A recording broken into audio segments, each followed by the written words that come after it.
Hello out there. Hello out there. To all 0% of ya.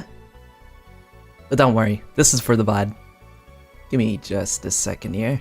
I'm still trying to send some stuff out to peeps. Give me just a sec.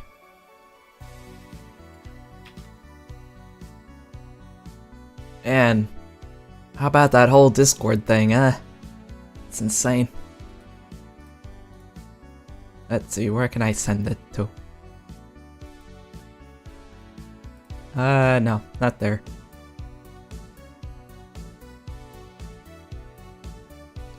Oh my god, it's the 0%. Oh, hi, Pizza Time fanatic, welcome. It's pizza time. Hold on, let me zoom in. Hi there, now you can see me. Whoa, that needs to be hidden right now.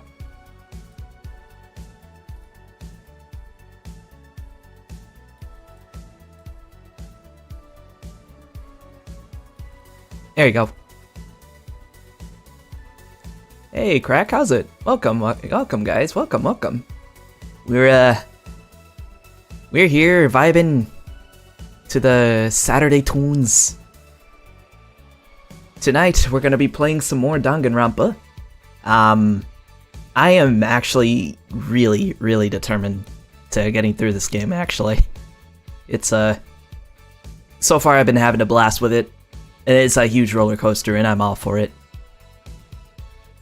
Yeah, we got some Valhalla going on. I figured, well, I think I mentioned it a while back, but this is officially gonna be our playlist for these streams, because, I don't know, they never really give me any trouble with copyright or anything, and, you know, Valhalla is a really good game. Really good visual novel. I highly recommend it.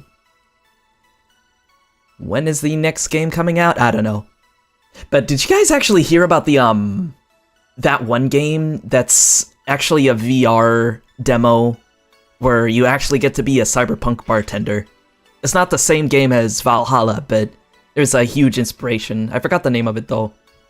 My friend Luna Solaris played it on stream at one point. I was originally gonna look at it, but I never had the time to.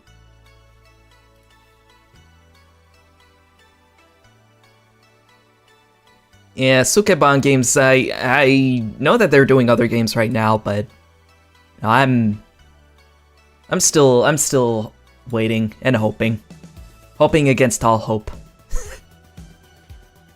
Alright, let me see if I can get this in a couple of places. I think there's really not many places that I share this stuff in. It's usually just either on my Discord server or on my Twitter. And that's about it.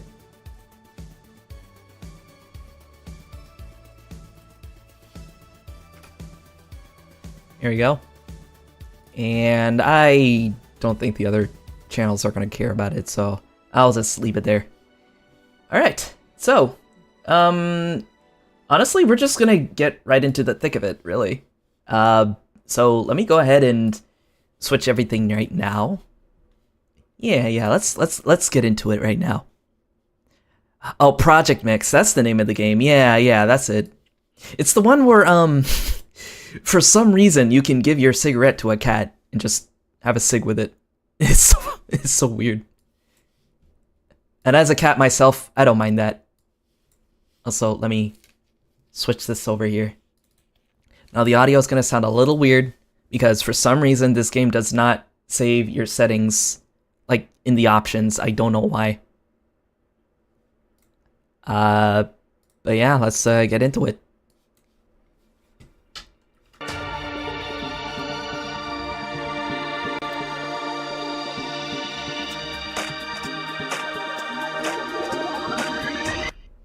There you go. Yeah, one of these days, like, I do have a headset, but I haven't tested it out yet. Maybe one of these days I'll probably have the time to test it out, put it on OBS, and see how it works. I don't think the reticle speed really matters.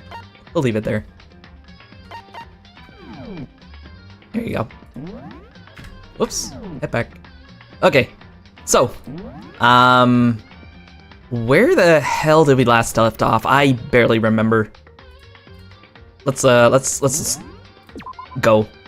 Yeah, let's just get into it. Oh, right! Oh my god. Oh. Right. Chihiro died. And we're now in the middle of the investigation section. So, god damn.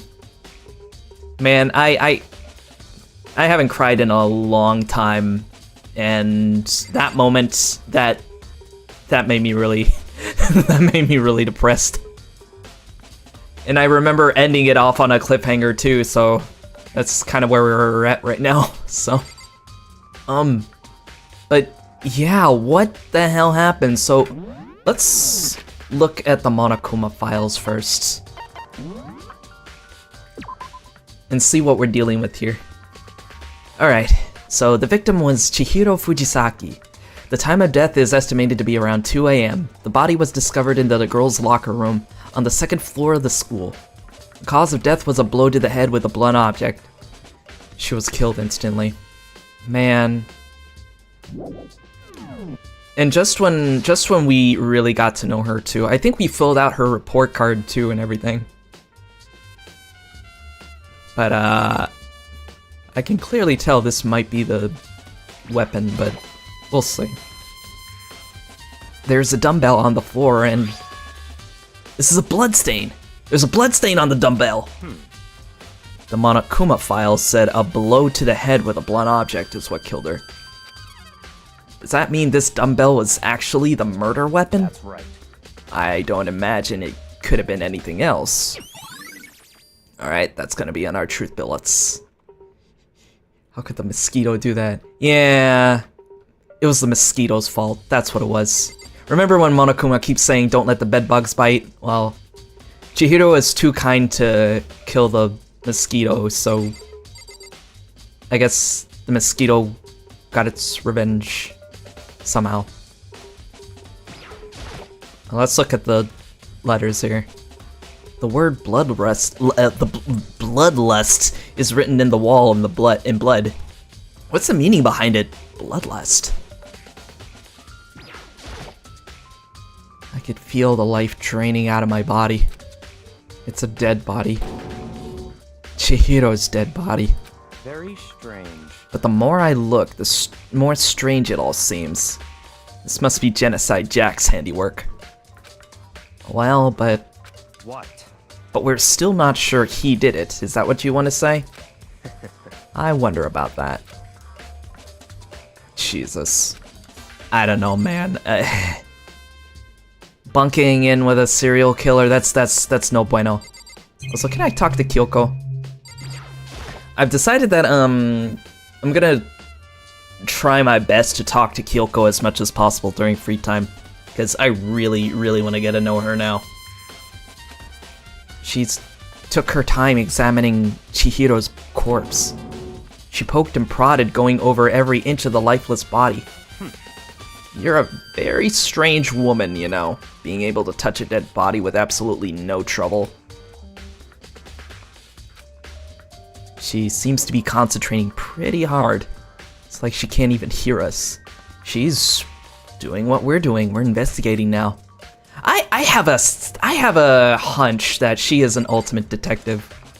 Because the only student that we don't have in the report card saying what their ultimate ability is, hers is the only one that we actually don't know. But I'm just gonna take a wild guess and say that she was a detective outside. The poster's got some blood on it. Must have happened during the murder. What I want to know is how the hell did it get all the way up there? There's a fresh blood stain on the carpet.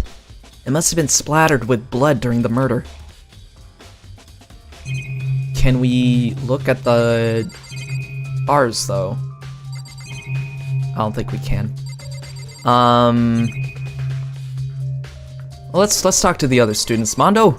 Yo, Mondo, things aren't looking too hot right now. Dude had a real complex about being weak. You heard Chihiro talk about it, right? I need to get stronger. Yeah, I do remember she said that more than once. Sure did. Which, I guess explains the trip down here. But, did she really need to get stronger that badly? You already mentioned it, but she was a girl after all. Most girls aren't all that strong. I don't know, man. I haven't really thought about that stuff. Cause of Chihiro's complex. I can't help wondering what it might be.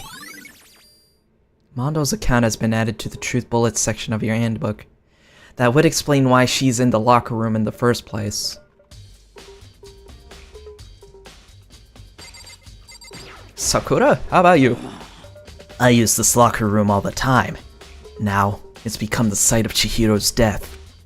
But why was she killed in the locker room?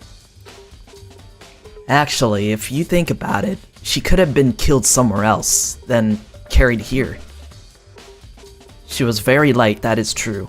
It wouldn't be hard for someone to carry her, but still. I think I still think she came here on her own, by choice. What makes you say that? She's been talking a lot lately about how she wanted to get stronger. So you're saying she came here to exercise? But according to the Monokuma file, apparently she was killed around 2 in the morning. Would she really have been exercising that late? Perhaps. Hina or myself are usually in the locker room during the day, so she was probably avoiding it then. Avoiding it? What happened last night? Well, that's the thing, you know. People aren't allowed to be out of their dorms at night. So there must be a reason why Chihiro actively avoided coming to the locker room during the day, you know? So that's what we're trying to figure out is why would Chihiro choose that time of the day to go to the locker rather than, you know, with everybody else? So I can only assume she was trying to avoid us. And instead she came to exercise in the middle of the night? However... Perhaps, but it's difficult for me to imagine she would have come alone. She did want to start exercising, but she specifically mentioned she couldn't do it by herself. She needed support from others. So you're saying she could have come here in the middle of the night to train in secret? But that she also would have come with someone else? It's a possibility, I think. Okay, so we got 2 accounts here. Obviously from the 2 buff students of the group, so... Now I believe it's time for us to move on. Huh? Already? What? New clues won't magically appear by standing around here. We need to check every aspect of this case. That's true, but... Let's go. If you're satisfied, let's hurry up and proceed. He's so... pushy. I got caught up with the wrong person this time. Kyoko, please save my ass. But hey, if Byakuya is willing to help, that's kind of cool, I guess. So, this is our next location. Huh? This place is related to the investigation? Figure it out yourself. It's no fun if you don't, right? I get what he's trying to say, but a little help would be nice here. Anyway, let's look at this gun. Maybe this gun was used to... No, impossible. If that were true, Chihiro would be riddled with holes. That is true. So it doesn't look like it had any signs of going off that night, so... There are a bunch of different pool-related items on the shelf, which have nothing to do with the case. What else could there be? The boys' locker room, maybe? That's not even the scene of the crime, idiot. Well, I get that, but you may never know. Just because it happened in one place doesn't mean it couldn't have happened in the other. Just saying. Let me talk to you then. Could at least try and figure out where we should check without my help. Alright, never mind. He's not that helpful today. Flotation donut. I don't think it's related to what happened to Chihiro. Yes? If I remember right, this card reader is meant to work with our handbooks, right? What? Do you have an issue with it? If so, you should take it up with Monokuma. He said that, then quickly and sharply clapped his hands together. Did you call for me? Oh great, it's the bear. How you doing, bear? It's your Neocat. What are you doing? Has he been domesticated?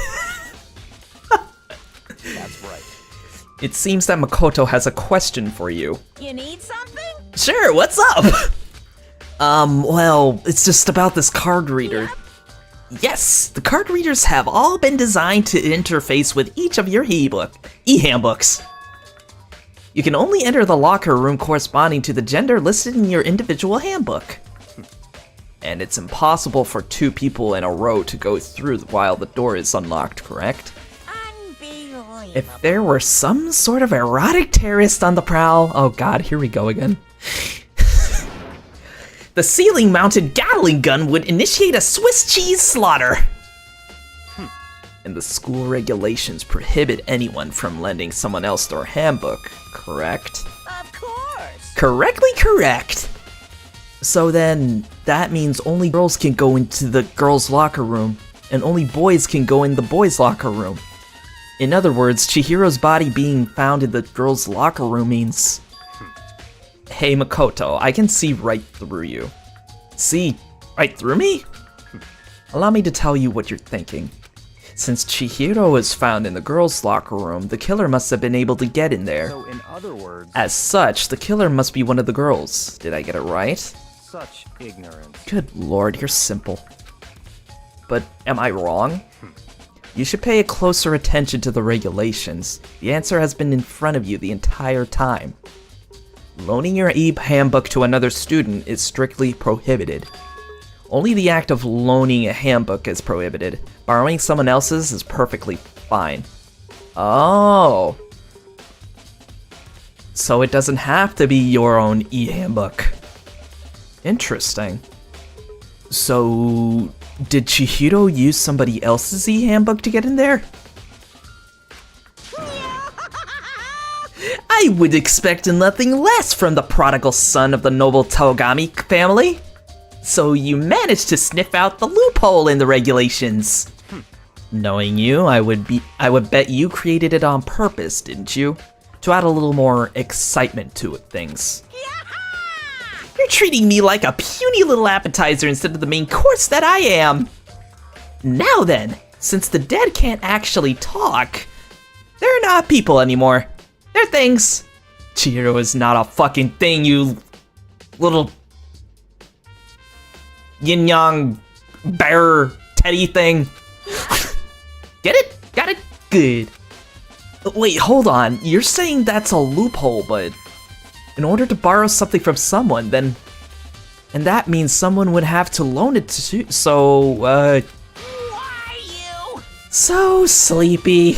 Just listening to you makes me want to pass out. Probably all my viewers right now. Be more like Byakuya and get your poop together. Unbelievable. Or else I'll charge you with criminal negligence. Whatever you say, bear. No more questions. Figure out the rest on your own damn self. Alright, guess we're not gonna get any more help from the bear now. That's fine. Well, I know you are unfortunately lacking in mental faculties, so I'll fill you in myself. Let's head back to the main hall. The main hall? That'll help you understand what's going on. So the card reader has been added. Okay, so we just learned that even though... You know, we're not allowed to use the e-handbook for the card readers, like... So basically what they're trying to say is, like, you can still borrow somebody else's e-handbook to get into the lockers. That brings a few a few theories, but I'm not gonna say that just yet. Again, they're just theories, so we'll keep going with it. So back in the main hall. We came to the main hall. So what are we looking for here? Does that mean I have to figure it out for myself? God damn it. Dude, he's not as helpful as Kyoko is, so what? There's the mailbox here. Could there be something inside? It's a he handbook? A he handbook? E-handbook. Oh, there's several of them. No, wait, there's 3 of them. But what are they doing here? So, you finally found them. Huh? Did you know these were here, Byakuya? Why are we following him? Well, he's technically following us because he remembers how we got through the last trial, so this is just him sticking to somebody that knows what the hell they're doing. So he's basically using us to get through this trial. So I happened to find them by chance myself the other day. It seems there's a system in place where the handbooks of dead students get delivered to this mailbox. So then, these 3 handbooks belong to Junko, Leon, and Sayaka? You can go ahead and confirm it yourself. I immediately turned on one of the handbooks, and when I did... Sayaka. You're right. This is Sayaka's handbook. Now, do you understand? This is the key to the loophole that I revealed earlier. Ah, so there is a good chance that it is what I'm thinking about. Yeah, I feel like I'm starting to get it. You should pay closer attention to the regulations. The answer has been in front of you the entire time. Loaning your e-handbook to another student is strictly prohibited. Only the act of loaning a handbook is prohibited. Borrowing someone else's is perfectly fine. I see. Yeah, now I understand. So she quote-unquote borrowed handbooks from dead students then. They weren't loaned to her. That's what's in the regulation. You cannot loan an e-handbook, but you can borrow it. Didn't say if you had to borrow it from a living person. What? Hold on a second. What's wrong? Very strange. That's strange. One of the handbooks won't turn on. Is it broken? Whose is it? The other handbook showed Junko's name when I started it up. Then the one that won't turn on must be Leon's, right? I see. It would make sense, yes. After all, he did get pummeled with dozens and dozens of baseballs. Pummeled with baseballs. Man. The memory of it came flooding back. That was probably the most brutal way to go. Because remember, Leon, even though his report card said he was the ultimate baseball star, he actually hates baseball, even though he's good at it. So the irony of his death is just brutal. It is really brutal, man.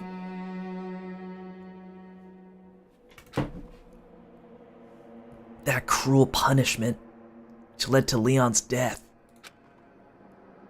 The execution that the mastermind concocted. A cruel, heartless death. You're right. It wouldn't be surprising for the handbook to break during that kind of assault. Damn it! Hey, hey! Hey, hey, hey, hey! Angry! It's Fat Monokuma! Now I'm really angry! Uh-oh, I think we offended him. What? That e-handbook is essential to student life here. Crucial, integral, instrumental, and a super big deal. There's no way it would break that easily. But It did. That's impossible! If I say it wouldn't break, then it wouldn't freaking break! It can withstand up to 10 tons of pressure, and it's waterproof up to 100 meters, okay? I don't care how many baseballs you hit it with, it wouldn't do crap. Oh, but even my amazing handbook does have one single weak point. It does? I can't hear you! But it's a secret! I wouldn't want you to go breaking any more handbooks. What? Then Leon must have broken it somehow without realizing what its weakness was, right? Hard to say. You know what I think? I think his handbook isn't actually broken. What? But you might ask, how could that be? Leaving the question hanging in the air, Monokuma disappeared, as he usually does. Weird, so he's saying that the handbooks can't break. At least, not easily. What just happened?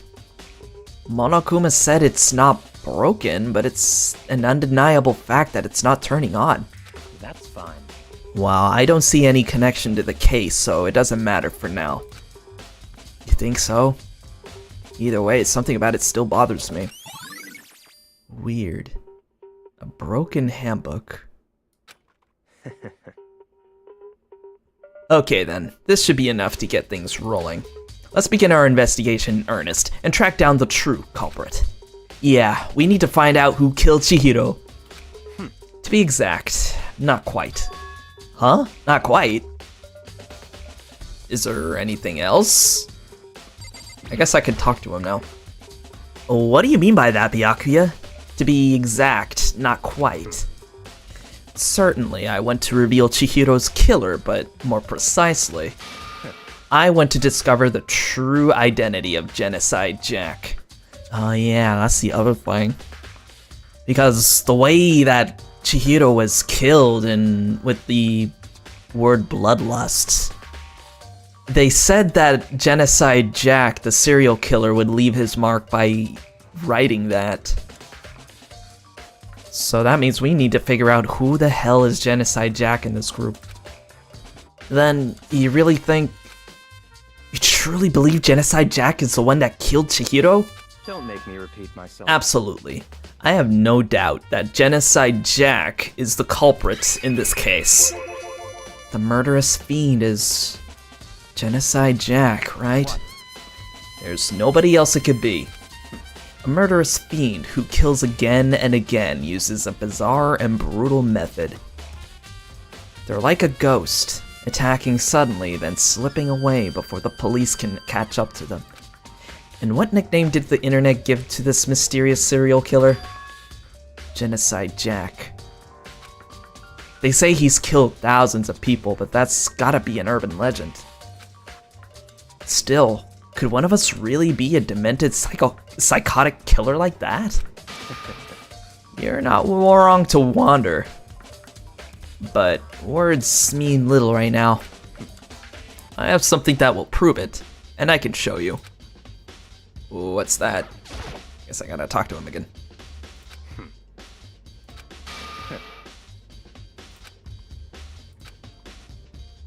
Don't make me repeat myself.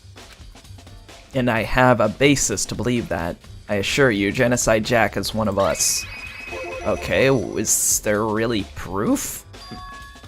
There's somewhere I'd like to take you. This will provide all the evidence you need. It's all clear now. Evidence that Genocide Jack is the one that killed Chihiro. Evidence? Does something like that really... Hey, you two. Who's this? Oh, it's Hina! Hi, Hina! Big trouble! Need your help! I don't have time to play with you. We're busy, leave us alone. But I mean, it's an emergency! Emergency! Come on, please, you gotta help me! Okay, what's the sitch?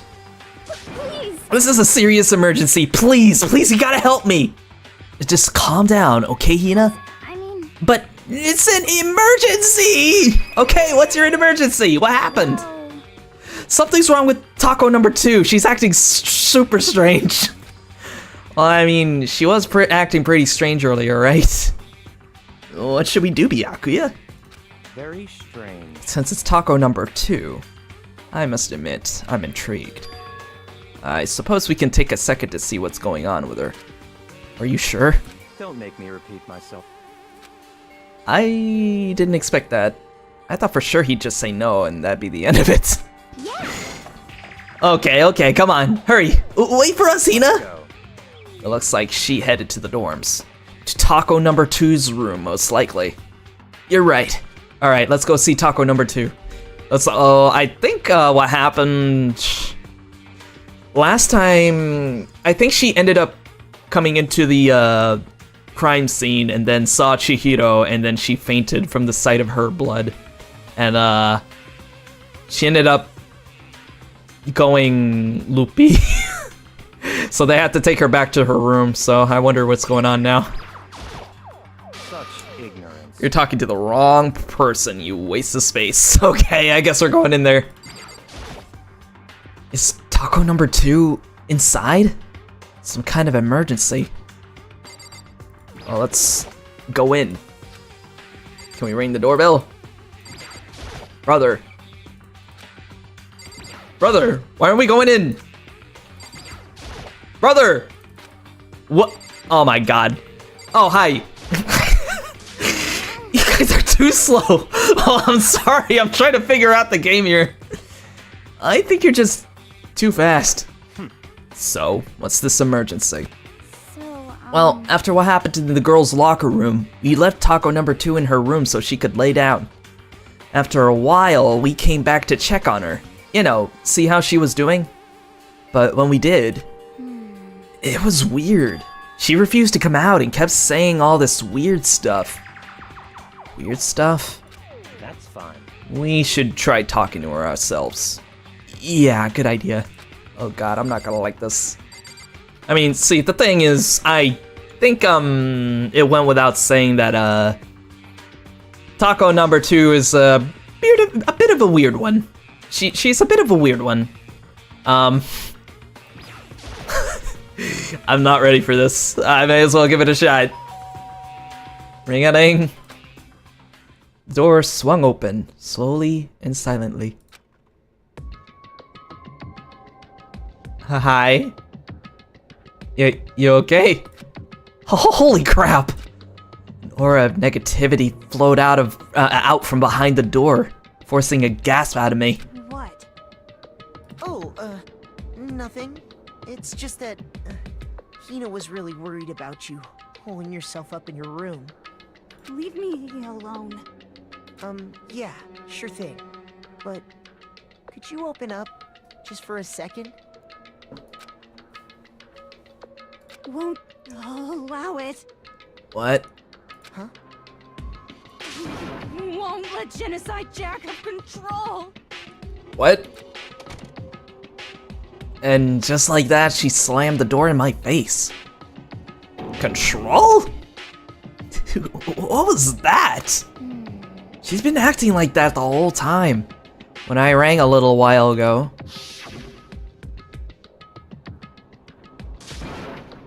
I'll drive out the killer.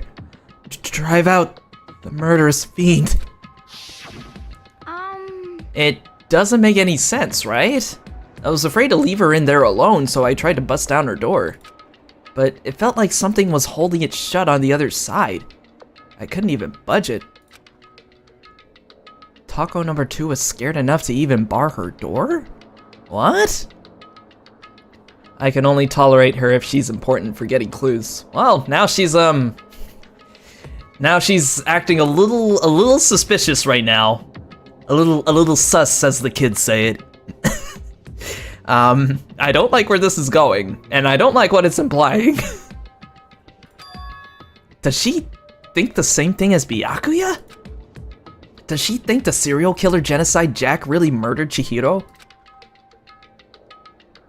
Is that why Taco number 2 is so sus? But Whatever it is, I'm really worried about her. Isn't there anyone who might be able to persuade her?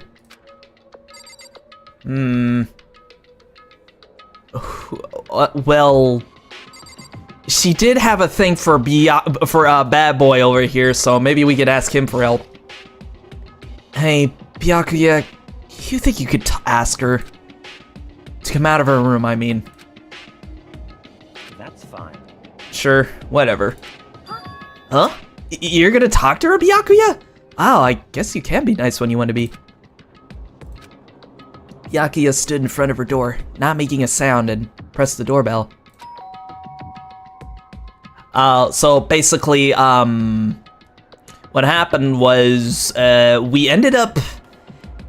So, after the last trial, part of the school opened up, so we were able to go to the second floor. The most noteworthy places that showed up in the second floor was a pool, a locker room, and a well, the sauna's the first floor, but yeah, but there was a pool and a locker room in the second floor, and one of the students died in the locker room, which was Chihiro.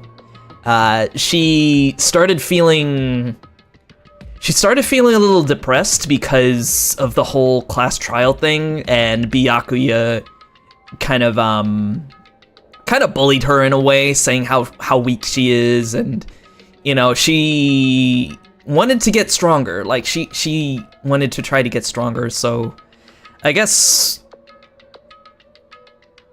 seeing as how she was in the locker room, she was probably trying to do just that. But she ended up getting killed in the process. We don't know how, and we don't know whether that was her motivation to go into the locker room or not, but that's pretty much what happened, so. But yeah, we're just now getting the information of what happened that night. After a few moments. What do you want? Leave me alone! You're all so annoying. Ah! Bacula! Bacula!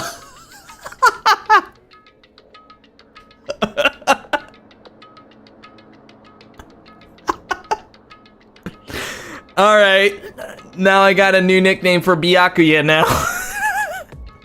First it was Taco number 1, then Taco number 2, and now Bacula.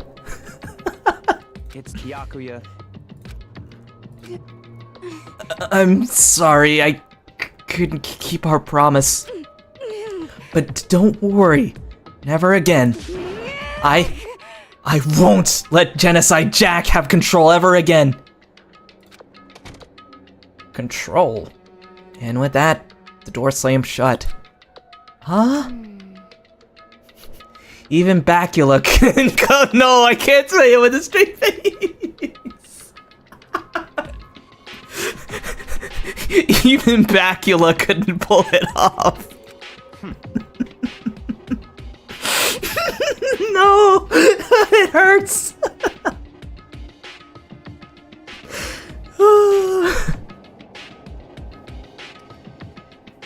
The things I do, guys, the things I do. There's nothing else we can do. Let's get back to the investigation. Hold on. Hey, Bacula. Wasn't Taco number 2 talking about this shit?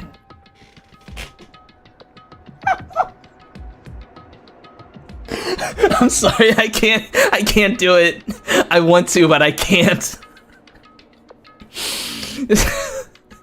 It was funny while it lasted, but I feel like that's just gonna be annoying now. Something about a promise? What? Oh, I have no idea. Another one of our delusions, I'm sure. But Stop talking. if I say I don't know, that means I don't know. Just let Hina take care of her. Oh, yeah, okay. I'll stay here and keep an eye on her. Let's go. Well then, let's go. Without waiting for a reply, Byakuya sped away. Yeah, I cannot. As funny as it is, I cannot say it. But Byakuya! And I hurried to catch up. I tried to talk to him several times as we walked. I don't like leaving Hina alone with Taco number 2. Well, then again, Taco number 2, she's kind of keeping everybody outside right now, so I guess Hina should be safe. But he didn't even look back, let alone say anything. He just kept walking toward his destination. Finally, his feet brought him to a stop in front of a certain room. The library? Come on, let's go in. Okay. Also, there is that room back here. It's the archives. I'm not sure. No, we haven't been there yet. Only Byakuya has, and he said there's nothing interesting in there. There are no clues here. We need to check elsewhere. Okay, maybe we are going in here? If I remember, on the other side of this door is the archive, right? Hurry up and go inside. Oh, I guess we are going in. Oh, here? Let's go. It'll all make sense once you're inside. Wow, did he do a bit of investigation on his own? Really? Whoa, there's so many books and files. And so much dust too. So in other words, I would say there's enough value in this place to endure the dust. Right. Well, let's get cracking. What's in here? There's a wooden box. It's empty.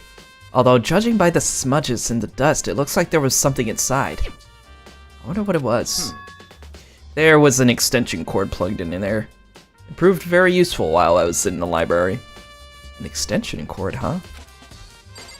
Okay. Huh? It's a desk lamp.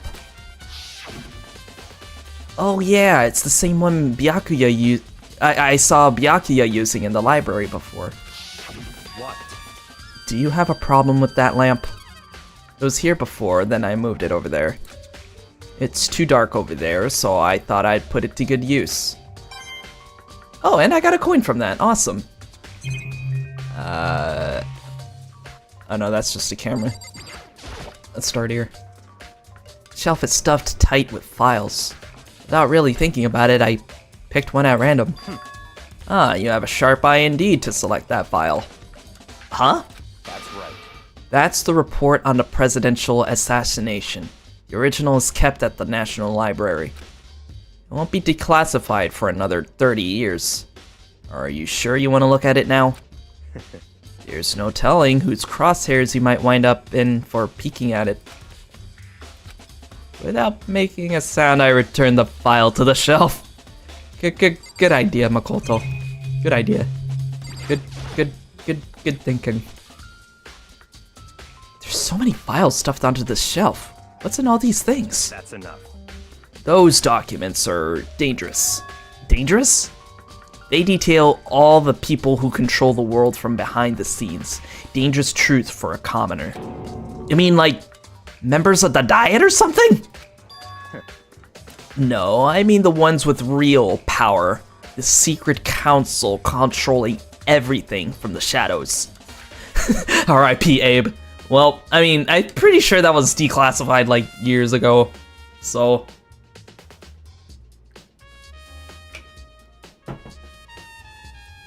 if you're ready to be disappeared for it, take a look. There are some very interesting people in there.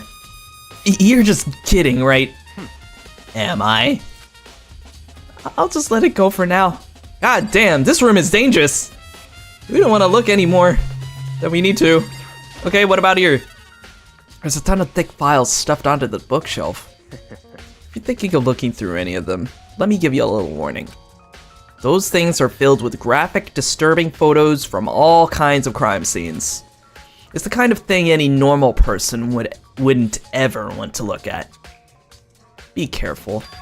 Huh? What do you mean? All those files there are investigation reports related to different cold cases. Those are internal documents for police eyes only. They're not the kind of thing you'd expect to leak. Oh. So, are you finally beginning to understand the true splendor of this library? Yeah, this library is friggin' dangerous. Like, chock full of information on many, many different important historical figures and important people out there. And I don't like it one bit. The entire reason I was interested in the library is because of this room right here. It's home to classified government documents, police records, things no ordinary person would ever see. Isn't it magnificent? This can't be for real, right? Such ignorance. That's you guys' problem. Anything that doesn't fit into your preconceived reality, you label it a lie. Well, it's not that, it's not like I totally refuse to believe it, but I mean, there's just so much. How could anyone have put all this together? I suppose it goes to show just how much power Hope's Peak truly wields. Or perhaps the mastermind may have wanted to provide us with enough entertainment to keep us from getting bored. It's no use. I can't keep up with all this. It's just too unreal. Me neither do. He's so annoying. Well, fortunately, the ladies do dig him, including Taco number 2, so I don't know. I just don't know. He is playing the safe game, so. Oh, hey Strabo, welcome. We're about to get into some classified shit, so whatever happens, don't tell anybody. Cause we're in a secret room that shouldn't be touched by normal commoners like us. It's insane. What's wrong? You still can't believe it? What about you? How can you believe it so easily? Things like that are usually impossible. What do you mean, usually? Usual, normal, ordinary, simple? Those things don't exist anywhere in the real world. If you don't understand what they actually represent, you don't understand the nature of anything. You don't pull your punches, do you? No, he doesn't. He just thrives in squishing us commoners. Oh, you're grabbing a Subway. Can you bring me back a foot-long steak and cheese sandwich with extra mayo? That'll be great. And I think Vigilia, she wants one of those cookies. Yeah, you know, the chocolate chip. She really likes those. That'll be cool. Thanks.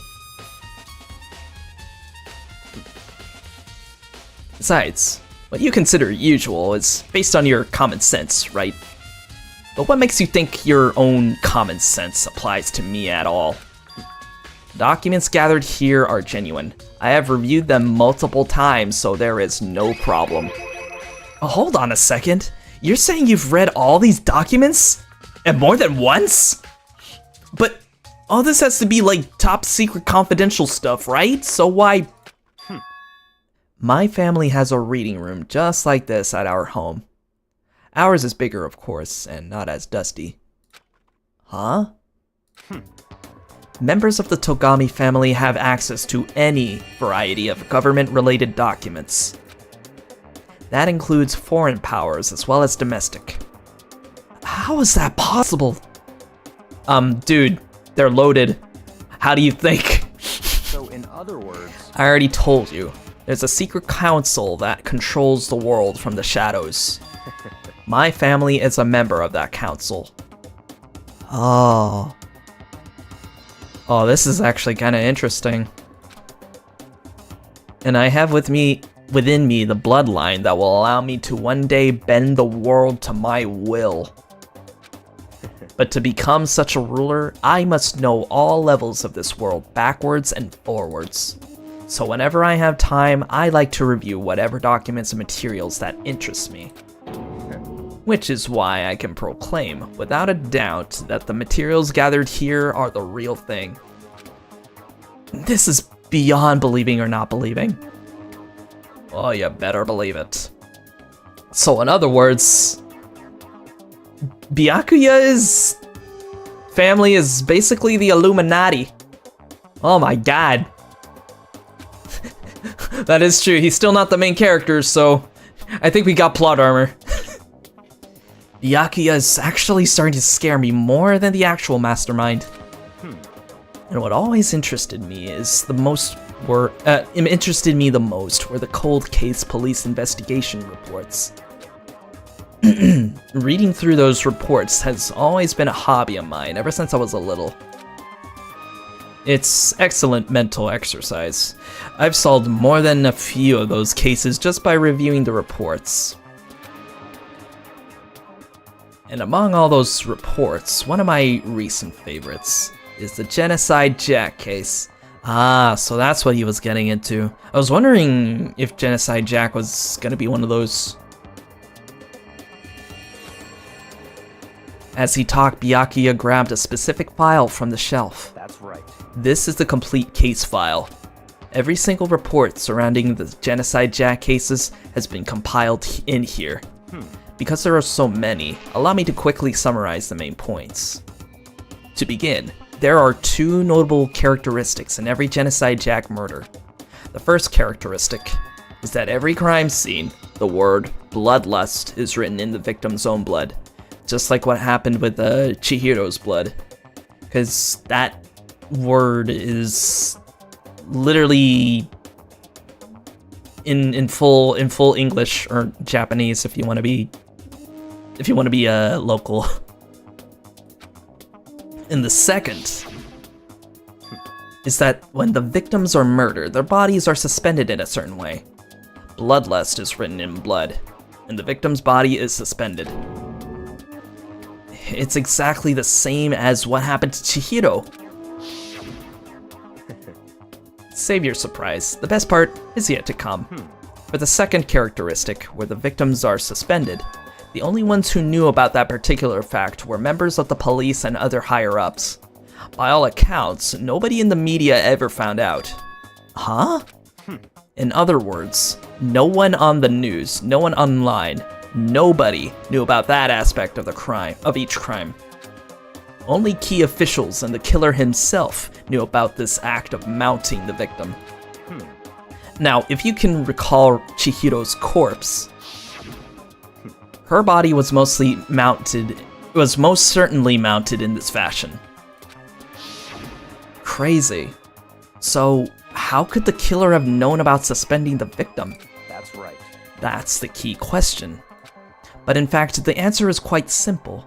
So in other words, the culprit isn't a copycat killer. It's the real Genocide Jack. in other words, That right there is the evidence that Genocide Jack has hid himself among the rest of us. Then, Genocide Jack really is. Such a brutal, fiendish killer really is walking around among us.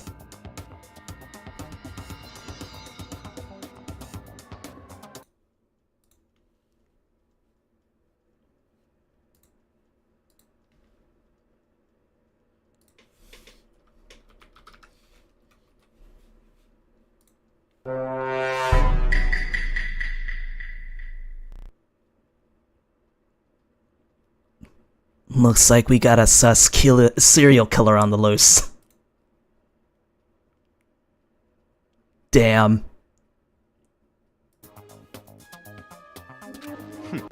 interesting. Things are really starting. That's gonna be a common thing that's gonna happen in this playthrough, isn't it? I'm just gonna keep that on standby. just so you know. Things are really starting to get interesting, aren't they? It absolutely is. Oh boy. And that's why I still wanted to play this game. It's just so good. Like, it is just so fucking good. I'm all for it. I can't wait to beat this game too. I've been told, like, you gotta play it till the very end. And I'm gonna stick to it. I never imagined a killer with such a reputation would ever become a part of our little game. Now, don't you think it would be good for you to take a look at what I've already seen? You might just manage to ferret out a clue or two. Such ignorance. If you get down on your knees and beg, I might even show you myself. Bro. So,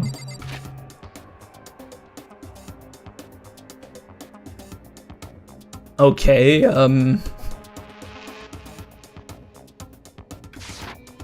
should we just look at those files again?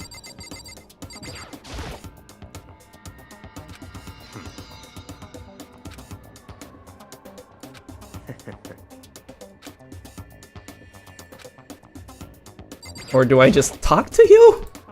Byakuya, about the Genocide Jack case file. Could you let me see it? That's fine. Well, you didn't beg, but I guess it's okay this time. Oh, we just had to ask him. Nicely. Feel free to look at it in here, but you can't take it with you. Really, dude? What? Byakuya handed me the file, and I flipped through it with tense, nervous fingers. Suddenly, my hand stopped. I had reached the page where photos from the scene of each crime had all been collected. Oh, Christ.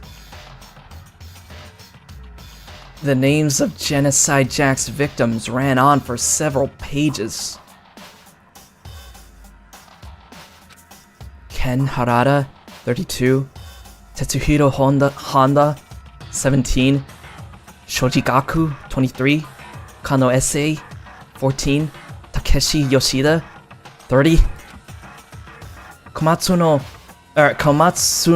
Taro, Takefumi Gono, Uchida Naohisa, Takeshi Masamune, Yutayumi Jima. There was no end to it. But one thing became perfectly clear as I read. All of the killer's countless victims were killed and suspended in exactly the same way. And at the end, and at the scene of every murder, the word bloodlust was left in the victim's own blood. What the fuck? And what's with all the shears? Now take a look at the next page, and you'll find another interesting tidbit. The next page. Profiling results? All of the crimes took place either on weekdays at night or during holidays, either day or night. The most common time for the killings to take place was on holidays, in the afternoon. Based on these facts, it could be suggested that the suspect may be a student. Oh. So it was a teenager. That's insane. Everyone in the Danganronpa universe has pink blood, apparently. Not just pop stars and programmers. Yeah, everybody is, they're filled with the strawberry milk. I guess everybody likes strawberry milk in this game. Man, I haven't had strawberry milk in a long time. Evidence suggests that the suspect lingered at the scene, but when they did leave, they were in a panic. Because an eyewitness has never come forward, it's unlikely there was any external reason for this. No reason. Right, because I think somebody mentioned it in the previous, somebody mentioned it earlier, but it was in the previous stream, and they said that this murderer, it wasn't a crime of passion or anything like that. They just did it for fun. This confused behavior suggests that the suspect may potentially suffer from dissociative identity disorder. Oh my god! No! No way! Oh my god! You know what? I think I know who it is.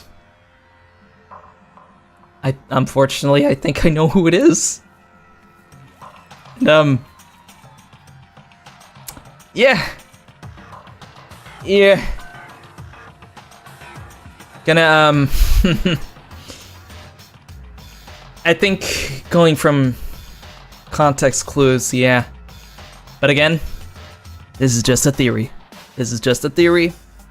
We're gonna have to look through all the evidence to see just what we can come up with, and if it is who I think it is, then I am gonna be really sad. just letting you know right now. I'm just very sad about it, but yeah, that's basically what we're looking at here. Somebody with DID.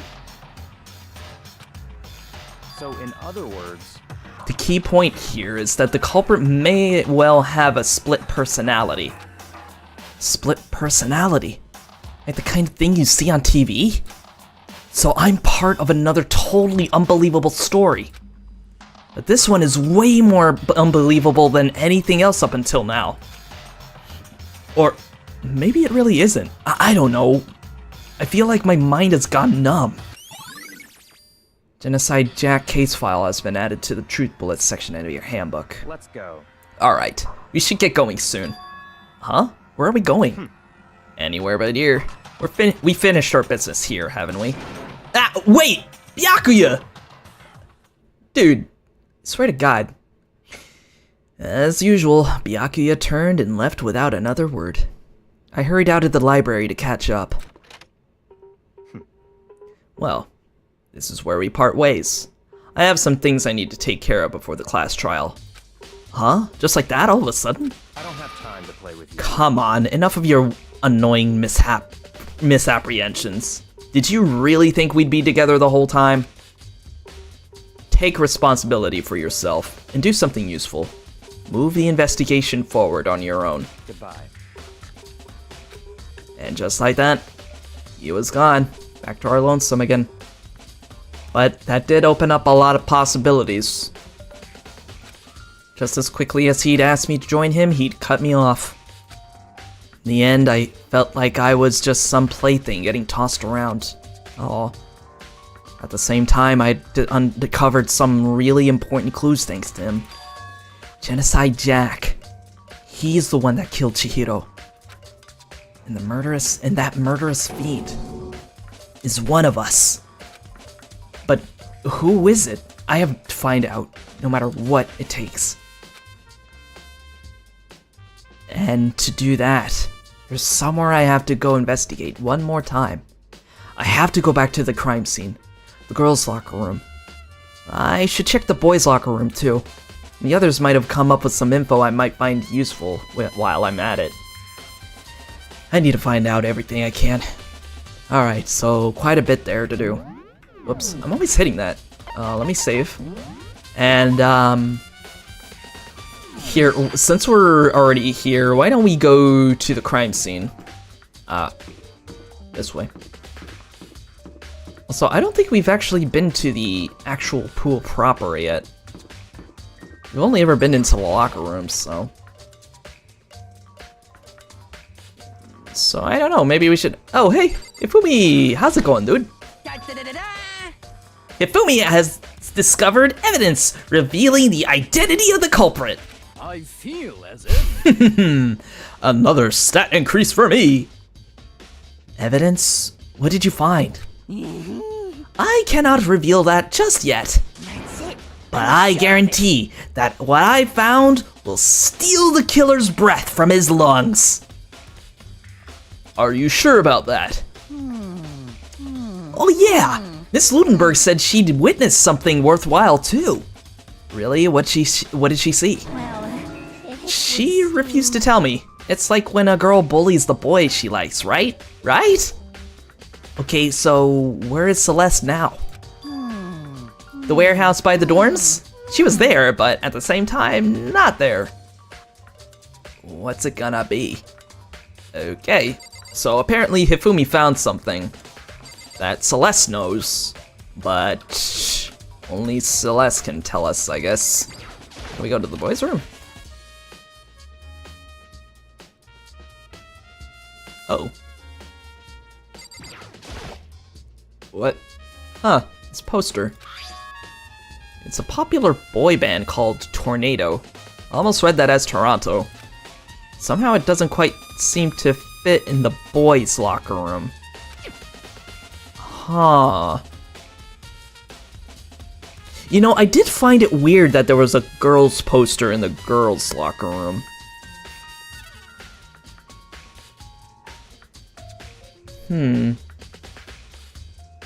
Celeste. I still don't trust Celeste. But she did help us out just a little bit in the last case, so I guess she's alright. equipment. There's a strange stain on the carpet. What is it? Huh.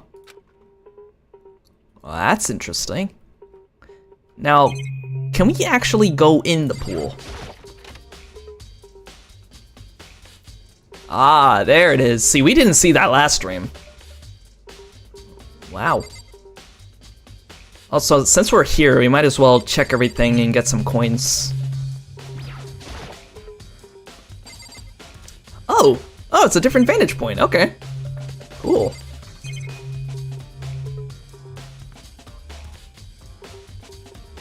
Nothing there.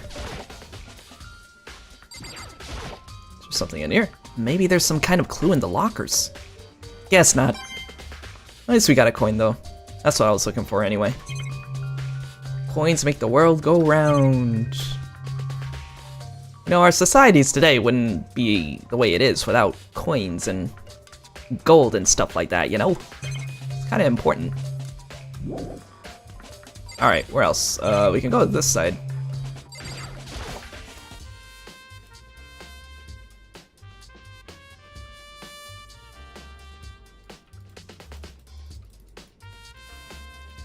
That's how they worked around with the e-student manual passkey thing? Oh, what do you mean by that? Also, there's nothing over here.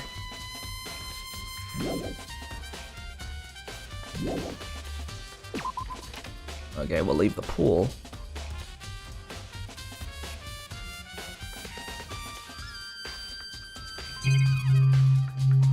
I don't think there's anything else in the boys' locker room. Except for that stain and... I don't know, something about that poster doesn't feel right.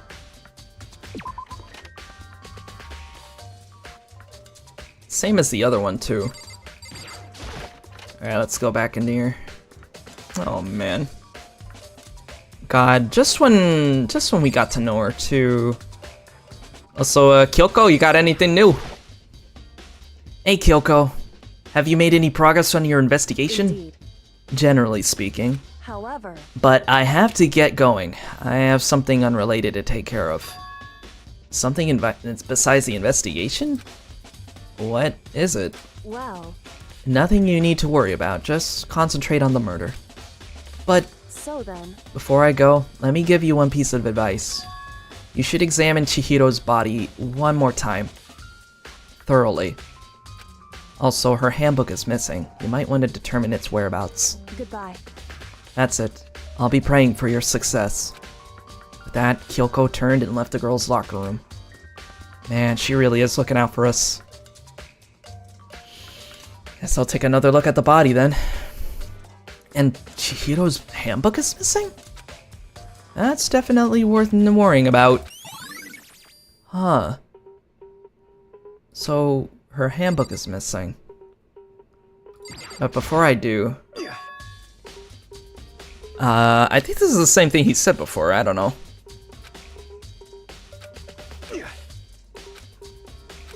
Yeah, it's the same thing. Yeah, and there was also the whole complex. Pretty sure Sakura's gonna say the same thing. Kyoko said I should examine the body one more time. I know she said thoroughly, but I do have my limits. Well, I better give it a shot anyway. Let's see. Chihiro's hands are bound with what looks like some kind of rope. The rope was used to prop her up, like in a kind of crucifix position. Huh? This rope has a plug? Oh, it's the extension cord! Oh shit! So somebody must have went into the archive to use that. Wait, so then this isn't a rope at all! But the more I think about it, the more that it's not the only thing that concerns me. Chihiro's fatal injury was the blow to the head, which means someone struck her in the head in order to kill her. That's right. There's the issue of her being suspended and the fatal blow. At first I didn't see any reason to think too much about either of them. But seeing them again after looking through the Genocide Jack files, something's not quite right. What does this all mean?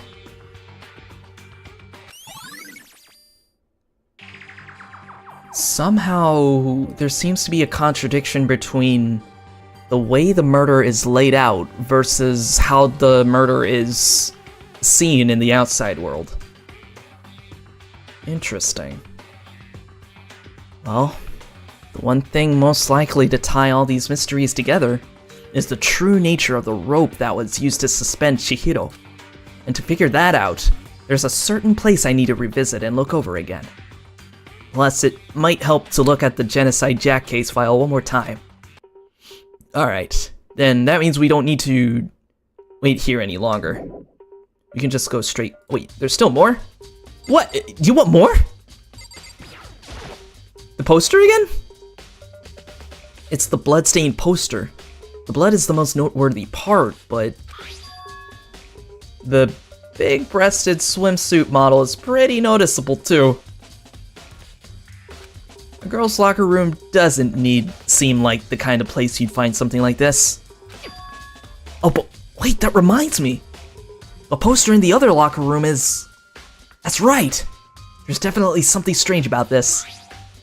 In the boys' locker room, there's a poster of a popular boy band. Oh! Huh. Were they switched? In the girls' locker room, there's a poster of a big-breasted swimsuit model. But the posters have been switched? But if they were, why? What reason would anyone have? Maybe I should talk to someone who knows a little more about the locker rooms. Alright, yeah, maybe I should talk to these two. Maybe. You spend a lot of time exercising in the girls' locker room, right, Sakura? Of course. I've used it nearly every day since it opened up. Sometimes Hina and I use it together. Okay, then let me ask you something. Do you think the posters in the boys' and girls' locker rooms could have been switched? I'm sorry. Sorry, I can't really say. I never really paid any attention to the posters. I see. However, But there is something that's been bothering me about the locker room. You see, I like to drink a little protein coffee every time I finish exercising. We have protein coffee? In the warehouse. It's not the highest quality, but I don't have a lot of other options. I mix protein powder with coffee and down a glass of it after exercising. Anyway, the other day I spilled some on the carpet in the girls' locker room and it left a stain. Wait. The girls' locker room? But the stain we saw was in the boys' locker room. Does that mean... Oh my god! Sakura really is a boy! I'm just kidding. The carpets got switched. Somebody must have switched the carpets. That's gotta be it. A stain? But I don't see any stain on the carpet now. of course. Exactly, I noticed it earlier. The stain had disappeared. I can only assume someone came along and cleaned it up. But still, isn't it unusually clean? As if there was never a stain here to begin with. The disappearing stain has been added to the truth bullets section of your handbook. I'm starting to see a picture here. A picture. Ando, what about you? Alright, no, it's still the same thing. I don't want to skip it too fast in case there's anything new. Alright, no. It's still the same.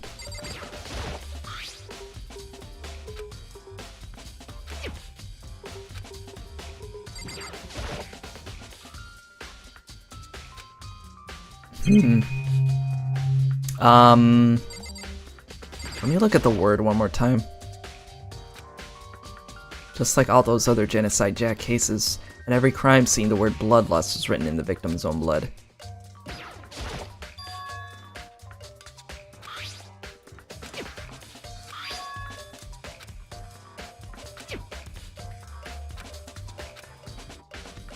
Yeah, we're seeing a bit of a contradiction in this crime scene already. Like, it feels like this...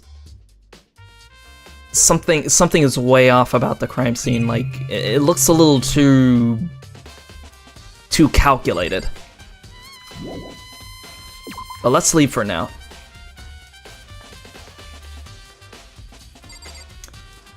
The exit button being visible usually means you're good to go. Oh, sweet, I didn't know, thank you.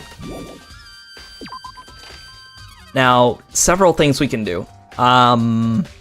You could go back to the crime scene, or we could talk to Celeste.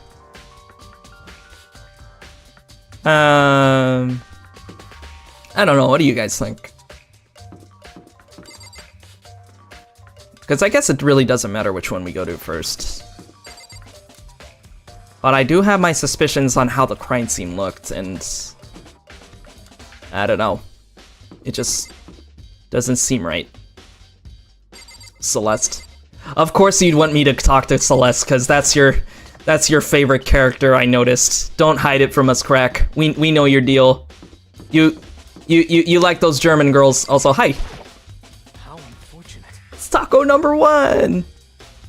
Maybe we should have confessed our embarrassing secrets after all. Damn it. I'm sorry, Chihiro. It's all because I wasn't strong enough. Aw, poor taco number 1, man. He's just there to try to look after us. Also, the warehouse is in the living quarters, so let's head over.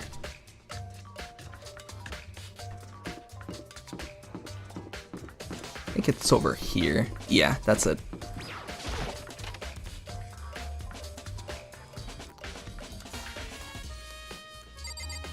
Hallo, Fräulein.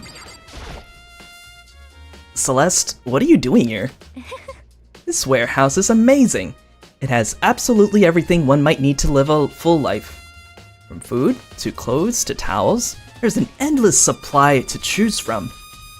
I see that, but have you found anything related to the case? Most unfortunate. I knew you were going to ask me that. I thought talking about the warehouse itself might misdirect you. But I see it was pointless. See, she's misdirecting us! Suspicious, I tell you! Then you did find something. Very well. I will tell you, and only you. Actually, Last night, I saw her here. Chihiro was in the warehouse. What? Really? indeed. This was right before nighttime. Although, to be fair, Chihiro did show up in the warehouse a couple of times, I found out. At least, as much as I remembered. What are you doing out this late? Oh, I was just... Are you planning to go exercise, perhaps? What? How did you know? Because I can see a blue track jacket sticking out of that duffel bag you're carrying. Oh, you're right. Thanks. Well, I'd better get going. I'm kind of in a hurry. So she saw Chihiro. With a gym bag. But a blue one? She stuffed the jacket into her bag in a hurry. It was almost like she was trying to hide it. And just like that, she was gone. Yes, indeed. I assumed she was merely stocking up to go exercise in the morning, but it would appear she ignored the nighttime rule and headed directly to the girls' locker room. If she hadn't broken our rule, none of this ever would have happened. You get what you deserve, I suppose. You better take that back. So, apparently, she went to the girls' locker room late at night in order to exercise, without anyone knowing. But the strange thing is, there was no trace of the track jacket or duffel bag Celeste said she saw Chihiro carrying. Which would mean the killer would have gotten rid of it somehow. And I highly doubt they would have been able to chuck a giant-ass duffel bag through the gates of the trash room. So, we have evidence that's missing from the crime scene. And we also got another account. So this happened at night. I'm still curious why Chihiro came into the warehouse anyway. I think that's all we need right now. So let's just go... Yeah, let's just go to the library. Because that crime scene photo... Oh, actually... Oh, not that one. Well, since I'm here, I might as well save. There we go. And I can easily get up there with this map, so... Alright, there we go.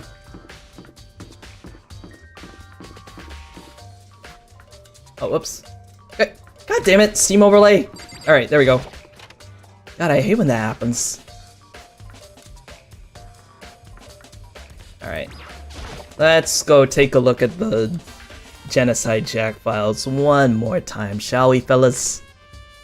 Where is it? It's over here. I want to take a look at another look at Genocide Jack's case file. I know it was around here somewhere. Huh? It's gone! Wait, what? Did someone take it out of the archive? It was probably Byakuya. God damn it.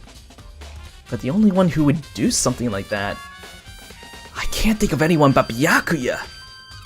Right. Well, now we gotta find Bacula.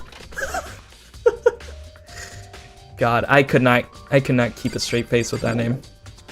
Still more I need to check. Oh, shit. Oh, wait a minute. Wait, what are these? The shelf is packed tight with books, but looking at it, maybe there's some kind of clue here. That's not. I wasn't actually looking at the bookshelf, I was looking at this. Huh? The lamp won't turn on. Oh, I see, it's not plugged in. The lamp's cord isn't long enough to reach the outlet from here. Almost like it needs an extension cord, huh? But last time I saw it, it was definitely on, and it was definitely right here. Oh, that's right! Byakuya was using an extension cord! Ah, now we're getting somewhere. But there's no extension cord here now. I wonder if... So I guess that's gonna be an important truth bullet. How many truth bullets do we have, actually? That we got quite a bit now. Way more than the last case. So we have the accounts, the carpet, the posters, the handbooks, and the accounts from the other students. We got a lot to go off of, and I'm starting to paint a bit of a picture. Just a little. Alright, let's leave. Now, let's go and find Mr. Big Shot, wherever he is. Chihiro needed the cord to plug in her computer and got tangled up. Oh no, right? Because she's a programmer. I mean, hey, that happens to me too. Sometimes I get tangled up on my own cord. Sometimes it happens. It happens. Also, I kind of want to check up on Hina right now. Oh, where's Hina? She's not here. What happened? Oh no. Taco number 2. Taco number 2. Taco number 2 ate Hina. No. No. No. Shit. Now what? I keep hitting that button. Well, okay, so there's Celeste. Oh, she's in the dining hall now. Alright, I guess that works. Also, that sound is freaky.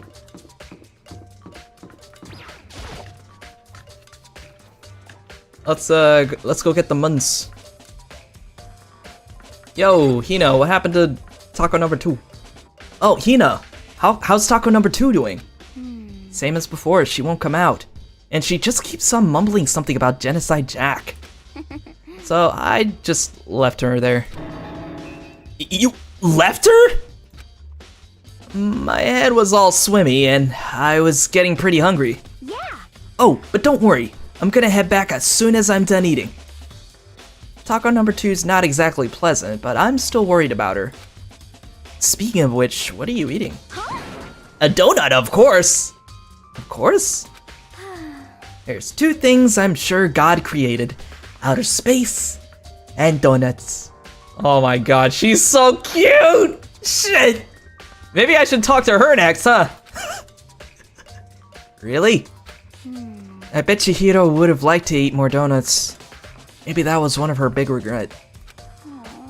I should have tried to spend more time with her. I know, me too. I mean, to be fair, I spent as much time with her as I could. Like, as much as I could. So much so that I got an achievement for it, so I guess it goes without saying that I spent as much time as I could before, you know, yeah. Come to think of it, who did she spend time with? Well... Yeah, she was a little bit strange. She didn't really hang out with the other girls much. It was like she was trying to keep her distance from us. Actually, Sakura said something similar.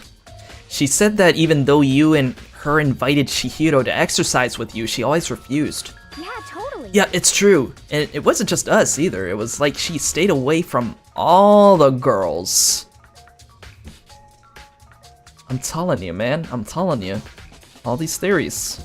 Although, to be fair, I think it was spoiled way beforehand for me, like 6 years ago. So, was she just shy? I don't know. She talked to the boys all the time.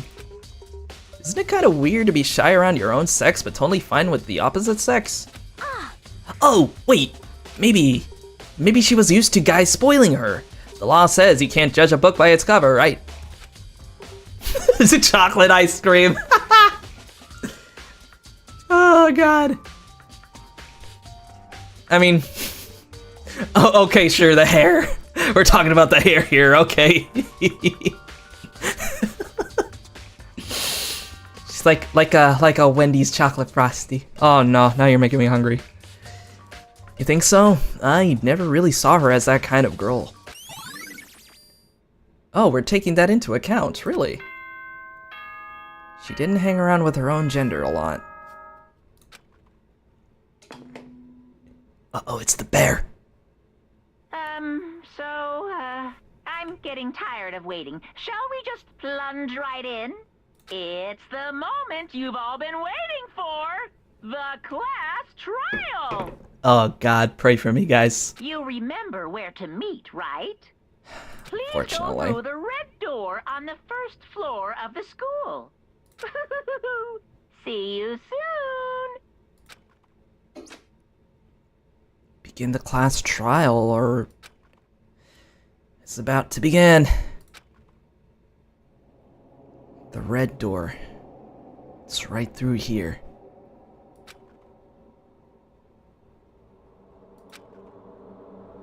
Up. You guys know what time it is. Time for me to save this goddamn game and look over what we know so far. I mean, I know you can do that, like, right after you get in there, but I kind of want to do this first. It helps me think. Wasn't Hina also the last person you talked to before the investigation ended last case? I don't remember, actually. I do not remember at all.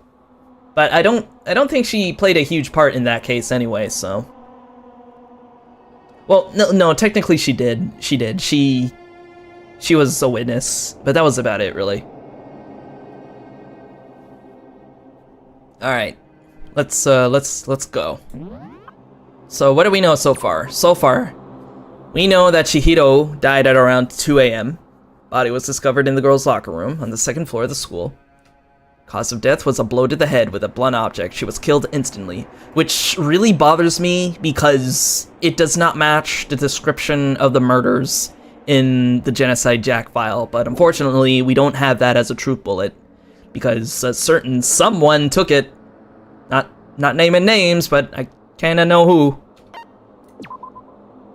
And although Chihiro wanted to get stronger, she declined several invitations from Sakura and Aoi, and may have used the locker room late at night to avoid them. Despite this, Chihiro had stated that she desired help with her efforts. She may have been meeting someone in the locker room the night she was murdered. Okay, so there was somebody. She was planning to meet somebody. It had to have been, well, maybe it could have been a girl. Maybe it could have been a guy. But again, you can't bring guys to the girls' locker room. So that's a big contradiction right there. And the dumbbell. Obviously, the dumbbell found on the floor of the girls' locker room had a significant amount of blood on it, which means this was definitely the murder weapon. Like, definitely. God, imagine getting hit by that. Oh, I can't. Ugh.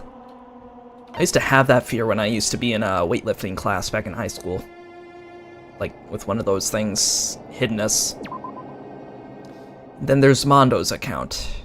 Chihiro had told anyone willing to listen that she wanted to get stronger. Some assumed that due to her inferiority complex about being weak, she admired strength more than anything else. So it makes me wonder,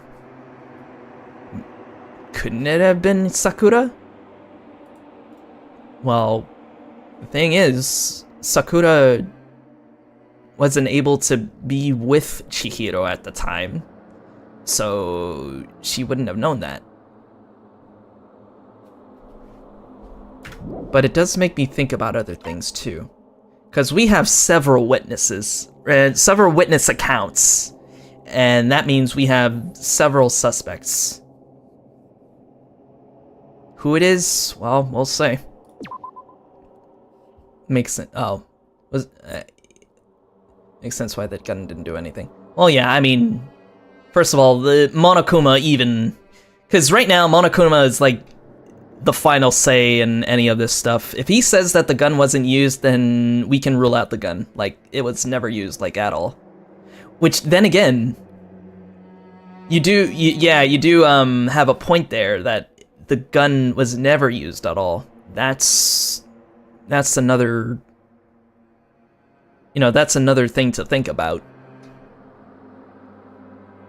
To unlock a locker room, you need to swipe your e-handbook over the card reader. You need a male student's handbook for the boys' locker room, and a female student's for the girls' lockers. It is not possible for two people to enter at the same time. Not at the same time.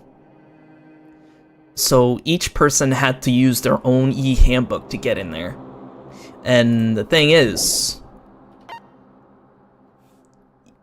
you didn't have to, like, you're not allowed to loan your e-handbook, but you could borrow it. The handbook of each student that has died is placed in the mailbox in the main hall. Okay. So that we know, which means anybody could have used any of these. The only ones that wasn't... Oh, but hang on. The only two e-handbooks that were working, though, because of this broken e-handbook, one of the e-handbooks found in the main hall had been broken, which is apparently a rare occurrence. Junko and Sayaka's handbooks both seem to still work, so it is assumed that the broken handbook is Leon's. However, Monokuma claims it's very unlikely that Leon's handbook would have broken. So maybe it wasn't broken, but shut off.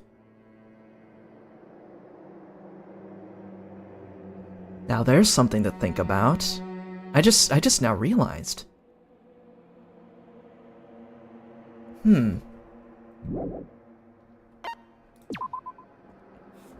then the Genocide Jack case file. Suspected Genocide Jack victims include Ken Harada, Tetsuhiro Honda, and Shoji Gaku, among countless of others. They were killed in the same way, and mounted to a nearby wall. The word bloodlust was found at the scene of each crime written in blood. Profiling indicates the killer is likely a student, suffering from a split personality. I'm starting to think I might know who that is, but I'm also starting to think there might be way more to this case than we could have imagined. And then there's Hina's account. Chihiro seems to have consciously kept her distance from the other girls at the school, even from the beginning. Meanwhile, it had been noticed that she got along remarkably well with her male classmates. Which means, if she ever wanted to ask a student to help her out with her exercises, she would have just asked a male student. But the thing is, male students are not allowed in the girls' locker room. Because Monokuma wouldn't allow it. And speaking of the locker rooms, the carpet in the boys' locker room was found with a blackish stain on it. And this has to be because of the coffee stain that Sakura mentioned. So my theory is that these two carpets got switched around. And another thing that got switched around were the two posters. Blood was found on the poster in the girls' locker room. The poster featured a big-breasted supermodel popular among young boys. Young boys, mind you. Meanwhile, the poster in the boys' locker room was for a boy band popular with teenage girls. And then there's Chihiro's handbook. Chihiro's handbook was not found on her corpse and has apparently gone missing. Which begs the question, how did she get into the locker rooms?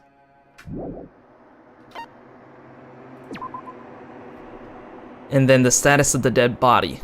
Chihiro's body had been suspended and her hands had been bound with some kind of rope, which we realized wasn't actually rope at all. And her fatal injury was a blow to the head. Then the disappearing stain. I was just talking about the coffee earlier. Sakura mentioned she was responsible for a coffee stain on the girls' locker room floor. However, the stain had since been inexplicably scrubbed away. The only thing that remains right now is Chihiro's blood. And then the lamp. Byakuya was known to use this lamp often. However, the extension cord had gone missing at some point, and the lamp's cord couldn't quite reach the outlet. Which kind of tells us where the rope, quote-unquote, rope came from. And then there was Celeste. On the night of the murder, right before nighttime. So this all happened before nighttime announcement. Chihiro was spotted leaving the warehouse. It seems she was stuffing some blue exercise clothes in a duffel bag. Presumably she was on her way to exercise, but the clothes were not found at the crime scene. Celeste had not told anyone other than Makoto about this encounter. Oh, that's interesting. She didn't tell anybody. Right. Well, Hifumi said that she knew something, but she never told him. Which means we're the only ones that know. So that's what we're dealing with. So clearly, the crime scene itself doesn't add up. Like, Sayaka's was pretty straightforward, but this crime scene, it feels different. And usually in cases like this, you'd assume that it's not just one location. Like, there are many other locations to consider, like the library, and the boys' locker room too, because clearly the posters are a bit of an issue here, and as well as the carpets. So we're gonna hold on to that information for now. We're gonna save, and let's get to it. And as usual, once the case is over, I save in another file. So that way, once we get through it, I'll come back, I'll redo the trial, and then try to get a perfect score, so that way I can get more coins. So, hello Moongraves, welcome, welcome. We are about to start a class trial. Chihiro died instantly, so she couldn't write the killer's name in binary. Well, I mean, obviously, it goes without saying. The text looks way too uniform and too clean to be Chihiro's blood. So obviously, Genocide Jack was the reason. This isn't some sort of copycat killer. It is Genocide Jack. The only thing is the way the death is handled. That's the only contradiction here. We'll see it as it comes. So, is everyone ready to... What? Am I blind or are we missing someone? Huh? Yeah, taco number 2's not here. Yeah, and also, what is going on with taco number 2? That's another thing. I might have a suspicion of what that is, but I don't want to say it yet. And taco number 2 is... You really don't remember? Come on. Kidding, I'm kidding. How could I forget that little nut job? She's a crucial part of the class trial this time. What are you gonna do? Okie dokie. I'll go ahead and drag her out here, kicking and screaming. Just one moment, please. Wait, he's just gonna drag her here? And just like that. And just like he said, a few minutes later, he reappeared dragging taco number 2 behind him. Up. Oh, she does not look happy about this. She's just extra shy today. A little too shy. A little too shy. I mean, we did talk to her during free time and managed to get her ability, so that's good enough. I told him I didn't want to, but he forced me. I can't believe you would drag a girl around. Terrible. You're terrible. Phew. So now everyone's here, right? Okay then, hustle onto the elevator and let's get this show on the road. I'll see you guys down there. See ya, burr. So, shall we get going? It's time to find out who killed Chihiro. Yes. We are gonna bring justice so that we can avenge our baby's death, okay? We are gonna avenge my baby's death.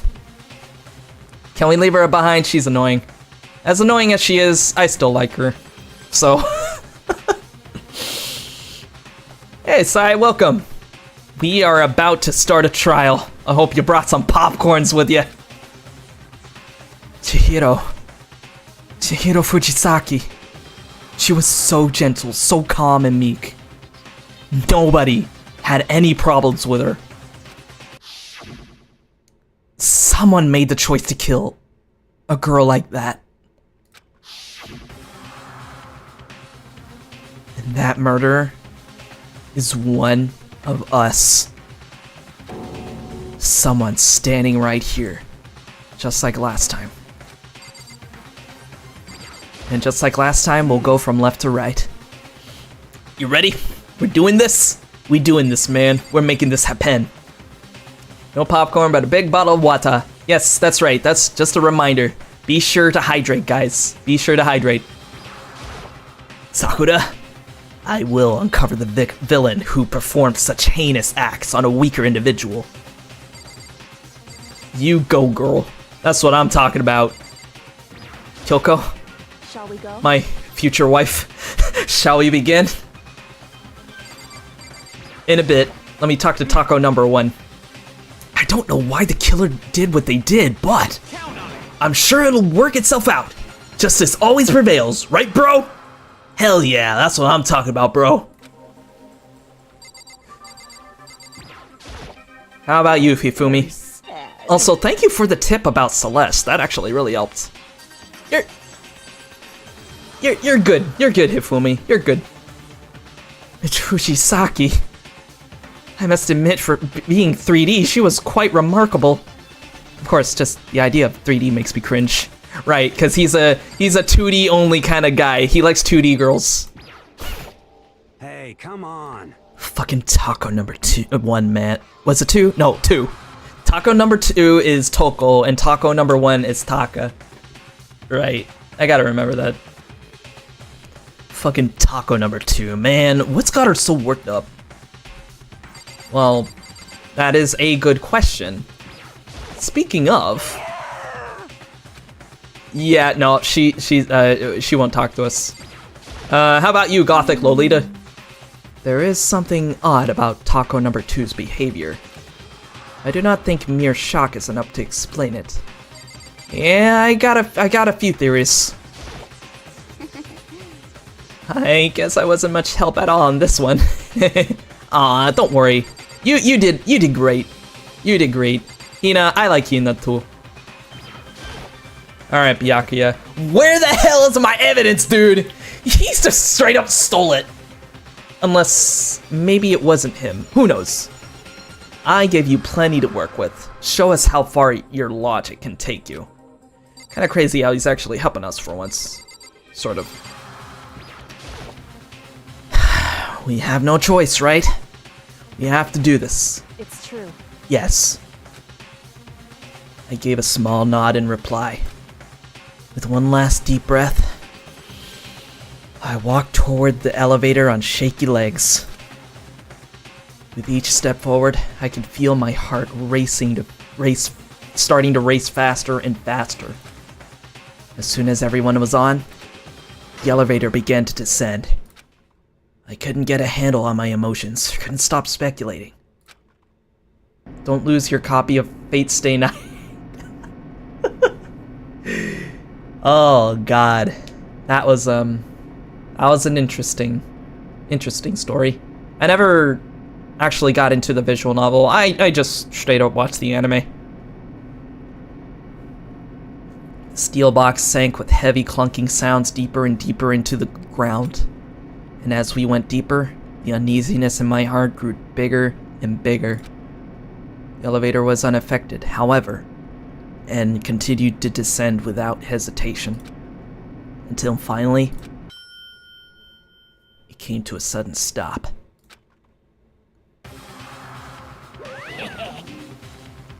What do you think? I redecorated! Isn't it so fresh? Isn't it so exciting? Don't waste our time with stupid questions. Let's get this over with. Good! You're rip-raring to go! Gotta say, I don't hate it! Not at all! Well? Okay then, let's get this show on the road! Thrills, chills, kills! Everyone, please find your assigned seats! And thanks for the follow, Kevin. Welcome. You know, sometimes I'm not sure when people subscribe, I usually can't tell if they're on the stream or not. Sometimes they subscribe when they're actually not watching it, but but either way, if they ever see this, thank you. And so, the curtain opened once again. A deadly judgment, a deadly deception, a deadly betrayal, a deadly riddle, a deadly defense, a deadly fate. Faith, not fate. Oh, you're here. Okay, cool. Welcome. Like I said, it's usually hard to tell sometimes people subscribe to the channel if they're not actually watching us live right now, which usually happens, but I don't mind. A deadly class trial. Let's fucking go. I might as well save it here. Yeah, no, yeah, I'll save it right there. And once the trial is done, I'll save it on the other file. Yeah. All right. Let's see. So, from what I can remember last time, I had a really rough time getting my shots in. Like, because of the bobbing and weaving of the reticle, that was an issue. So I kind of want to find that first. Either that, or I could just use Robot Jock again.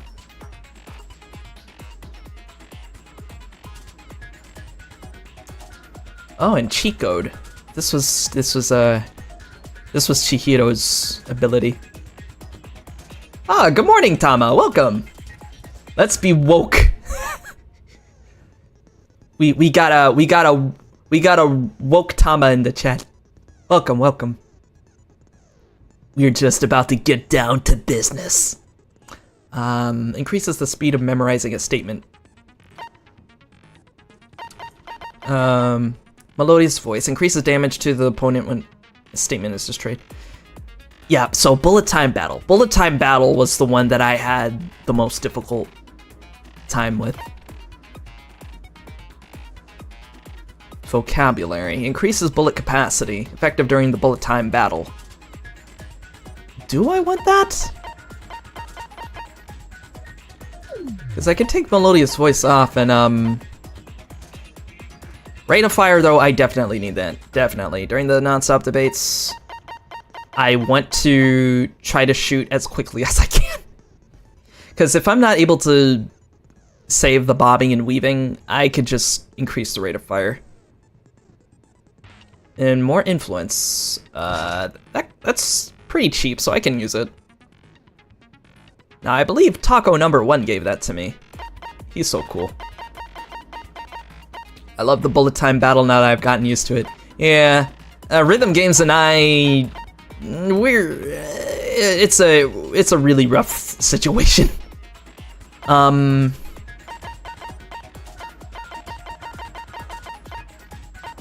So far we have more influence gauge and rate of fire. Let's see, these are Chihiro's abilities. Increases the speed. Oh, increases the speed of memorizing a statement. Oh, that's actually useful.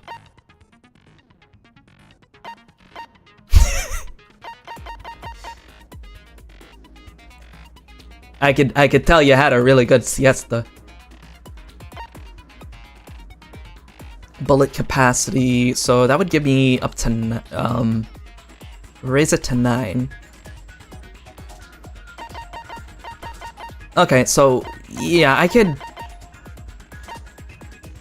increase the speed. Yeah, I can increase the speed of that, and 1, 2, 3, 4. So if I use vocabulary, I would cap it out to 11. Don't forget, you can use R1, RB. I'm using keyboard, so I don't know which. Slow down time. I think it's a space bar. Slow down time with your focus gauge. It'll steady your reticle. That is true, yeah. So maybe anything that can increase the focus gauge will probably help then.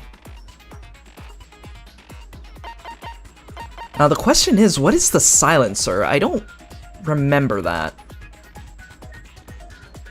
I don't think I remember it ever mentioning a silencer.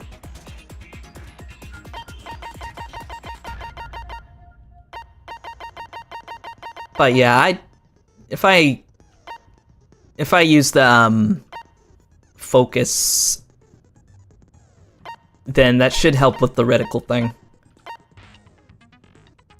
I think they introduced it this time around. I mean,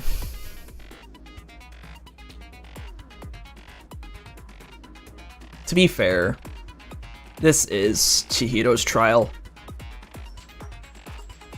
So to honor Chihiro, we could use all of her abilities. So if the silencer, or whatever the silencer does, if it shows up this time around, then yeah, we could definitely do that then. Yes. Do it for the baby! Do it for the babu! Yes, yes, yes. So that means I won't be able to use vocabulary then. So I guess I can bring back Melodious Voice. Because again, anything that can help with bullet time battle, that would help me out great, because that's one of my weaknesses. So yeah, we'll go ahead with this then. Wait, what? Oh, wait, no. If I use 3, it'll go to 12. Alright, so I won't be able to use those then.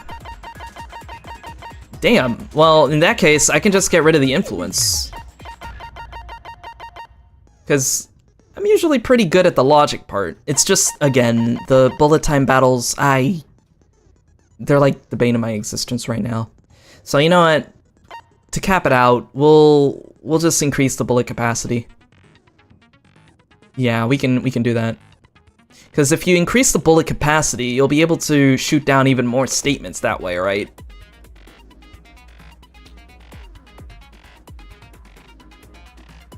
So that way, whoever the murderer is will be able to select more statements and then shoot it down during the rhythm battle.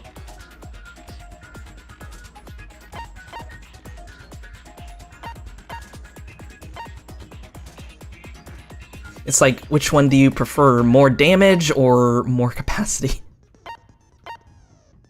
What action difficulty? So everything is kind right now. So like, normie, normal, everything throughout. And the reticle will be bobbing. So that's what we're dealing with right now.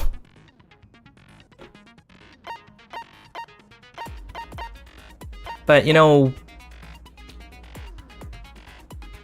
having more chances, I think that would be good.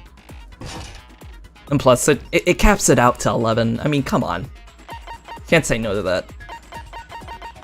Alright.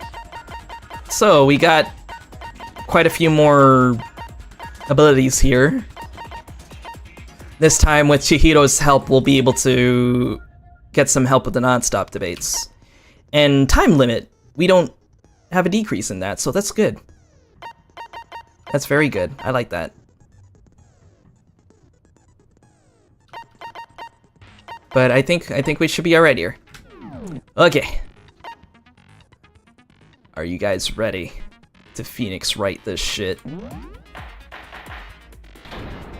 All rise for the class trial. With a basic explanation of the class trial. So, your votes will determine the results. If you can figure out who done it, then only they will receive punishment.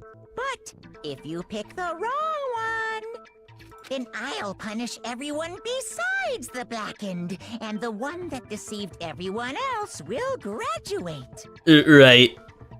Okay then. So, first off, let's talk about the murder weapon. Right. All right. Good thing to start on. Oh, those pictures are so cute. Oh my god. First, we have to make clear what was used to deliver the fatal blow. Oh, wait, how do I switch bullets again?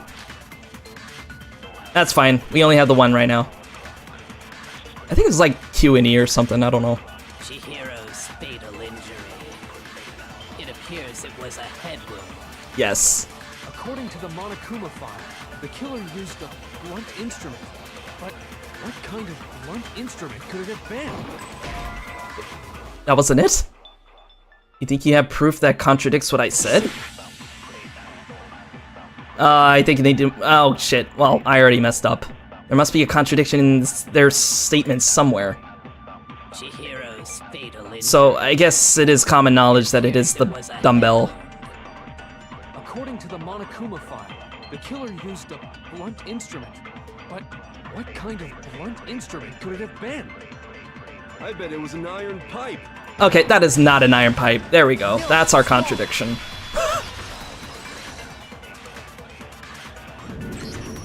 Can we agree that the object that dealt the fatal blow was the dumbbell, found at the scene of the crime? It was covered in blood, and there was nothing else at the scene that could have caused that kind of injury. And the wound on the victim's head is consistent with the shape of the dumbbell. As far as I'm concerned, there's no mistake and no room for doubt on this one. Please trust the detective. You looked at her head wound? Yay! That's so creepy! If you don't mind, I will proceed from here. Oh, To discussion of the culprit. Chihiro's portrait is right there. I just now noticed. God damn it. Fuck, man. Why is it always the ones that I love that get taken away in games like this? Like, come on. Although, I believe the criminal behind this heinous act is already quite clear. What? The criminal? Oh, right. Chihiro's killer is the fiendish serial killer, Genocide Jack. Genocide Jack. The fiendish serial killer. Did he really kill Chihiro? A new element has been added to non-stop debates. Would you like to hear more? Please, for the love of God, tell me more. Tell me more! For this debate, lines of white noise will appear to disrupt your White noise! Oh my god! Strabo, you're a savior. Holy shit. Because I think I know what they're gonna talk about now. Your truth bullets will disappear if they hit these lines, so think of them as obstacles in your debate. But there's a way to keep this white noise from getting in your way. Press the right mouse button to attach the silencer, which you can use to shoot down the white noise. Oh, so the silencer, so it's not like a silencer like a silent bullet, but more like a silencer to clear out the noise. Gotcha. Please don't kill Celeste, she could be a killer though. It'll just add to her charm. I mean, Tama absolutely loved the last killer, which, you know, it was Leon. Oh, speaking of Leon, there he is. Man, I'm sorry, Leon. You know what the sad thing about that whole Leon situation was? Like, it was all in self-defense, but he had the opportunity, you know? The opportunity was there for him, so he ended up becoming the actual murderer. So. However, if you shoot an actual remark with your silencer instead of the white noise, the time limit will decrease, which in fact won't happen because we have Chihiro's ability, so that's not gonna happen. So take careful aim when you have your silencer out. Oh, but if your action difficulty is set to gentle, white noise won't appear at all. Which, unfortunately, it will for us, so. In which case, you can forget about the silencer and just focus on the situation in front of you. Well then, good luck. Have fun. Yeah, see, exactly, because at the end of the day, all of them are innocent. You know, they had no choice. This is what Celeste mentioned, a zero-sum game. Like, there can only be one winner, maybe? We gave him a sick t-shirt, and that's the saddest part. That's true, we did give him the t-shirt. That's right, you remembered. Right. He was our friend, too. The culprit is Genocide Jack. I'm sure of it. Case closed, as far as I'm concerned. But that's impossible. Why? What makes it impossible? Well, I mean, come on. There's just no proof for it. Holy shit, that worked!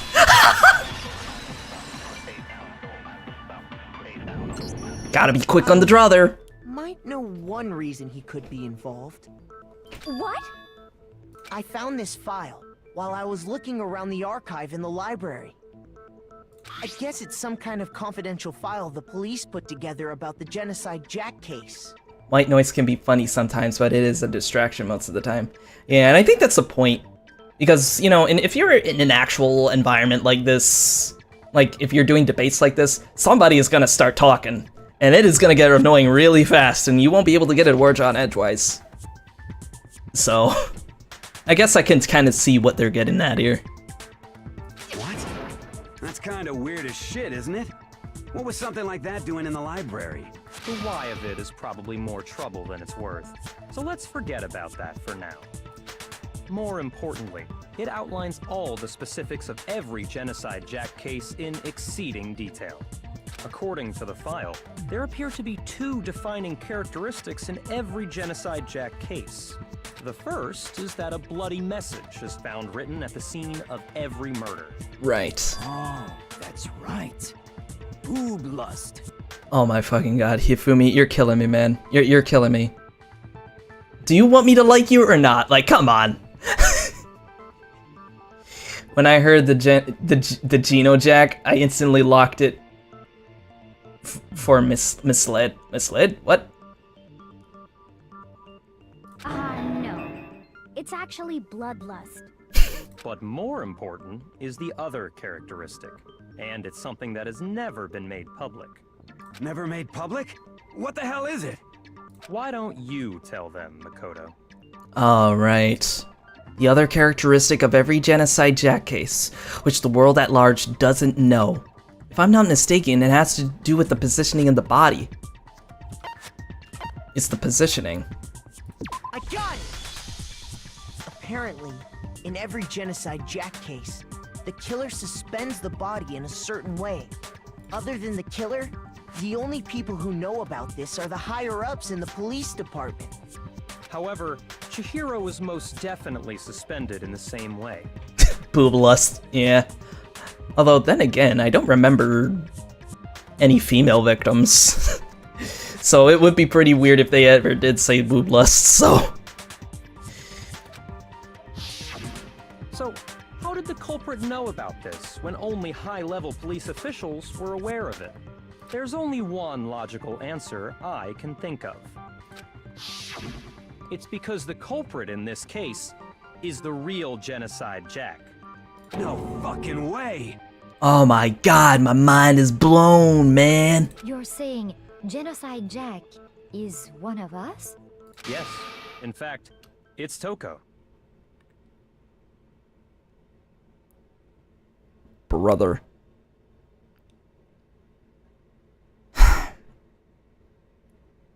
You know, I was going to hold off on that, but Byakuya just straight up said it. Some victims sounded female, I might be wrong. Can I still look at the... I can. Yeah, okay, good. I was gonna say, if it doesn't let me look at the truth bullets while we're still doing this... Because you're able to do that in Phoenix, right? You can still look at the evidence, like, mid-dialogue. It doesn't say in detail, so probably. But, man, way to kill the suspense, dude. Like, I was thinking, you know, somebody might point it out, but of course it had to be Byakuya. Byakuya is kind of an a-hole like that. Yeah. That's one thing we can all agree upon.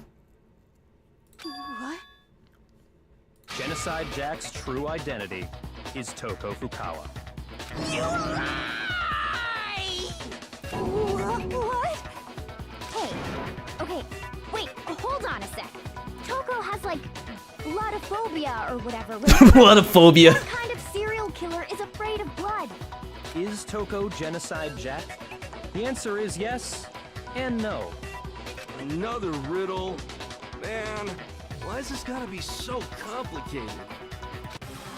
It's a riddle for sure, but I feel like I understand it. What it means for Genocide Jack to be Taco number 2, but also to not be Taco number 2.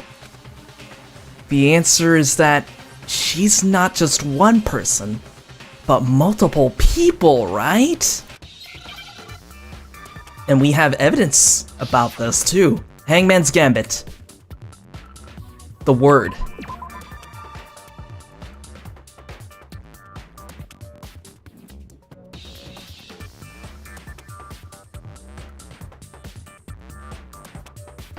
Oh, shit.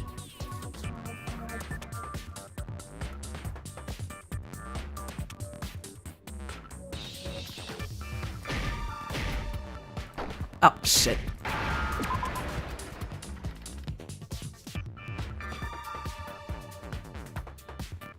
Three letters left. Come on. There we go.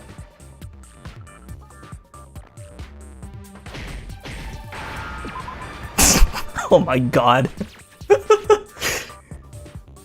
Wait, is that... Oh, there we go. That works. She's a fucking schizo! Oh my god, it's literally every other VTuber out there! Personality? What's this? You just spell it slur?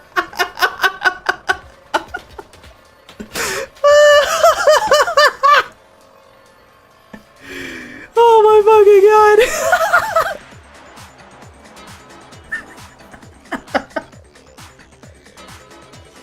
That was beautiful. That was beautiful. Oh my god. So you mean to tell me taco number 2 also has a taco number 3? Wow. I think I read that somewhere in the file too. They thought that the suspect might have, what did they call it? Dissociative identity disorder. Honestly, I thought the Hangman's Gambit was going to be just 3 letters. DID, but I guess... Oh god, it took me a little bit, but then as soon as I saw the S fitting in the beginning there, that's what did it. Oh, okay. But still, to go and say that about Miss Fukawa is... Perfectly acceptable. Toko's strange behavior after seeing the body is proof enough that she has a split personality. The one thing that shows Toko could have a split personality. It has to do with her behavior. Oh, Jesus. I got it! You're talking about how she started acting totally different than usual, right? She became even more of a shut-in than usual. Was it? Is it technically a slur? I mean, I hear the word all the time watching other VTubers, so I don't... I'm not even sure. I'm gonna have to look that up later. That's right. Think back. She fainted when she saw Chihiro's corpse, and then, when she woke up... I mean, I know Nemcro says it almost all the time, so I guess it's fine. Then again, she says some really weird things. Oh, right, I remember this. Is that a dead body? It hit her real hard when she fainted, yeah.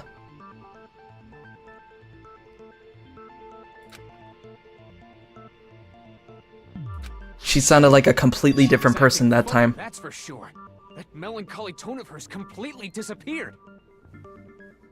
DID is a real disorder with a lot of stigma attached to it. It is, yeah.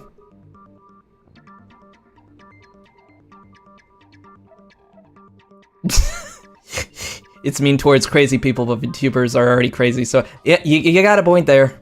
We are crazy son of a bitches.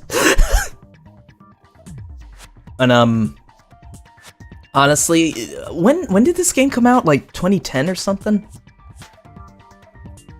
Like the first game. Totally different era back then. Don't go assigning adjectives to my tone without permission. Not to mention, once she regained consciousness and saw Chihiro's body again, she was utterly calm. In other words, within her is one personality that can't handle blood, and one that obviously can. So when Toko trapped herself in her room, it's because she was scared of Genocide Jack? Right, she did lock herself up in there, but she did say not letting Genocide Jack have control. So maybe instead of her saying she didn't want Genocide Jack to control the situation, it sounds more like she's saying it in a way where she doesn't want Genocide Jack to control her mind. Like, her whole personality. The reason she locked herself in her room wasn't to keep other people from getting in. It was to keep her other personality from getting out. Right. What? Toko was afraid. Afraid of the murderous fiend inside of her. Of killing even more people. How? Yeah. How can you know all this? I do believe you misunderstood her. What she's trying to say isn't, how can you know all this? No. What she wants to know is, how could you tell them? Oh, shit. Huh?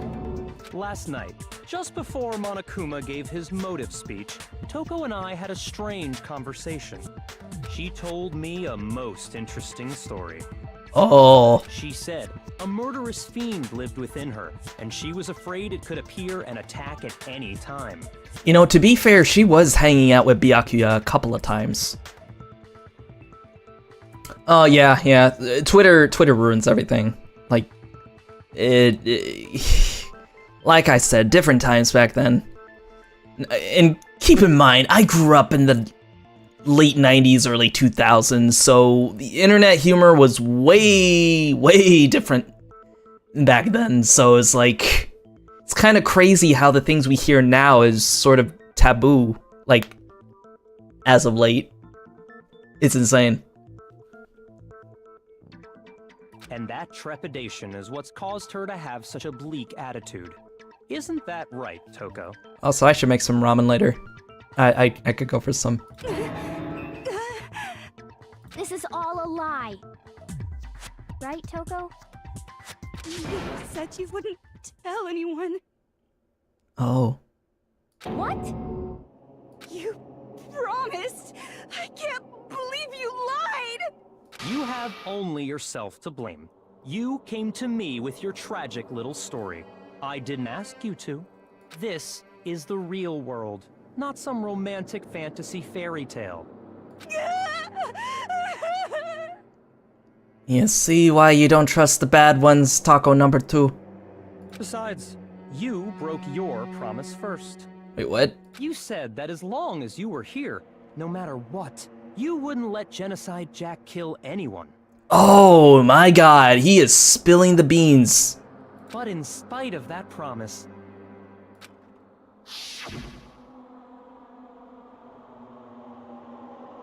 I couldn't keep our promise. So they did make a promise about this whole thing. So she wasn't able to hold up her end of the bargain. So now he has no reason to. I won't let Genocide Jack have control ever again. Jesus Christ. Kept my promise. You would go out with me. And that's what it was. Because she has a thing for him. And he was using that as leverage. That's the only reason I promised. how many times do I have to tell you? I never said that. But you weren't able to do it. You just couldn't resist that rush. Celeste. Could you? You can see her in the right there, and she was like, "Oh my lord!" I swear I tried to control it, But your efforts were useless. What a disappointment. I hate you. Well, the opening act is nearly finished. All that's left is to hear from the person in question directly. The person? You don't mean... Wait. Something doesn't feel right. Taco number 2's body suddenly lunged backwards. What? A huge thud echoed across the courtroom. But in this next second...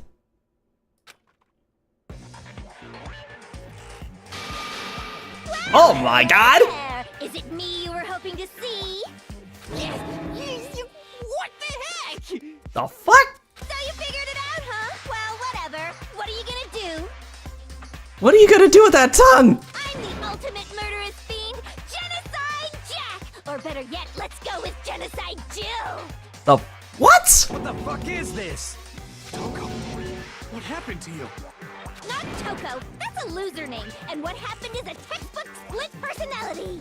So what if one of them happens to be a serial killer? You should turn a blind eye to one's faults. I hate that she almost looks like my OC right now. Super high school level murderous fiend is such a cool name. If anybody started going by that name in high school, please send me an article. Send an article my way, just so I could see this. Cause that's insane. That is insane. So intense. Like they say, sound in murderous mind, sound in murderous body. This one is so different from the one we've come to know. I know. You know what, guys? We finally met our taco number 3. Holy shit! Yes, well, the world is composed of a front and a back, you know. Just like how every inning has a top and a bottom, or how in the depths of every truth lives a little lie. Behind every dark and gloomy soul lives another that shines as bright as the sun! Fumi is not having this. This is the murderous fiend Genocide Jack? This is beyond insane! Miss Jack, Jill, can I ask you a question? And she's literally 2 seats away from me. What's up? Some of us think you might be the mastermind behind our entire situation. What are your thoughts on that? Well, I'll tell you, I am the mastermind of all masterminds! Just kidding! Then it's not true? Of course it's not true! How dare you try to link me to that creepazoid! And another thing, the police and government and society in the outside world are totally powerless! I mean, they just let this idiotic, bloodthirsty maniac go buck wild all over town! Sure, I'm a bloodthirsty maniac, but life is pain, right? To live is to hurt other people. It's a necessary evil if you want to survive. The act of living itself causes pain for everyone. Just kidding again! This should be enough to convince you. What? This murderous fiend is responsible for Chihiro's death. Is she though? There's clearly a motive, so there should be no doubt. A motive? Remember what Monokuma told us? Right. If someone didn't murder and graduate within 24 hours, an embarrassing memory or secret would be revealed. Oh. So maybe this was the secret that she didn't want getting out. Well, let's assume that Toko's secret was about Genocide Jack. If a secret like that came to light, Toko's life would have undoubtedly been forever ruined. So she had a very clear motive to never have that side of herself exposed. That would make sense, yeah. Interesting. Very, very, very interesting. But sorry, as much as I hate to admit it, I'm not the culprit. But I cannot imagine anyone other than you could murder someone in such a bizarre fashion. Yeah, because there's a lot of evidence that I'm thinking about right now that makes this feel like it doesn't make any sense. Because if it was Genocide Jack, then the crime scene wouldn't look like the way it is. Weird. Maybe so, but nevertheless, it's the truth. Maybe she is telling the truth. Do you really expect any of us to believe you? Yeah. I could never believe a word you say, you monster! Okoto, what do you think? Maybe she's totally right about that, but something's still bothering me. Yeah, see, he and I, we're starting to see a little bit more to this case than it meets the eye. What she said, I need to get some more details about all of this. Oh, hell yeah, my favorite song! Because there's something about the dead body that doesn't ring right to Genocide Jack here. I didn't kill anyone! You say that, but do you really expect any of us to believe it? Perhaps if you had an alibi, that would change things. Oh, an alibi, huh? Now we're talking! When you compare your past murders to this incident, the modus operandi matches completely. Not completely. There is something about this crime scene that doesn't add up. Really exactly the same? I'm not so sure about that. I think there's a slight difference between the Genocide Jack cases and this one. Huh? How's it any different? Uh-oh, you don't know? Yeah, see, even Taco number 3 knows exactly what we're getting onto. Well then, human garbage, let me tell you! I murder with passion and conviction. I consider myself a professional, and I have a very particular way of doing things. Imagine you go to a fancy Italian restaurant. They're very picky about the noodles, the sauce, everything. But what happened to Chihiro? It'd be like if that same Italian restaurant started using ragu or Chef Boyardee. Oh my fucking... I was not expecting to hear those. Oh boy. I mean, I use ragu. Damn. Damn. Taco number 3 has taste. The ultimate taco.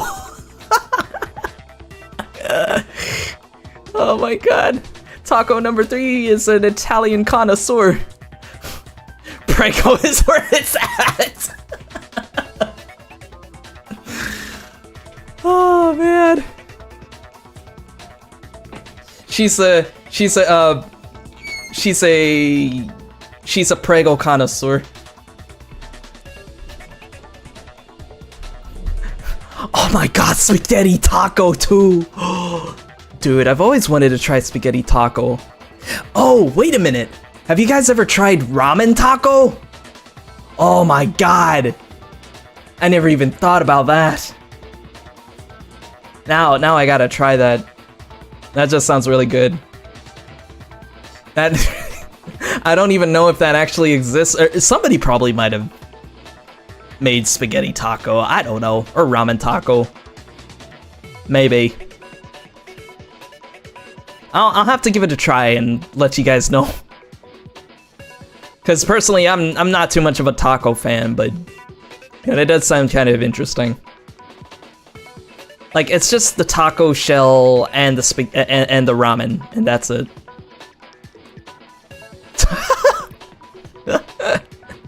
Oh boy, that's a good one. This is no creation of mine. Let me rephrase that in a way that maybe makes more sense. There are two clear differences between the Genocide Jack cases and this one. There's one clear difference between the murders. In the photos from the other Genocide Jack cases, look at the neck and stomach. Here you'll see a clear difference. And it's not the message, but the injury. For one, the cause of death is different. In the Genocide Jack murders, all the victims were killed the same way. According to the case file, they were all apparently killed with a pair of scissors. Scissors. That's the contradiction. But Chihiro died from a blow to the head, right? Ah, yes. That is remarkably different from the other murders. Wouldn't it be strange for someone who kills the same way without fail to suddenly change their method? And there's more. One more conflicting detail. That's right. In my recipe of murder, if the bloody message is the tortellini, then the arrangement of the body would be the pesto sauce. Oh my god, she's really going for this Italian analogy, is she? I want that Mexican pizza from Taco Bell. They make Mexican pizza there? What? This is coming from someone who doesn't eat at Taco Bell. Or has ever had anything from Taco Bell, come to think about it. Holy shit, I never even ever been to a Taco Bell in my life. Like, never. Huh. Could you please stop comparing killing people to cooking? So, are you saying the other difference has to do with how the body was arranged? There are two kinds of people. Oh boy. That's right. The second difference is related to how she was suspended. In the photos of the other Genocide Jack cases, all the other victims were stabbed through their hands. Here you'll see a clear difference. Would it be when? No, not how, but what was used. I got it! Do you remember what the killer used to suspend her? They used some kind of rope to hang her up by her wrists. What is your point? Well, In all the previous Genocide Jack cases, something else was used to suspend them. Specifically, pairs of razor-sharp scissors. And guess what? I used my own specially designed scissors for the murders and the arrangement. Like I said, I'm a professional, so naturally I'm very picky about the tools I use.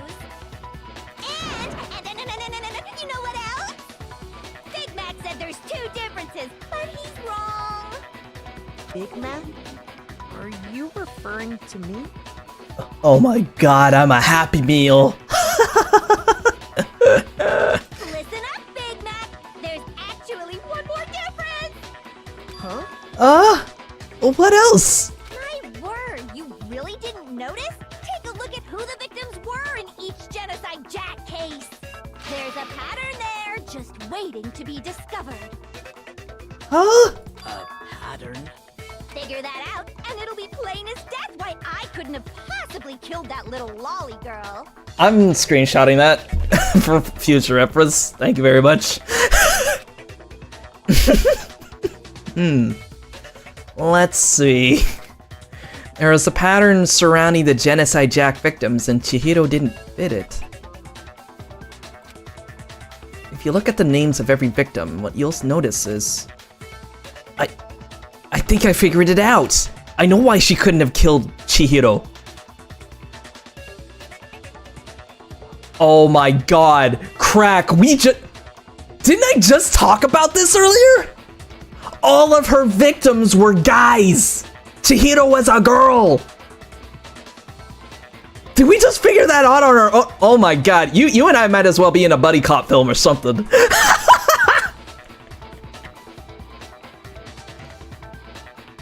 Oh boy.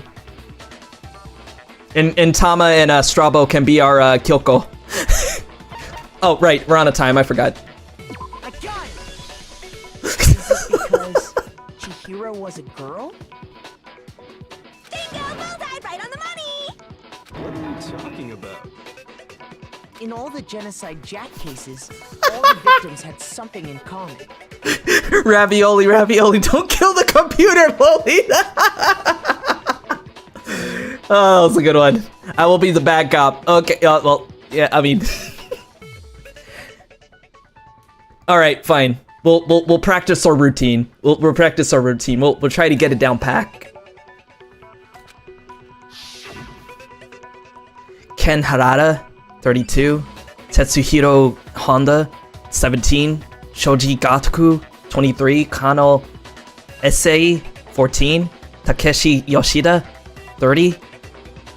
Komatsuna Taro, Takefumi Gono, Uchida Naohia, Takeshi Masumue, Yuto Yumejima. There was no end to it. Those are all guys' names. That's right! The people I kill with such passion and conviction are all adorable little men! Little? I can't believe I said it! I'm so embarrassed! The hell is wrong with you? I can't help it! I'm just a full-throttle boy-on-boy fangirl, and the mopey side of me just hates it. Oh shit. Hifumi was right. So she is into that kind of stuff. Crazy. But now I'm on the fast track to becoming a full-fledged fan madam! So since Chihiro was a girl and not an adorable little man, you wouldn't kill her? Would an Italian chef suddenly start making ramen just because they're both noodles? Don't be stupid. I have too much passion and conviction to cross that line. That's the absolute reality of the one and only. We get it. You've clearly explained your hobby and your philosophy. But that's not all there is to it. It's a different matter entirely, when you're forced to kill in order to survive. Quiet, lowly cur! Lowly? Cur? I would never kill for a reason as petty as mere survival. And if by some fluke I did kill to survive, why would I bother with the message and arrangement? It'd make me the obvious suspect! That does make some amount of sense. Plus, Whatever reason I have for killing, I would never leave out my prized scissors. Who would go out of their way to use a big, stupid, heavy dumbbell? You know, the more I think about it, the more it could bring up this other possibility that maybe it probably was a copycat. But maybe they didn't do a lot of the research. Maybe.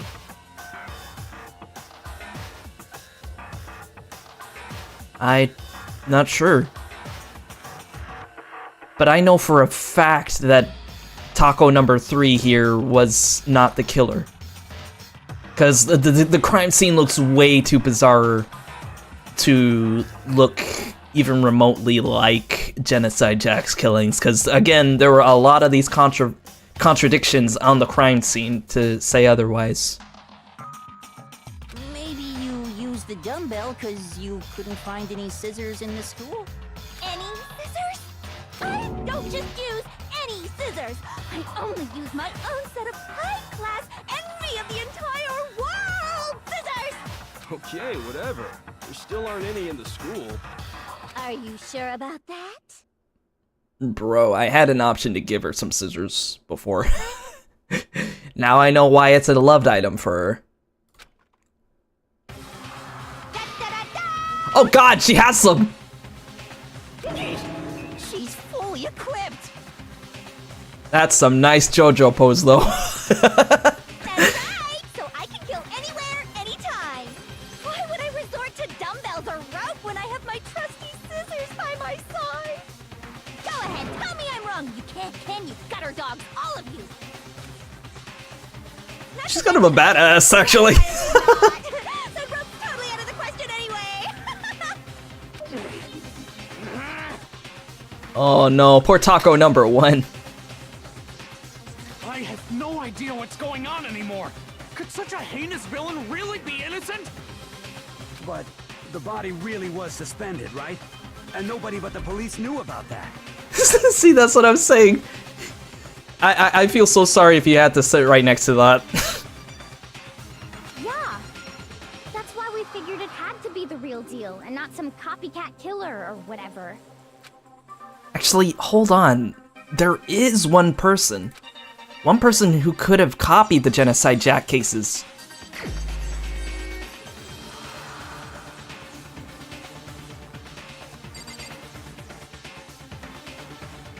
So, it does come down to this. There could be only one other person that would know so much about Genocide Jack. So much so that they would start copying their crime scene. And that person is this fucker. Here's my answer. Byakuya, it's possible you could have found out, isn't it? You'd have no problem gaining access to classified government documents or internal police records. Plus, you'd already looked through the Genocide Jack file before this all happened, hadn't you? Looks like we found our mosquito. Are you saying Mr. Togami did it? And you can tell, too, he's quiet all of a sudden. Then, the reason he pushed the theory of Genocide Jack being the killer so hard was because he wanted to pin the crime on her. So, he rearranged the scene to disguise it and make it look like I put my stamp on it.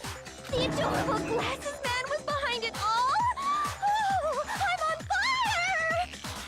Jesus. Hey, Akio, what's your response? One of these days, I actually kind of want to draw my OC, like, right next to Taco number 3 and just do, like, a side-by-side and just have them with the same emotions and everything, like, and just... Oh my god, they look way too similar. It's insane. I see. So now the suspicion falls on me. Then I must ask, when would you say I began acting suspicious? Surely you must have an answer. Looking back and thinking about it now, the way you were acting right before we discovered the body was a little strange. In the locker rooms, they're suspicious, very suspicious indeed, wouldn't you agree? Seems nobody searched the locker rooms. Let's start with the girls' locker room. Yeah, he was the first one to mention the girls' locker room, wasn't he? You wanted to go to the girls' locker room right away, right? But since you're a guy... I should have naturally thought of the boys' locker room first. Is that what you want to say? The victim was Chihiro, a girl. Hence why I said we should check the girls' locker room. Nothing strange about that, I'd say. On the contrary, there's something very strange. Okay then, what's so strange about it? Go ahead, share with the rest of the class. There was a clear contradiction in what Byakuya just said. Let me look back really quick just so I don't mess this up.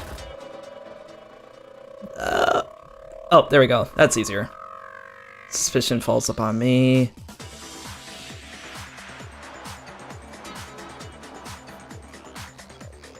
Nobody searched the locker rooms. Let's start with the girls' locker room.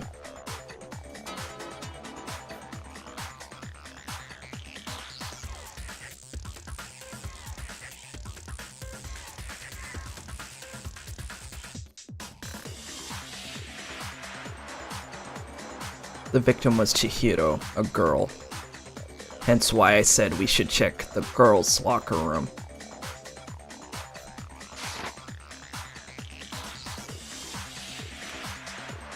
I need to make it clear to everyone. A new element has been added to non-stop debates. Would you like to hear more? How many more are there? What? Next, we are going to add something called a truth flashback. If you aim at a weak spot and hold down the left mouse button, then you'll memorize that weak spot. This memorized phrase can only be shot once as a single truth bullet. If you shoot or change the truth bullet, it will disappear from your truth cylinder. However, you can use this flashback feature as many times as you want. If you don't seem to have the answer to a lie or a contradiction in your loaded truth bullets, it might be wise to memorize a different weak spot and use that to make your case. When's the best time to flashback? Well, you'll just have to use your keen wits, won't you? What the fuck? In this case, though, I will say that if you don't use a flashback, you won't be refuting anything. Flashback. Well then, good luck, and have fun.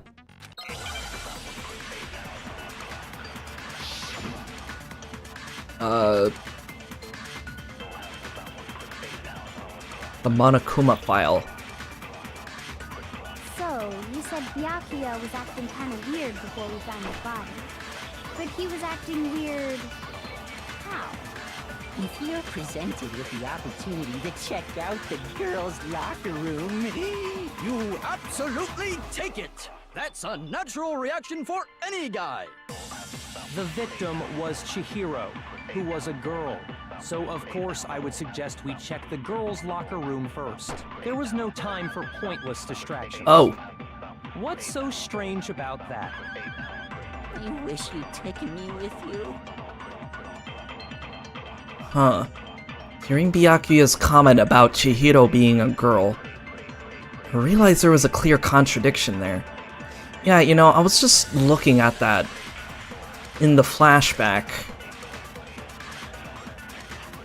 Right, because in the flashback, like, what he said before about going to the girls' locker room, and about Chihiro being a girl, because it doesn't make sense how he could have known before we'd even found out, or even found it. Okay, I need to make that contradiction clear.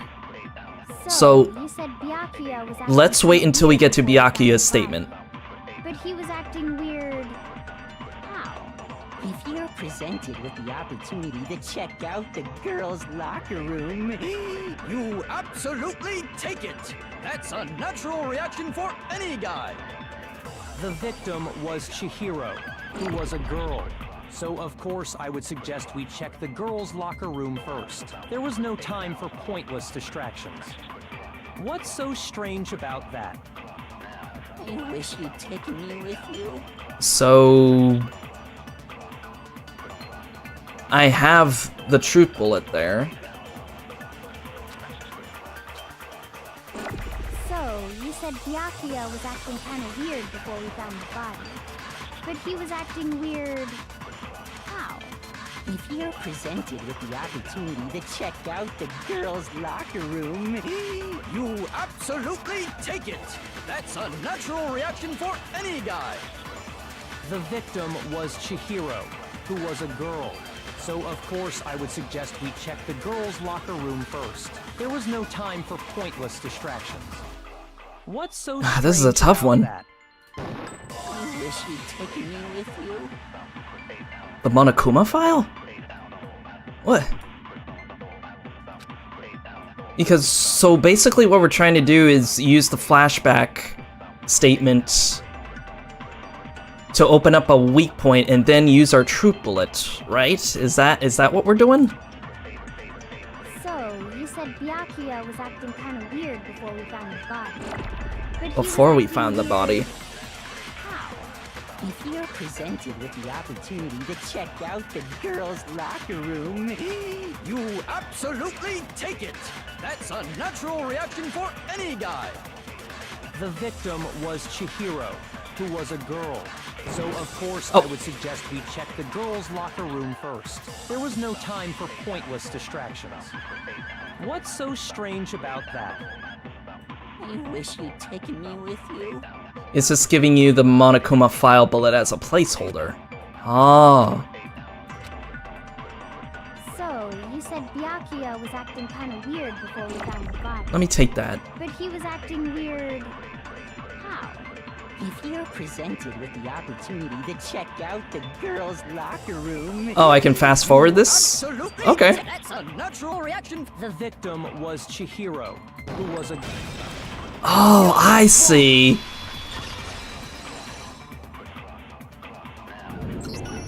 I'll tell you what's so strange about that.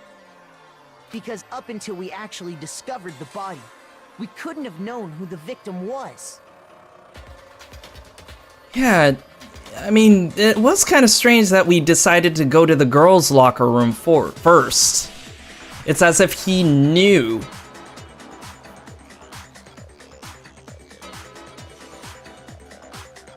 Crazy. So, if we take statements as if it was a flashback and then use it on one of the other statements that somebody said, then we can find a contradiction that way. That's insane. A bit complicated, but hey, if it works, it works. Oh god, I think the rest of the playthrough is going to be even more difficult now that we're learning all these new things now.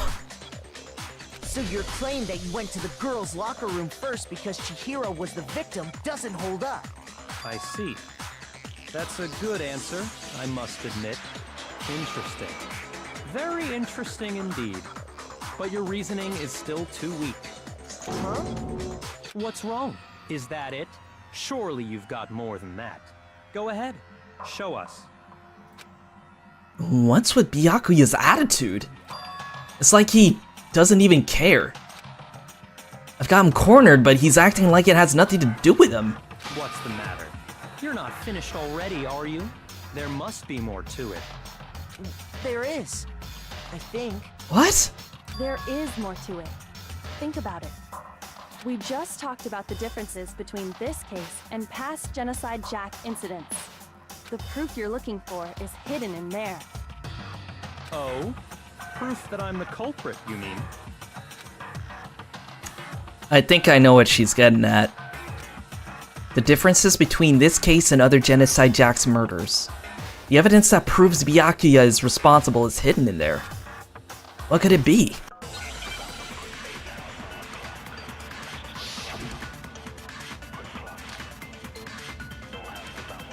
It is the library desk lamp. Because of the extension cord. The difference between the cases? You want me to explain it again? When I want to kill, I use my very own special scissors. And I use those same scissors to arrange the body. But Chihiro was suspended with... It was some kind of rope. Was it not? That's right! It absolutely was! Was it really a rope? There must be something very fishy indeed about that rope. Hey, Byakuya, where'd you get it from, huh? I'd never seen that rope before in my life. No. Of course you have. Because you were sitting right next to it, dude. Actually, I'm pretty sure you have seen it before. Honestly, it takes me a bit, like a bit of a buffer in order to understand things, so. Because, you see, that rope, or should I say,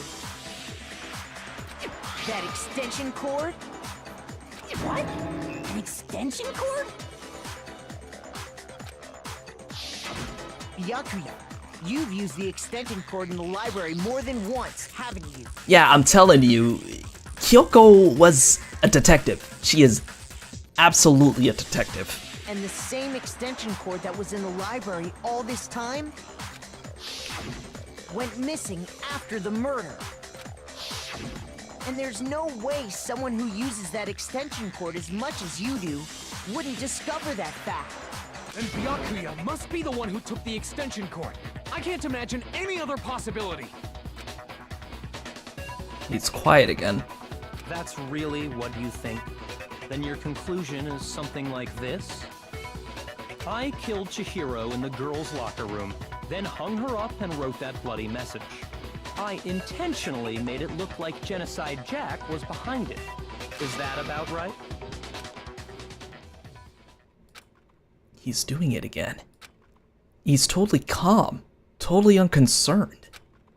As if he's not even involved. Wait, not even involved? What's wrong? I asked you if you think that's what happened. What? Hell yes, that's what happened. So that's it, right? Byakuya's the killer. I don't disagree with not disagreeing. He kept calling this a game, right? So he'd be totally willing to do something like this to win. Huh? Now even I'm confused. What the fuck? Sorry, but could we hold on just a second? I think we need to talk about this a little more. Huh? Do we really need to? We've already decided who did it. I know, but still, there's something that's still bothering me. Is that right? And what, pray tell, is still bothering you? I killed her in the girls' locker room, then disguised my crime. Specifically, I dressed it up to make it look like it was the work of a homicidal psychopath. What about all that bothers you? Wait. What was that just now? Something's not right. Chihiro's body was definitely found in the girls' locker room, but does that mean... Can I really just accept what Byakuya said as the truth? No, I don't think so. There's definitely something off about what he said. It had to have been the scene. Like, I've been saying this since the beginning of this damn investigation. The scene of the crime just doesn't seem right, like, at all. I got it! You say you killed Chihiro in the girls' locker room, right? But are you sure about that? Isn't it possible that the murder took place somewhere else? How disappointing. What kind of question is that? Even in the world of disappointments, this is a true letdown. She was found dead in the girls' locker room. There is absolutely no question about that. How could the scene of the crime have been anywhere else? Well, I think it's entirely possible that she was killed somewhere else, then carried there later, along with the rest of the murder scene. Exactly. The rest of the murder scene? That was awfully specific. Please tell me you have a reason for saying all of that. I believe I do. And we got the truth bullets to prove it. Hey, Byakuya, did you just Did I just take you off guard? When the story suddenly moved to the crime scene, Byakuya, who'd been so confident up till now. Maybe Byakuya never even realized that the actual scene of the crime could have been somewhere else. Hey, don't just move on without permission! What do you mean she was killed somewhere else? Come on, Makoto. If there's any chance the murder took place somewhere else, let's see the proof. Oh, we got the proof, alright. Evidence that shows the murder took place somewhere else. There was something that was switched between the boys' and girls' locker rooms.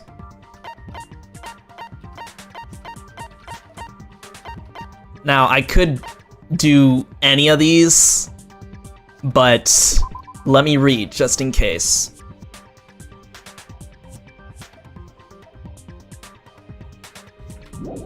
Okay.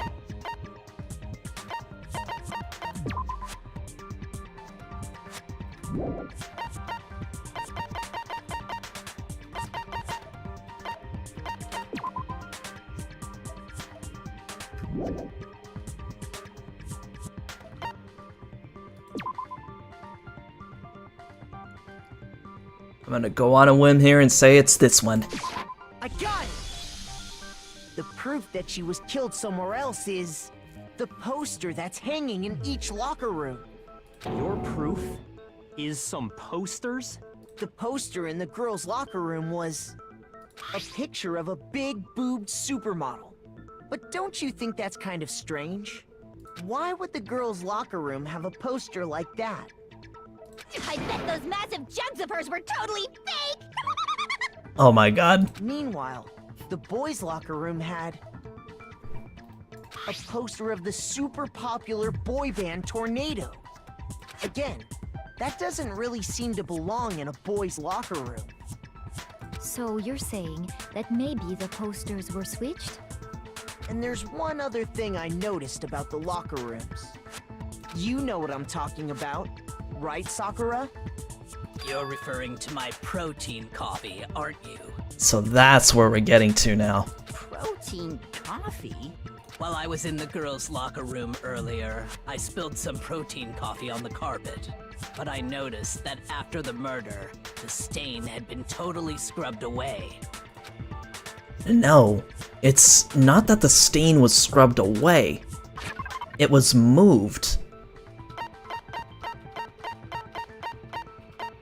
to the boys' locker room carpet. I got it! The stain on the girls' locker room carpet wasn't scrubbed away. In fact, I found it on the boys' locker room carpet. That's definitely the stain from my protein coffee. Then, does that mean that the carpets were switched too? But why would anyone do that? To move the murder scene from one locker room to the other. It's certainly plausible, don't you think? What? In other words, in order to completely swap the scene of the crime, the blood-stained poster and carpet were moved along with the dead body. By doing this, the killer was able to change the entire room where the murder took place. I can certainly follow your reasoning, but why would the culprit bother doing that? Huh? Why would they go through all that trouble of switching the scene of the crime? Actually, an even bigger question. If the murder did take place in the boys' locker room, then how did Chihiro get in the boys' locker room in the first place? To get into the locker rooms, you have to swipe your e-handbook across the card reader device. But Chihiro's handbook should have only allowed her access to the girls' locker room. She had no way to get into the boys' locker room to begin with. No, she did have a way, and I can tell you what it was. Hiro? I highly doubt that. Shut up! I'm telling you, I know how she could have done it. Is he right? Could Chihiro really have gotten into the boys' locker room somehow? Alright, let's hear what Hiro has to say. And don't forget, we have that broken e-handbook. Is it really possible? Could Chihiro really have gotten into the boys' locker room somehow? Ah! I got it! She must have hacked her e-handbook! She was the ultimate programmer, after all. I'm sure that would have been no problem for her. No, I don't think that's it. She used the thing that was in the main hall. Huh? What thing? I'm talking about Leon's handbook, of course. Wait, but it's broken! No, that's wrong. She wouldn't have been able to use it. Which means she had no choice but to use either Sayaka's or Junko's. Why not? Because Leon's handbook was broken. Oh. Well, then, yeah, I guess that'd be pretty impossible, huh? I am struck silent by how quickly you gave up. Plus, isn't there a regulation against using someone else's handbook? Actually, the rule states that loaning your handbook is prohibited. It says nothing about borrowing one.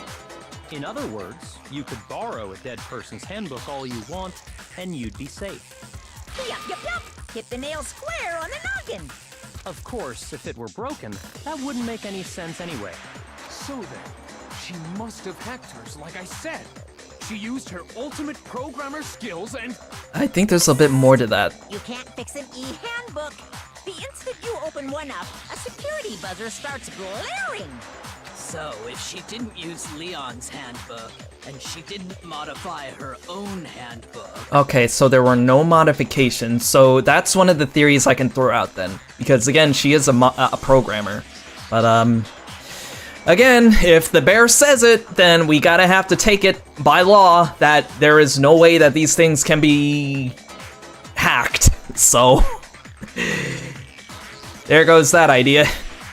Maybe Mr. Naegi's initial assumption is just wrong? It seems like there's no way she could have got into the boys' locker room. So I guess so. Okay then, I vote for Byakuya. Is that it then? Chihiro is killed in the girls' locker room and Byakuya's the one who did it? Really? But still, I don't know what else I could do. Shit, what do we think about at this rate? Hold on a second. Kyoko? I agree with you, though. I think you're on the right track. What the? You finally decide to open your mouth and that's what you've got to say? There's no way she could get in the boys' locker room, right? So... Why are you so sure she couldn't get in? There's still one other way she could have gained access. What? What are you talking about? What other way is there? Well, to explain that, why don't we take a little break from the trial? I'd like you all to come see something. Wait, we could do that? Wait. Just what do you think you're doing? Don't worry. This'll make the whole trial more exciting. I'm sure that thought must please you. Huh? It'll make things more exciting? Well, all right then. I declare an official class trial recess. Recess! Yay! Dibs on the monkey bars! For real? Oh my god, I was wondering if this game would also do recesses. Because in the first Trials of Phoenix, right, they don't really do that, but in the... Actually, they do. But we don't take breaks like this often during the first trial. So now that we're in the second trial, I guess there's gonna be a lot more to this investigation than we thought. Now then, what is it you want to show us? It better not be boring or I'll be very unhappy. Oh, I have no doubt it'll meet your lofty expectations. So, shall we go? Oh my god! You guys remember those dodgeball things connected to string? God, I used to love those. I used to get the shit beaten out of me with those things, but I still love them. Only a real detective could say that with confidence. Yeah, like I'm telling you, she was a detective, or her family's in the crime scene world. I would always get hit with it on the tetherball, yeah. So before I even knew what was happening, the class trial had been put on hold. We headed off with Kyoko in the lead, and where she took us was... So we're back at the crime scene, yeah? The girls' locker room? We've already searched this place top to bottom. What are you trying to pull, Missy? I'd like you to examine the victim's body one more time. Yeah, she did tell us to look very thoroughly. You want to check it again? Be sure to examine the entire body very carefully. Take your time. Examine her carefully? Like using our hands? Yeah, you want us to frisk? Is that what you're saying? No way, no way, no way, no way, no way! It's probably best if I don't run my hands all over a girl's dead body. It's not that I'm freaked out or anything, it's just based on religious grounds, you know? Very well. I'll do it. Of course, Sakura was the only one to say this. Frisk under the tail.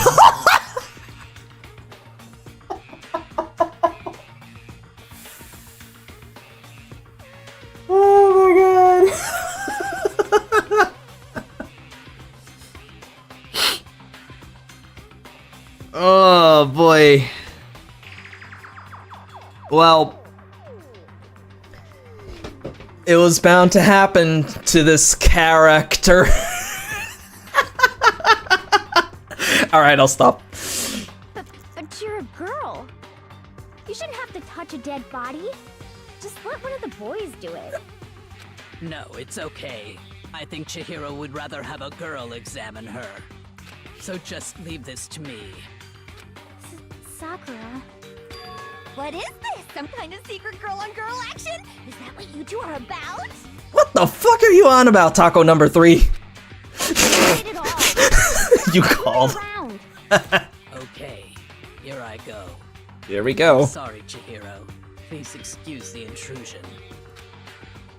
Putting her hands together in a brief prayer, Sakura then began to quietly examine her body. Be sure to check her entire body, and I believe we will solve this particular mystery. Her entire body? I know you say that, but...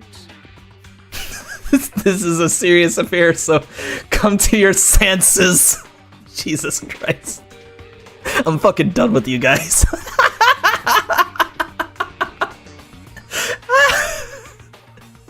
Yes, we've been trying to reach you about your car's extended warranty. What? This is... What is this? So the truth comes out. Holy shit! I almost fell out of my chair there. What is it? Not possible. It's not possible. Uh-oh. Sakura's eyes were staring wildly at Chihiro's lifeless form. Her massive frame trembled. This girl is... Is what? Is a boy!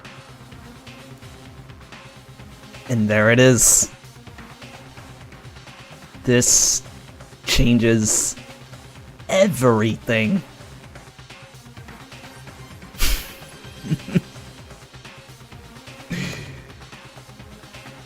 Oh man. So that's how they reveal it. The thing is, you kind of already like knew for like a long time, and I feel like this got spoiled for me like years before, like way before I ever considered playing this game.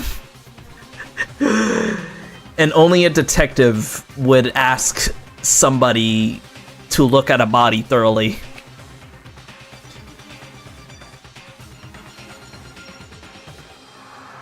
Because that does change a lot of things. Especially in a case like this. Especially in a case like this. But yeah. Chihiro was a boy all along. Oh man. Ah, I see. So she was actually a he. Interesting. Thank you for confirming this fact. You seem pretty calm about this. What? Never mind. Ifumi, you're dead to me, man. You're dead to me. You're joking, right? I wouldn't joke about this. Then it's really true? Chihiro was a guy? Oh, what? You guys didn't know? Heck, I knew that right off the bat. I think a lot of us did, honestly, Monokuma. Chihiro Fujisaki was totally a guy. He was a cross-dresser? Oh, we're really on fire! I wish I had killed him! Wow. So that's what Kyoko wanted to show everyone, huh? Interesting. Oh, that's true, because she would definitely want to kill a boy. Yes, that certainly does make things much more exciting. Now let's ride this wave of excitement back to the courtroom and get back to the trial. Damn. Ahem. I do apologize for keeping you waiting. Now then, let's resume the class trial. That was one crazy recess, dude. I never even got to try the swing. Man.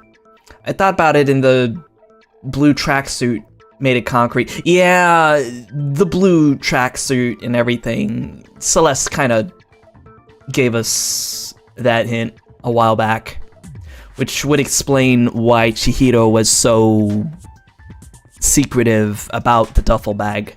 And that's the thing, we don't even know where the duffel bag is. Like, that evidence is just non-existent right now. We've all just learned of the shocking revelation that Chihiro was actually a boy. Let's pick up from there. Yes, well, I don't know his reason for hiding it, but the fact is, Chihiro was not a girl, but a boy. To think that Chihiro was actually a guy. Oh my god, I was about to date a boy. The thought had never even crossed my mind. Because the victim was male, he would have had no problem gaining access to the boys' locker room. Assuming his handbook did, in fact, list his gender as male, then yes, that would be true. Of course his handbook said he was a boy. He dressed like a girl, but he was a boy through and through. So then, there should be no issue with Makoto's initial assertion. The victim was killed in the boys' locker room, and was then later moved to the girls' locker room. And the killer could have easily used Sayaka or Junko's handbook to get into the girls' locker room. Yeah, and not Leon's because apparently it's broken, somehow. So Chihiro really was killed in the boys' locker room? I still don't understand the motive for moving the body, but yes, that does seem plausible. And that's what we're gonna try to figure out now. Well, I must admit, I did find it rather odd. I knew he felt a little off. There was a certain incongruity to his female body. This is the most titillating situation! So now everything has been connected. All the mysteries have finally become clear. Okay, well, connected or clear or whatever. We still think you're the killer, remember? Very interesting. This has become very interesting indeed. Why does he say it like he's just reading a mystery novel? He's off in his own little world. Exactly! Hifumi, you make me want to like you and hate you at the same time. Like, which one is it? Come on, dude. What about you, Makoto? After everything we've learned, do you still think Byakuya's the killer? Well, without a doubt, Byakuya is the one that made Chihiro's death look like Genocide Jack did it. But Are we still having doubts? Because, you know, now that we know that Chihiro is a boy, it would have been a lot easier for him to ask another boy to help him out Especially if they're going to the boys' locker room. Which means there was someone that Chihiro trusted enough to bring into the boys' locker room to help him train.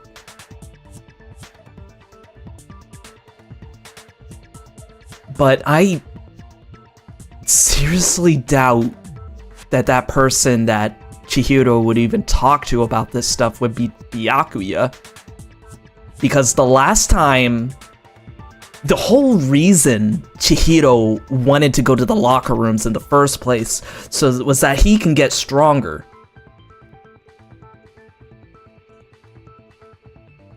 And that all happened because Byakuya was the one that bullied him about it.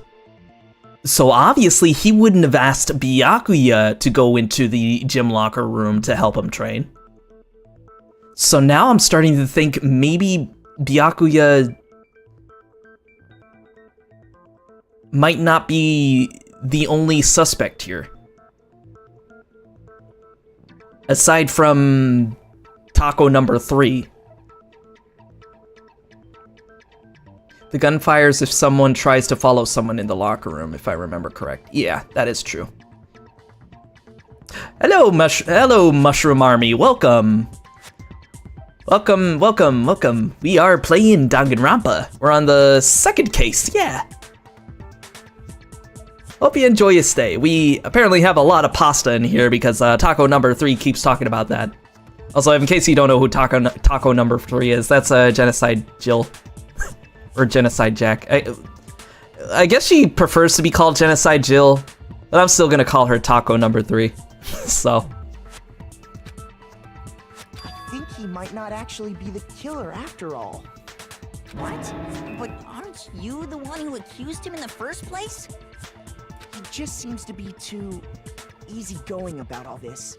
Like he's enjoying us solving the mystery. Bro, didn't I just say that?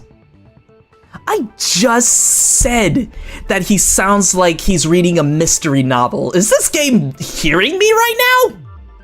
That's insane. The way he's acting, it makes it seem like it doesn't have anything to do with him. Maybe because it doesn't have anything to do with him. What the fuck? And you think that might be because it doesn't have anything to do with him? Oh my god, you have a Genocide Jill cosplay? Dude, what the fuck? Oh my god. Please send us pics when you have a moment. Oh my god. Cause I had a thing for Toko for a bit until, you know, she started simping for Byakuya and I kind of just fell off from her.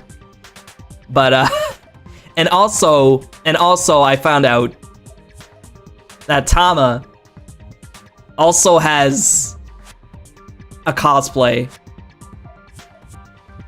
specifically of Chihiro.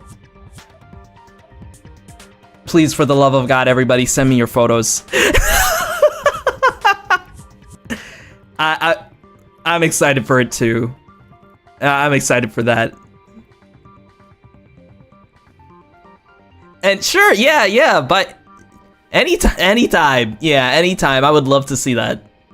Eventually, because I already drew Chihiro before, and I'm probably thinking of drawing a Toko, or I guess we should say Genocide Jill as well. But that's really cool. That is really cool. Plus, the evidence he left behind was a little too... how can I put it? Overt. He consciously chose to use the extension cord, knowing it could connect him to the murder. At least, that's how I see it. And Byakuya, when you found out the murder took place in the boys' locker room, it seemed to rattle you. And then again when you found out Chihiro was actually a guy. If you really were the killer, that stuff wouldn't have had any effect on you. I'll tag you when I finish everything because I gotta make giant scissors. Oh my god. You even have those scissors too? That's insane. So that's your thinking, huh? Well, it bothers me that you don't have more concrete reasons, but It's fine. I guess I'll mark it as correct for the time being. Mark it as correct? He's right. I am not the culprit. I just happened to come across the corpse in the girls' locker room and decided to alter it. Haha. So he just happened to come across it? Really? Are you fucking with us right now? Bro. No, I am not effing with you right now. I'm telling you the truth. Well, I find it very hard to believe. Go ahead. Find it very hard to believe. You're free to be executed along with the rest of us. If you're really telling the truth, then why? Why do you do that to his body? My reasons hardly matter right now. Uncovering the culprit is much more important, wouldn't you say? Now then, if it wasn't me, who was it? All he did was just tamper the murder scene? Really? Wow. If I could make my own cosplays, I would. I just kind of buy them when I can. It's funny, because, I think the only cosplay that I kind of bought was, like, my Link cosplay from Breath of the Wild, but it was more of a basic kind of thing, really. And I kind of repainted one of the Master Swords that I found online and used some paint, like cosplay paint, to make it look a bit more believable. Until recently, I went to a recent convention where I did make my own cosplay from specific articles of clothing, and I ended up cosplaying my my cyborg form. I wasn't always a kitty, by the way. I used to be a cyborg, and then I turned into a cat, so. The only cosplay I made 100% is my Bill cosplay from Gravity Falls. Man, I haven't seen Gravity Falls in a long time. That was one of my favorite shows growing up. Well, I don't think I can say for sure without talking about it a little more. Oh shoot, did I change my my info in the bottom? Yeah, cause I forgot I changed my Twitter name back to Neo Artist, so give me just a sec. Let me see if I can put it really quick. I don't know if it's gonna work on this thing. There we go.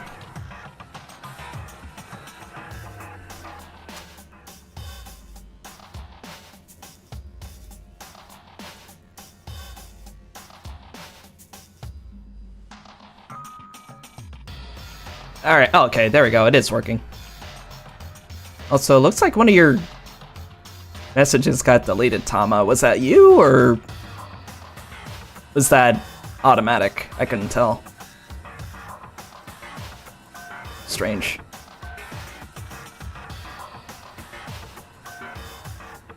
Do we have enough evidence for it? Well, that's the thing, like, I think the other kind of evidence we have now are just the testimonies, really.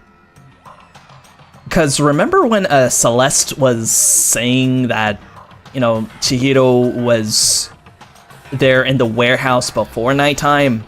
Which means she still waited for somebody in the,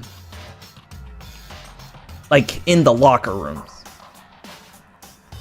And if, honestly, I think I might have an idea too,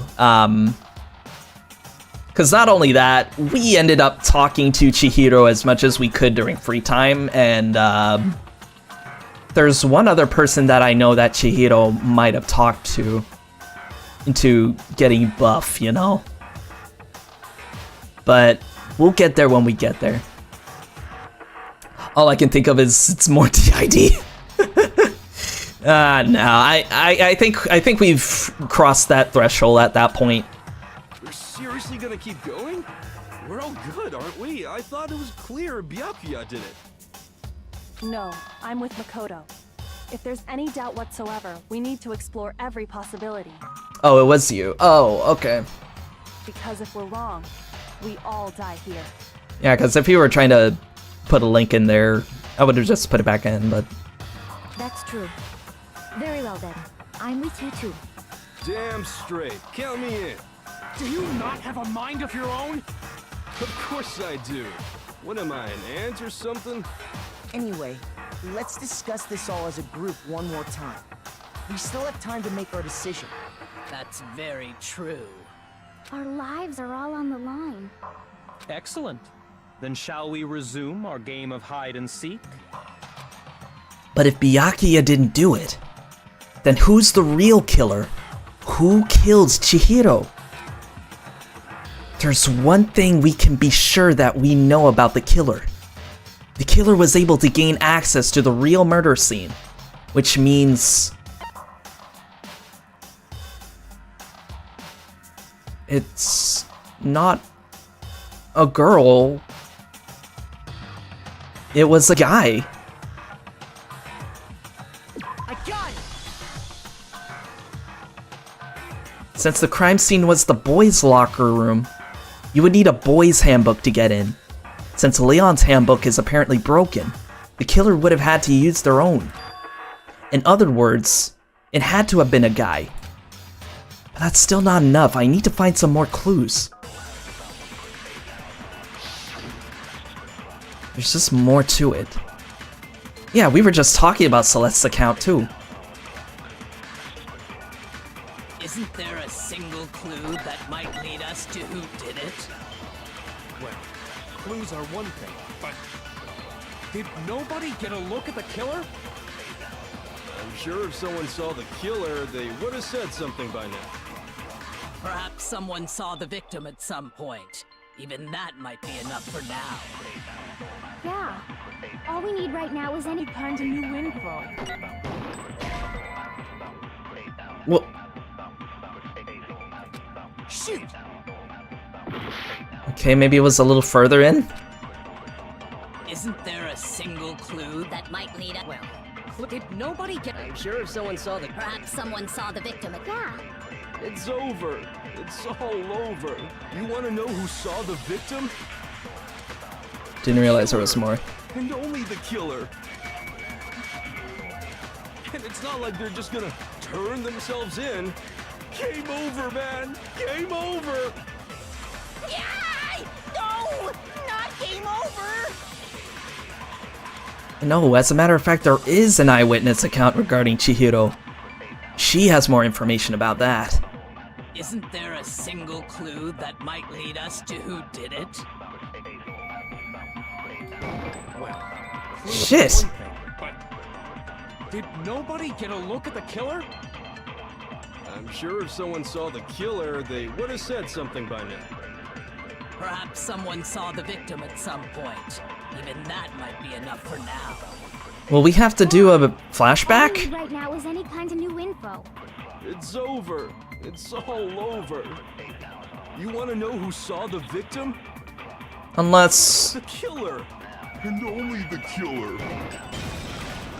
No, that's wrong. it wasn't the killer that saw Chihiro that day.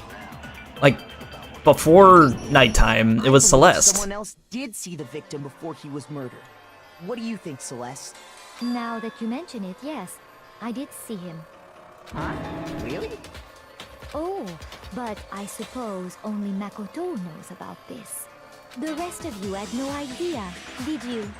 That is why you're all making such ugly noises. Whatever! Just hurry up and tell us! It was last night, right before nighttime. I saw Chihiro in the dormitory warehouse. Yes. This is Crack's favorite character, so now he's getting all excited because we're putting his favorite character on the spotlight now, so... I saw him stuffing a track jacket into a duffel bag. And then, I assume, he headed off to exercise. A track jacket and a duffel bag? But we didn't find anything like that at the murder scene. It seems likely that the culprit destroyed them to get rid of any evidence. And that is when he said something that struck me as rather odd.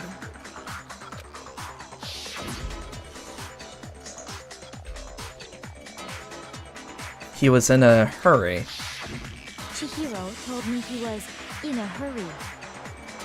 Like he had an appointment. Oh, you painted. Oh, and you painted Celeste too. That's so cool. But that is so cool. Why would he be in a hurry? Only if someone were waiting for him, I should think. So, Mr. Fujisaki was on his way to meet with someone, and then they were going to work out together? But Hina and I had invited him to exercise with us plenty of times, and he always declined. Right, because he did. So that would explain why he didn't want to hang out with the girls, because he was afraid the girls would find out. Probably because he was afraid you'd find out the secret he was hiding, right? Exactly, Hiro. Which means that conversely, he must have trusted whoever he was meeting with very much.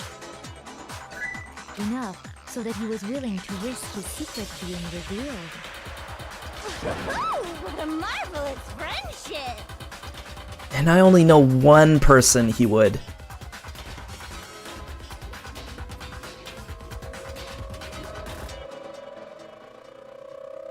Give me just a sec. I'm gonna go on break really quick. I'll be right back, guys. And yeah, just this is we've been getting a lot of developments lately. Like holy shit, that is insane. But give me just a sec. I'll be right back.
Hiyo, hiyo.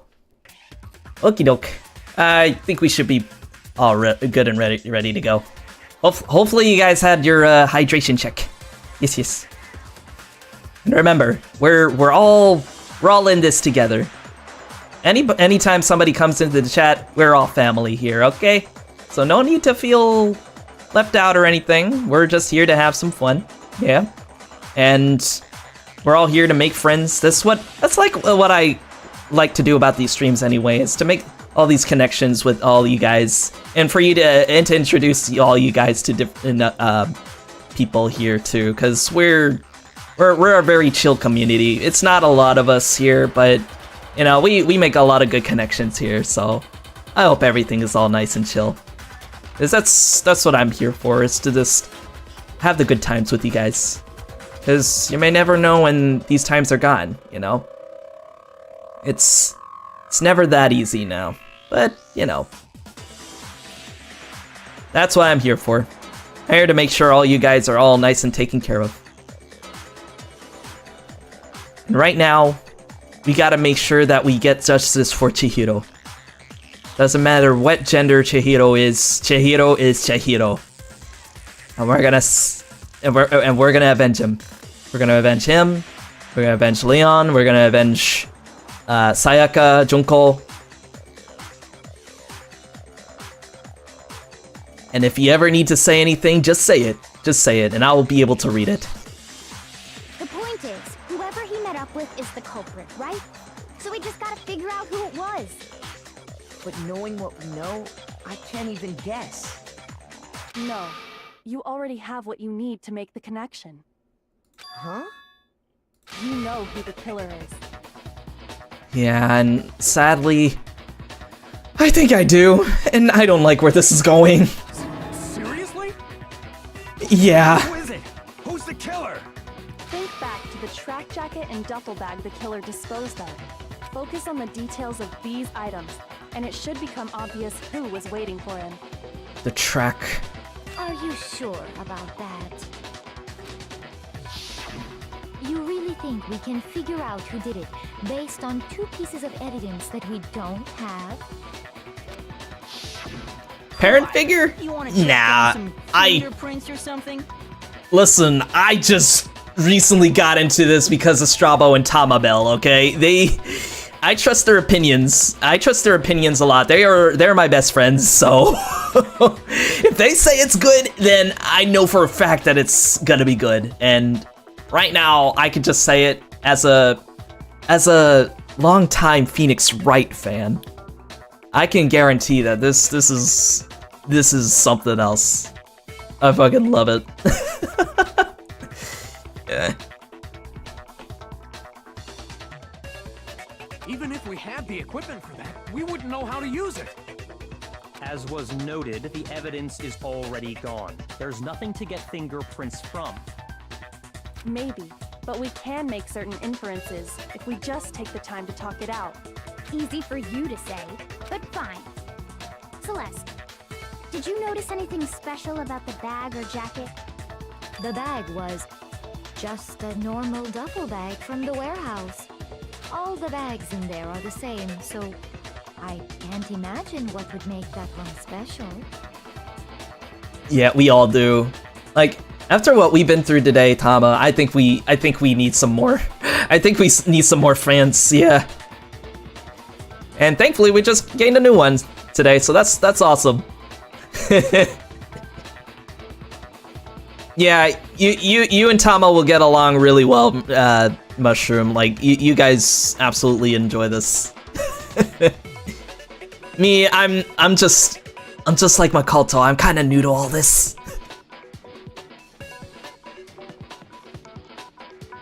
Well, if I remember right, there was a decent variety of tracksuits to choose from. Do you think there might be some connection between the culprit and Chihiro's jacket? Perhaps. Let's explore that and talk a bit more about the jacket he took. Does Chihiro's track jacket really hold some clue about the killer? Well, yeah, it was blue. Blue. Wait. Hold on. A track jacket? No. It had to have been a guy. We've established that, like, firsthand. Somehow it's really hard to believe. It's time to talk it out then.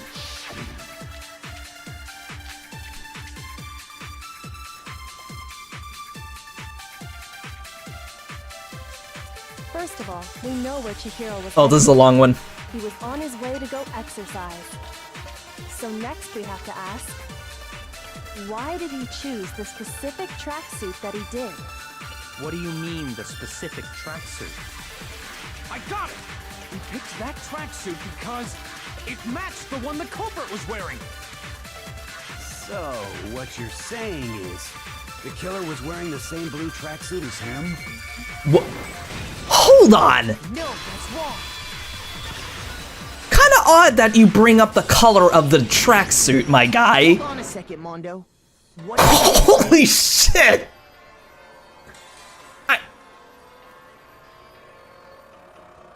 It was just a theory. This just confirmed it. Oh my god. Also, by the way, Rarity, best pony, just saying. Just saying. Uh-oh, Mondo, how'd you know, boy? How did you know, my man? Oh my god.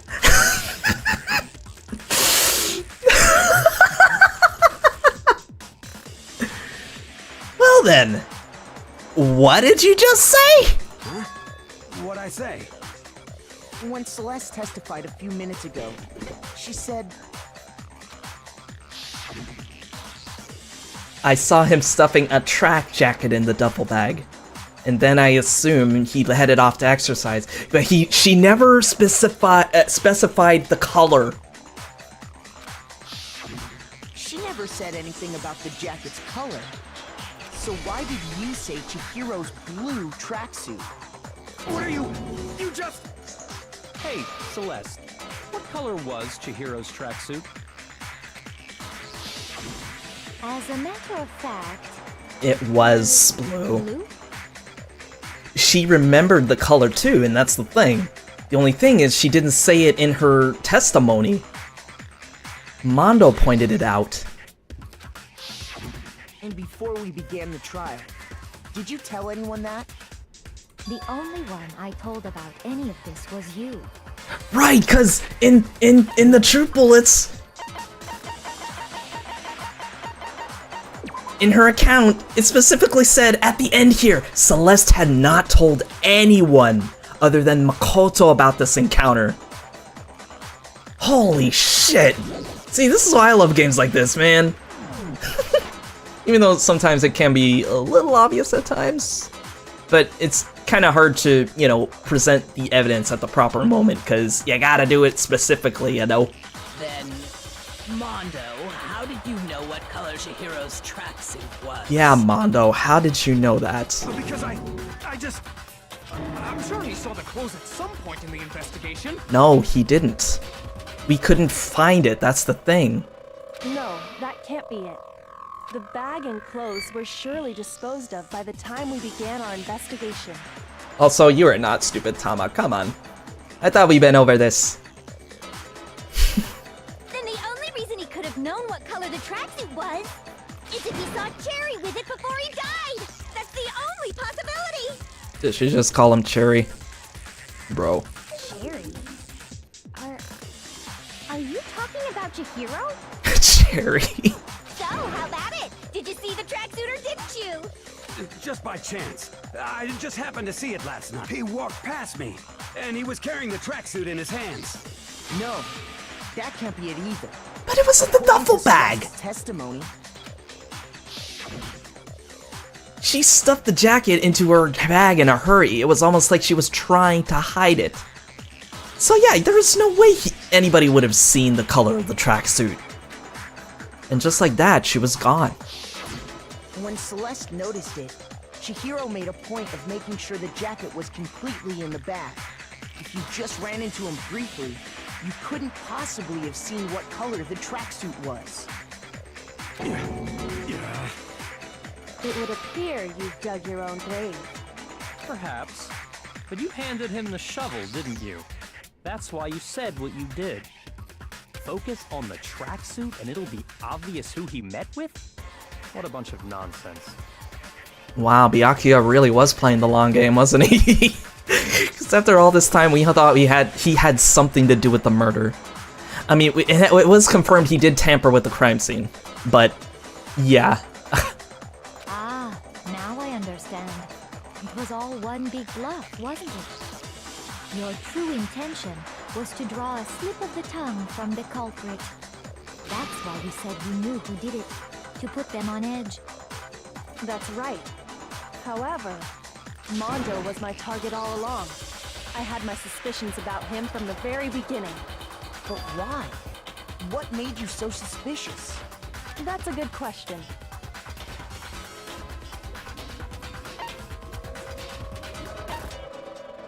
Was it the way he was acting? No. There was a certain turning point that tipped me off. Maybe you didn't notice it, Mondo, but you tend to refer to men and women differently. You only call guys dude. For girls, it's chick. And after he was killed, you happened to refer to him as dude. Once I picked up on that, it occurred to me that Mondo knew something we didn't. You notice such a tiny detail? Are you a witch? She's a witch! You're positively frightful! No, I'm not the frightful one.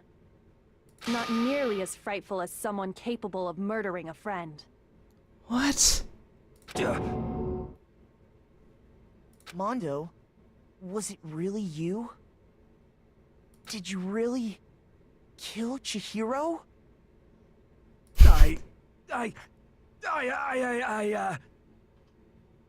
I didn't kill anyone! You've been all over me, judging everything I say, putting words in my mouth. What gives you the right to treat me like a goddamn criminal? Yeah! He would never do something like that! This is a false accusation! It's true. My reasoning on that is pretty shaky. That was fast. Well, this does present us with a problem. It seems we are all out of leads. My time has nearly come. That's what my little ghost friend is telling me. Oh yeah, that reminds me. Hifumi, weren't you telling me you'd found some evidence? Really? What kind of evidence? That's true, he did mention the evidence earlier. He wasn't gonna say it until now, was he? Actually, no. Now that I'm thinking about it here calmly, it might not be all that relevant. No way, the Mushroom Army is another Leon fan, that's insane. Because Tama commissioned me to draw Leon.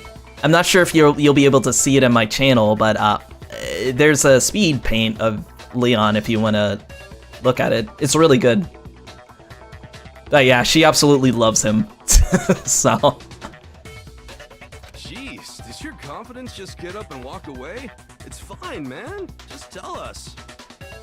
That's exactly what's going on. They're twinning. They're twinning in the chat right now. We cannot stop them. If you really insist, then... Alright, what's your evidence, my guy? Here it is. What do you have there? It happens to be an e-handbook. What? It was laying on the ground, so I scooped it up. You found it on the ground, right? Then it must belong to... Is it Mondo's?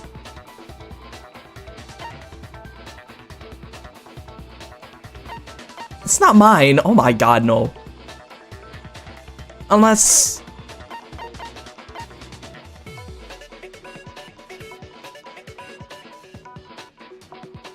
Maybe it is Chihiro's.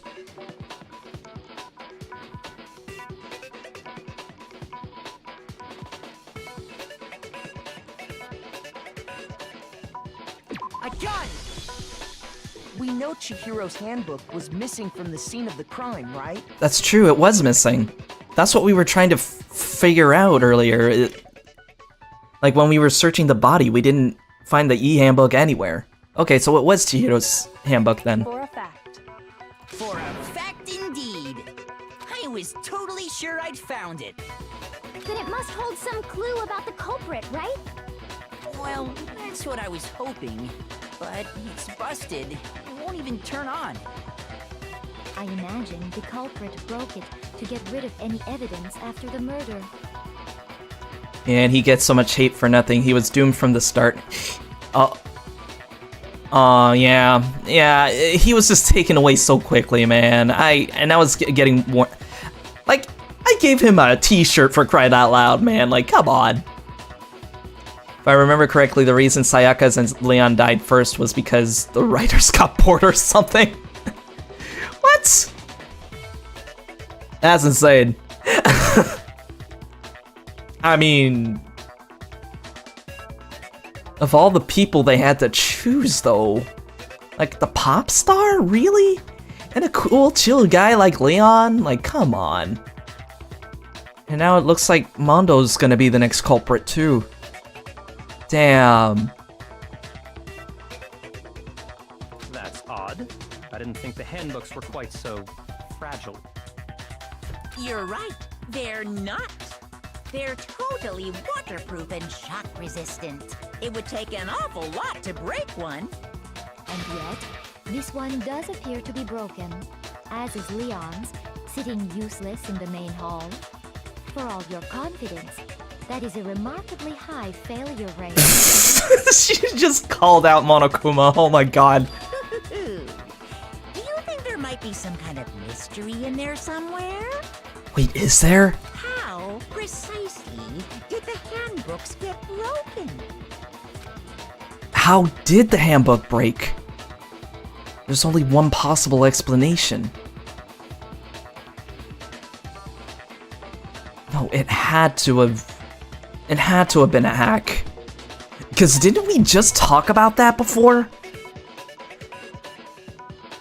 So maybe that old theory that I had about hacking, maybe Chihiro did hack his own e-handbook.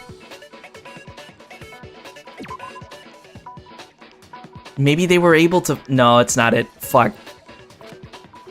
Okay, so Monokuma was right. You cannot hack it. Because of the security buzzer. Yeah. Okay, so it's not hacking it. Maybe there was a weak point. I got it! You already told us before that the handbook has one weak point, didn't you? I won't judge, I say much more. Oh boy, you haven't met any of us yet. You remember that? Sure, maybe I let that slip, but I never told anyone what the weak point actually was. But if the handbook is supposed to never break, and two of them broke in quick succession, then we can only assume that someone's figured out its weakness. You know what the weakness is, right, Monokuma? So, what is it?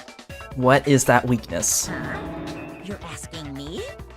I think it's a necessary piece of information if you want this to be a fair trial.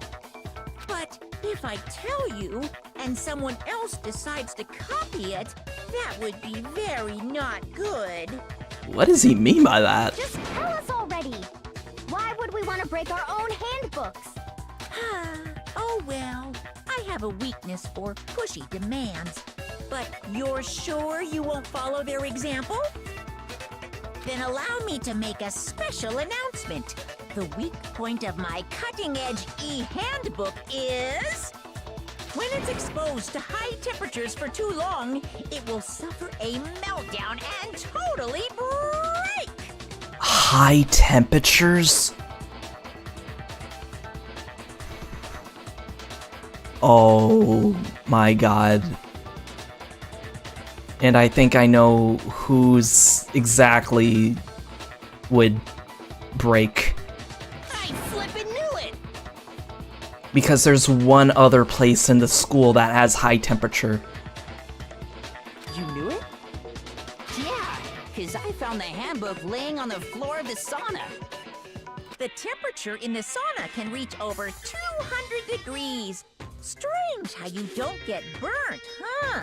It was the sauna. It's because as your sweat evaporates, it creates a cooling layer of air around your skin. If the hot air of the sauna were somehow pushed directly onto your skin, you'd definitely get fried. That layer of air would get blown away. That's why you may feel a burning when you move around. So when you're in a sauna, make sure to keep nice and still. Interesting. I learned one new fact today. That is a mere trifling speck of knowledge. Anyway, if you found the victim's handbook in the sauna, then the killer must have been purposely trying to raise its temperature in order to break it. Meaning the culprit somehow knew its weakness. I mean, to be fair, we've seen Mondo and Taco #1 do a sauna off the last time. It was insane. So I guess I could probably see why. Because then again, you know, those e-handbooks, they kind of look like tablets if you think about it.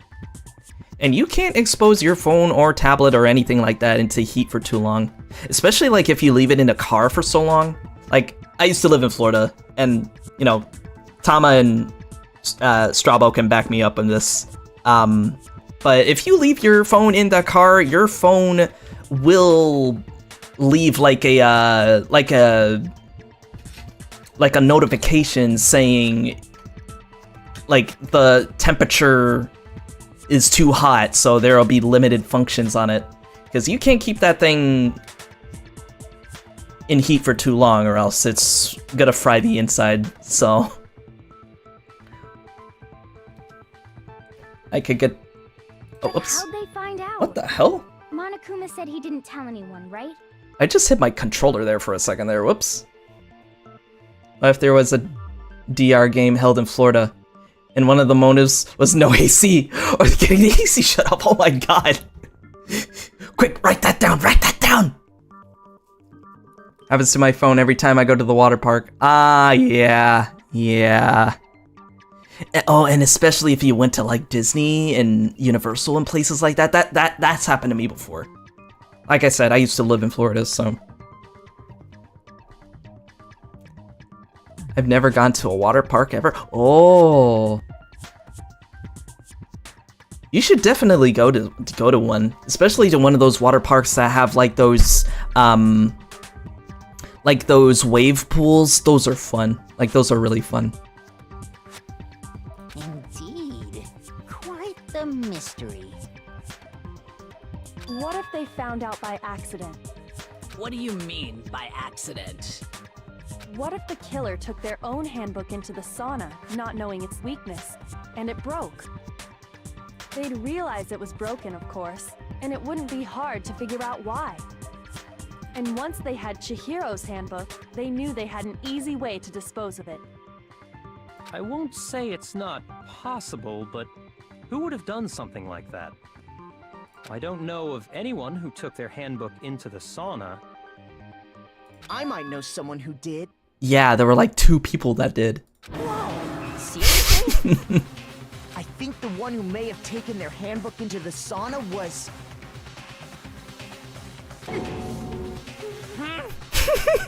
Oh no, poor Taco #1. Who might have brought their handbook into the sauna? It had to be the one who wore all their clothes in the sauna. It was... Oh my god, that face. R.I.P. Leon.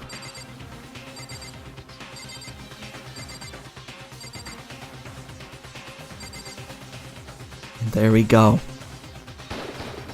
Here's my answer. Mondo, your handbook got broken in the sauna, didn't it? What? Why? Why do you keep accusing him? Mondo and Taka had an endurance contest in the sauna not too long ago, remember? Freaking endurance contest. I knew that endurance contest had something to do with this. Like, they wouldn't have just thrown in that scene for no reason. And for the contest, Mondo just so happened to keep his school uniform on. The fucking rag in his hair.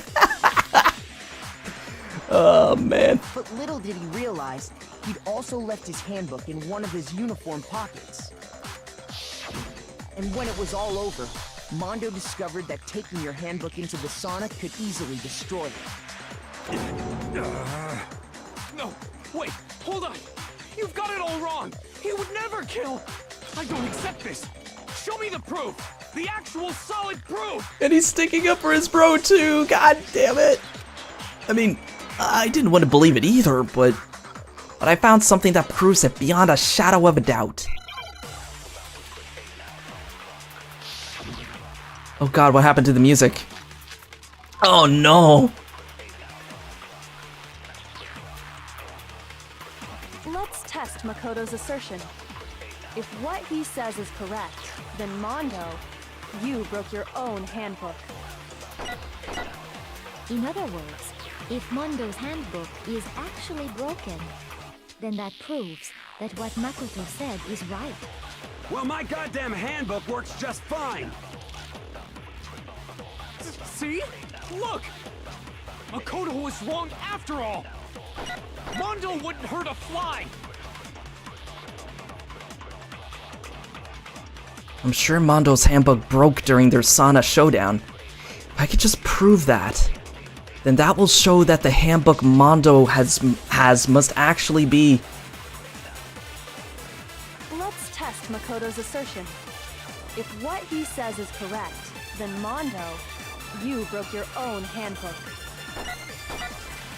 In other words, if Mondo's handbook is actually broken, then that proves that what Makoto said is right. Well, my goddamn handbook works just fine. See? Look! Makoto was wrong after all! Mondo wouldn't hurt a fly! Jesus, I have to be really careful here. Let's test Makoto's Because if he wasn't able to use his handbook... What he says is correct, then Mondo, you broke your own handbook. In other words, if Mondo's handbook is actually broken, then that proves that what Makoto said is right. Well, my goddamn handbook works just fine.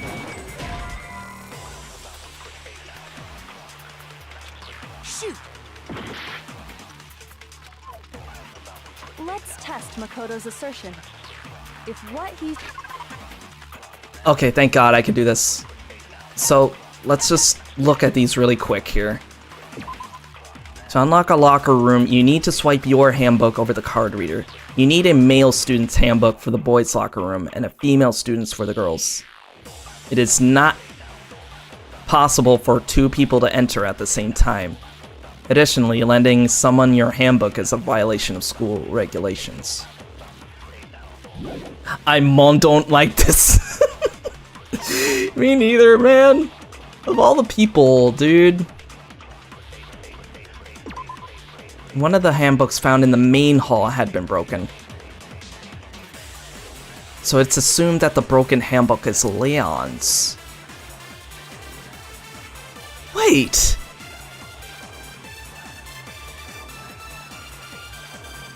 Monokuma claims it's very unlikely that Leon's handbook would have been broken. Unless he used Leon's handbook and broke it on purpose. Because Junko's and Sayaka's were working just fine except for Leon's. And the only way for Leon's handbook to not work is if he had it in the sauna. So this has to be the truth bullet we need to be using. You broke your own handbook. Also, thank God you can pause and look at the evidence too. If Mondo's handbook is actually broken, then that proves that what Makoto said is right. Well, my goddamn handbook works just fine. There we go. No, that's wrong. You had to use somebody else's. Mondo, the handbook you have right now, is it really yours? The fuck is that supposed to mean? The broken handbook that was in the main hall. Isn't that one actually yours? What the heck are you talking about? What I mean is, I think Mondo swapped his handbook out for one that actually works. I think he took Leon's handbook and replaced it with his own. After all, Monokuma said himself that Leon's handbook never should have broken. That's right! The punishment it suffered wasn't nearly enough to destroy it. Oh god, please don't remind me of that baseball torture chamber. God, that was rough. That was rough to watch, honestly. So then, the broken handbook in the main hall is actually Mondo's. Which would mean that the handbook Mondo has right now is actually Leon's, yes? He pulled us an old switcheroo on us. Doesn't that violate the school regulation that says loaning out your handbook is prohibited? Well, here's how I look at it. There is a rule about loaning your handbook to another student, but if they're dead, they're not a student.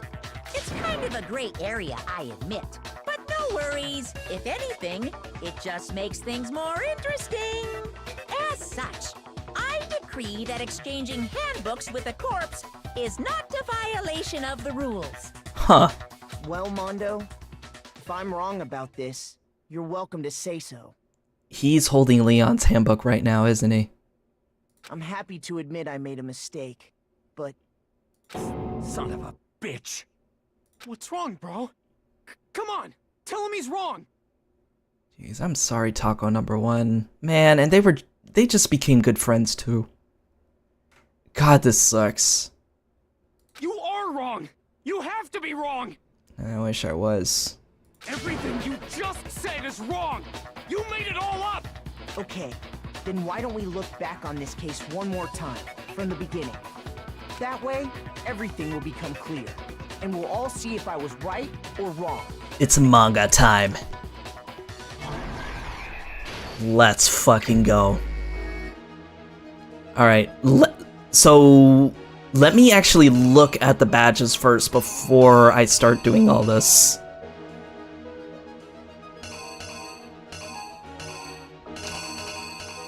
Okay, so there's the dumbbell working out. There's the duffel bag. It's entering the locker room. The blood on the wall. The girls' locker room. The boys' locker room being opened by Chihiro. Somebody's using the e-handbook on the card reader. The blood on the dumbbell. The electric cord. The poster. The poster again? Weird. Somebody's opening a door. Another e-card reader. And I guess the e-card reader is destroyed? Weird. And then the poster again. That is weird. I'm seeing like duplicates. It's crazy. Alright, well, at least I know what I'm working with. I just need to know where to put them. Alright, so Chihiro is getting clothes in the duffel bag in the warehouse. Passes by Celeste. Celeste talks about why Chihiro is there in the first place, and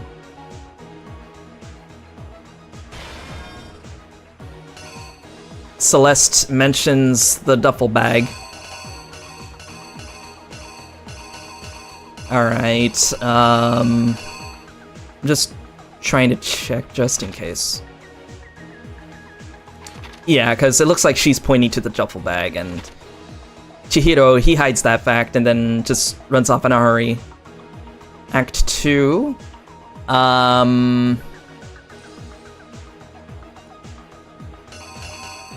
So Chihiro had to have a way to get into the locker room, right? So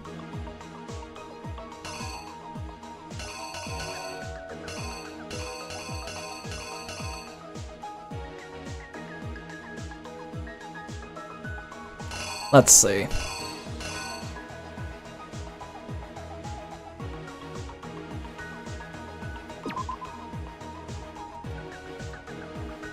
So Chihiro had to have used his e-card reader to go into the boys' locker room. And I think this is the next spot area. And he met up with the culprit. He was putting his duffel bag in the locker room. And what happened here?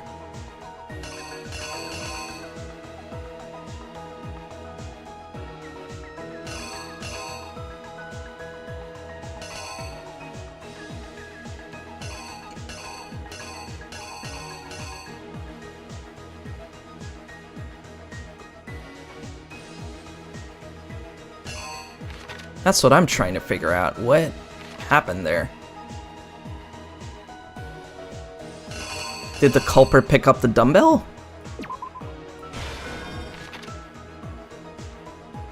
Brought the dumbbell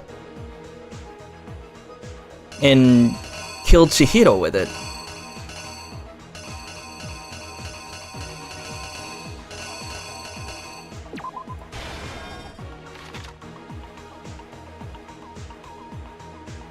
And then the dumbbell fell.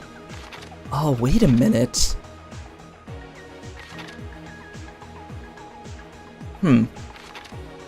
No, that's exactly what... Wait, oh no! Was it an accident, maybe? I can't tell. I couldn't tell if that was an accident or not. Because that'd be insane if it was.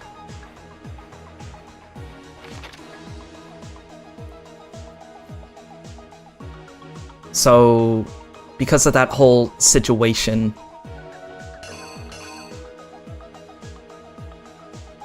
they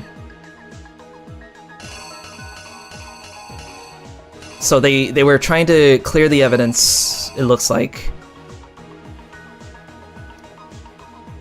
And I guess this happened too. They were trying to take it out.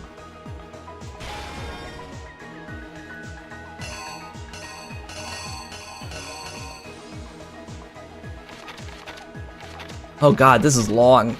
This is really, really long.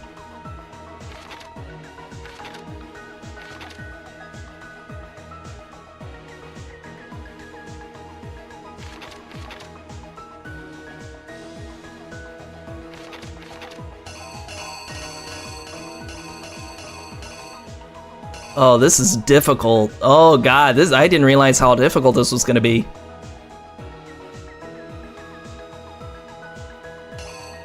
Yeah, the style in the manga section is really cool. I like it.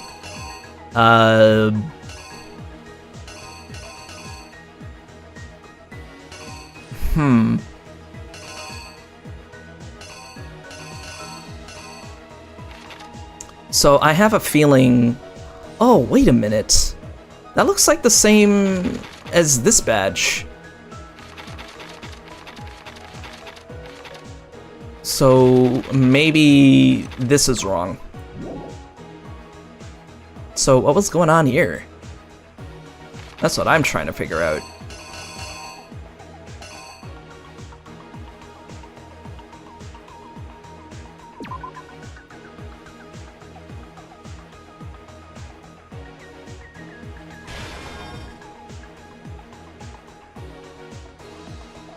I'm not sure, because this looks like the pool. This definitely looks like the pool, I guess.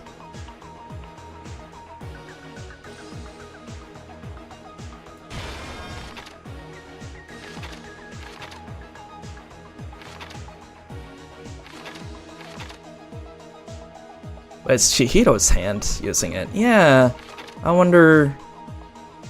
Was it right? Because it does look like Chihiro's hand here. But... it doesn't... It's kind of hard to tell, though.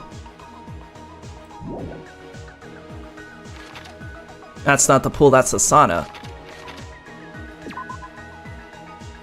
Oh, it does look like the sauna. Weird. Oh, that's right, because if it was the pool, you would see the bleachers. Okay, so that shouldn't belong there. Okay, so maybe this does belong here.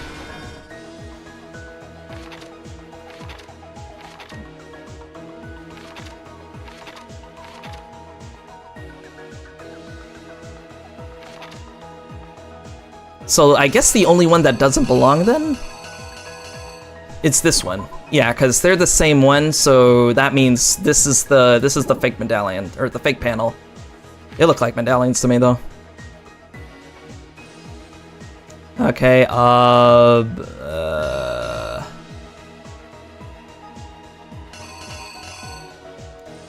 let's see.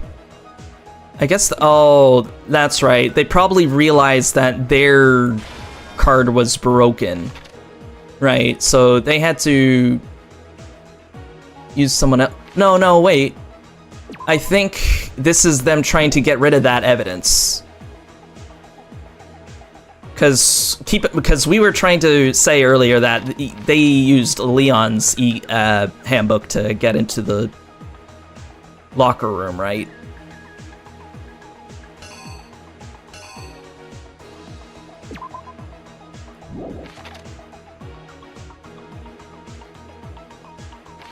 So maybe that goes a little later.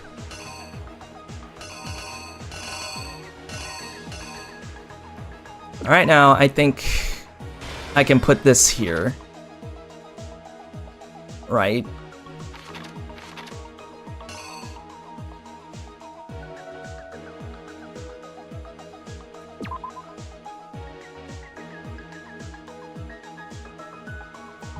But what is this panel?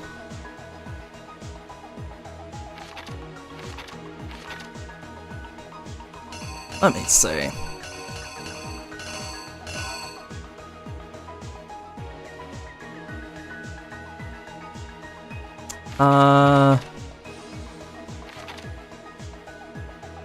I see now. Yeah, okay, so this one definitely goes to the end there. Because they had to get rid of the handbook.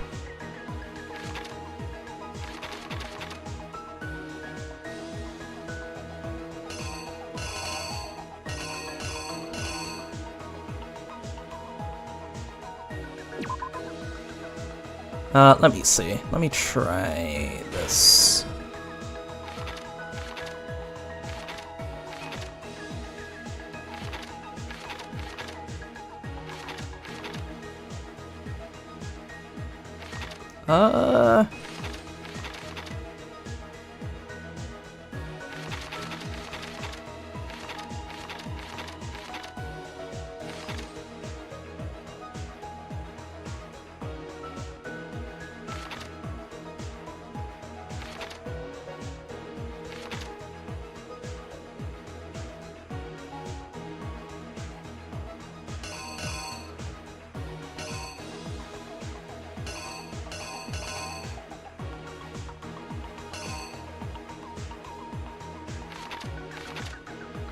Here, let me keep going then.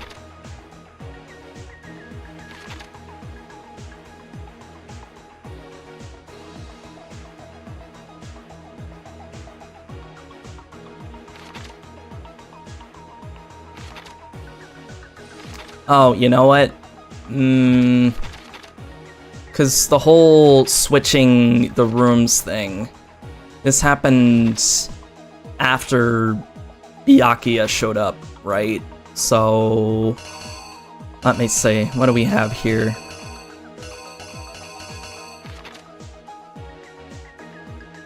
Okay, so he enters the girls' room.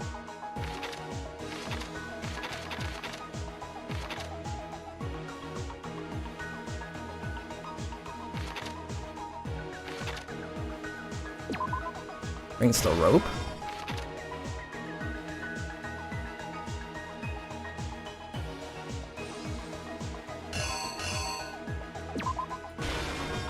Puts the name.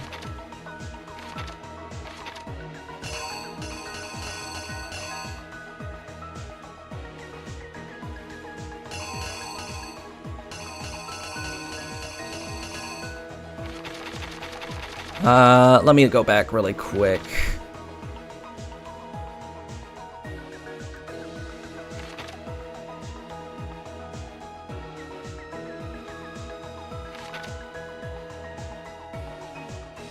The doorknob. What is up with the doorknob?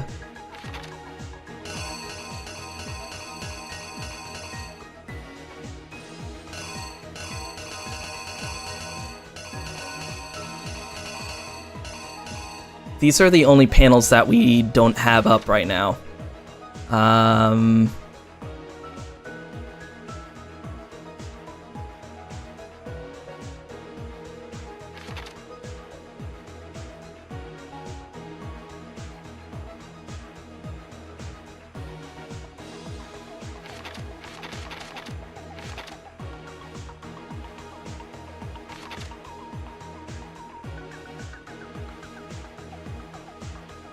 So you could see the okay, so you can see the culprit switching the rooms right now.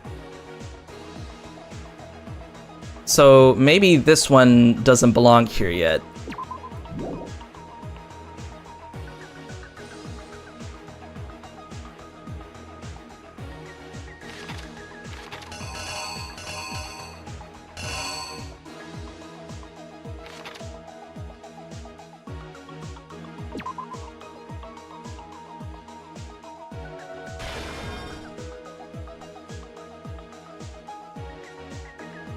I'm still not sure about the poster thing, though.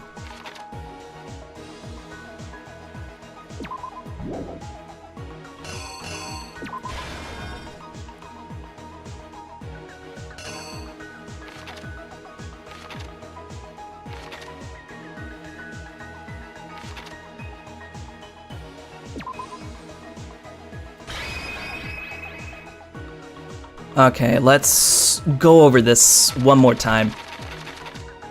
So, Chihiro went to get the duffel bag. Celeste notices the tracksuit. Chihiro tries to hide it, so that much we know.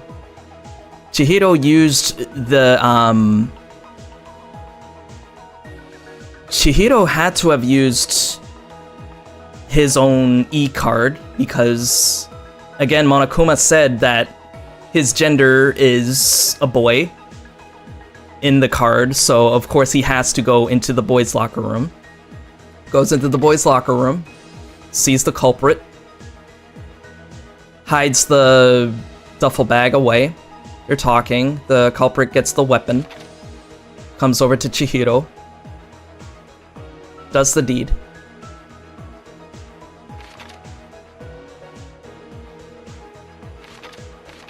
And hold on.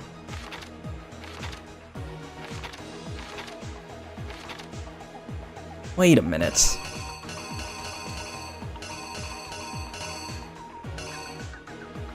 Why does that look like it's the same as this panel? What? Hold on. Oh god, I only have 40 seconds left. Shit. What happened to the doorknob? Maybe that shouldn't be there then. Should I put the doorknob there? I don't know.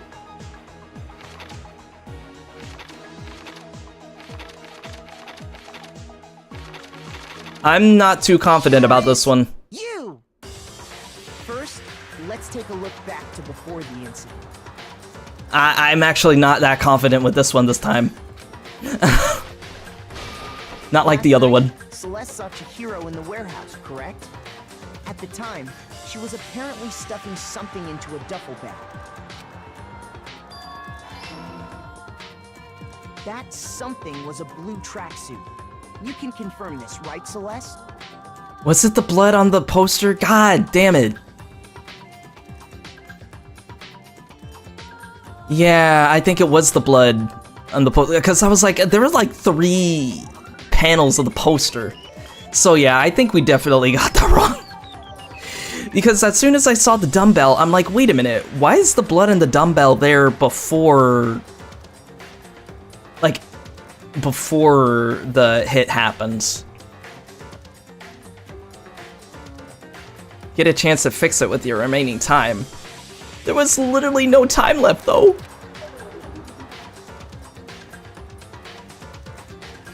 With bag in hand, Chihiro headed out, even though it was officially nighttime. She made her way to the locker room. specifically the boys' locker room. I literally have no more time though, that's the But thing. how could the victim, who is apparently a girl, access the boys' locker room? Simple, because she was really a he. Which is why he was able to use his own e-handbook to gain entrance to the boys' locker room. Once inside, he met with someone there. And the person he met was the one who killed him.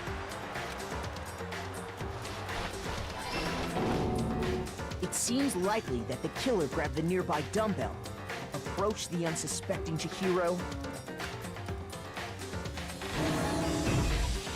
and attacked him. Right, because that's why that blood splatter panel is there.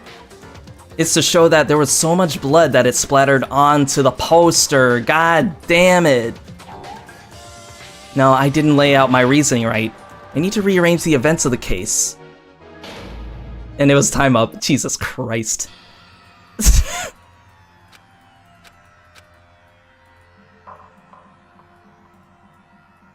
You can still get a chance to do it again, though.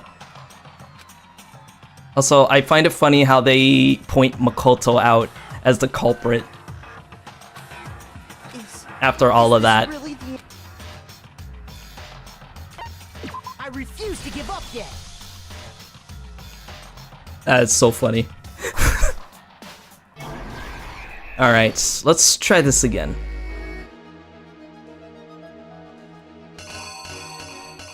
Alright, let's go through this one more time, as a certain Spider Boy would say.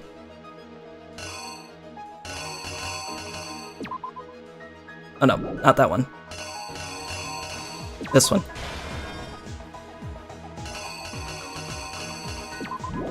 Whoops.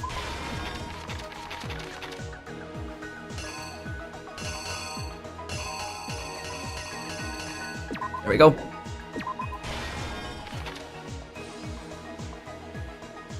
What if you chose no?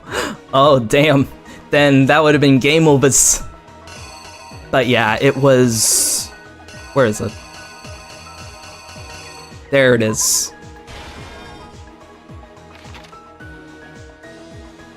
Because as soon as I saw that dumbbell on that panel, that's what screwed me up.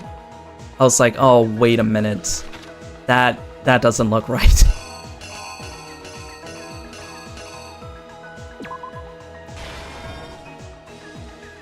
Anyway, that definitely goes there for sure.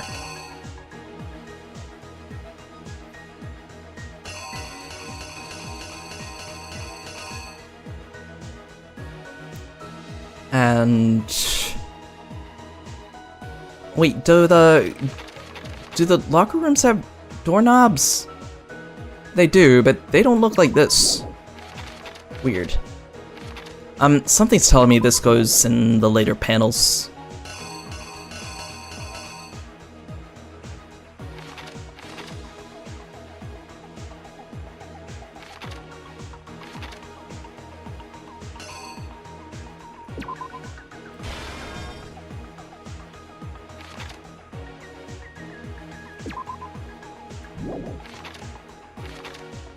Then maybe this goes here.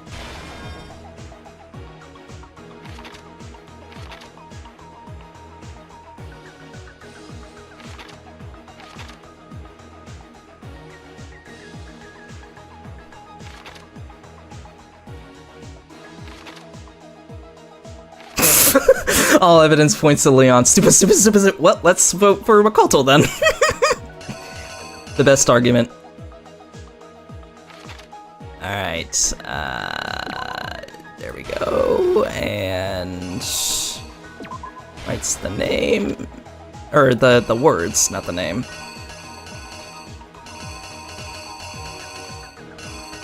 Where is it? Okay, Sana, there we go.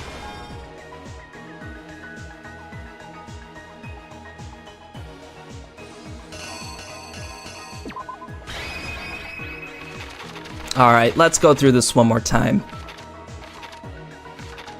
Alright, so then the blood splatter gets onto the poster. Okay. So that's when they went ahead and changed everything. took Chihiro to the girls' locker room, used one of the handbooks from the dead students, placed the poster onto the wall, right? Because there only should just be 1 or 2 or 3. Wow. Okay, I guess there were 3 that aren't used. Maybe.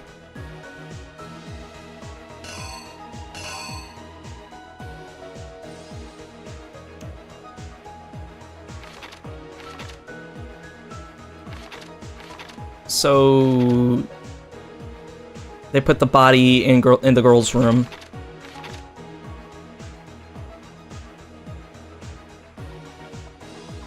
And then Byakuya went in, tried to make the murder look like it was Genocide Jack.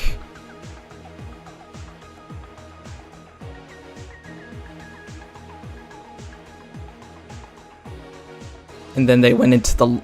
And then the culprit went into the sauna, threw the e-handbook in there, and then this is when it malfunctioned. Alright. This one looks a bit more plausible. But let me go through it just in case.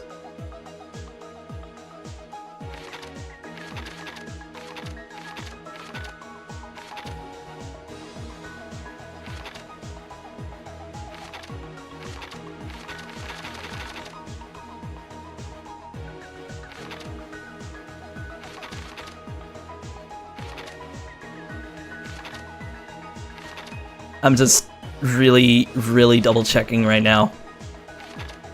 I'm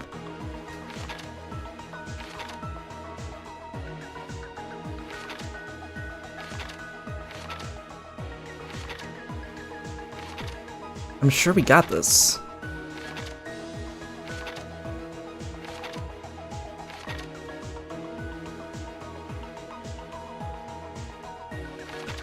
All right, let's go ahead with it. Well, cross our fingers, folks. First, let's take a look back to before the incident. Last night, at the time, that's something. With bag in hand, Chihiro she made her way to the locker room. But how could the victim?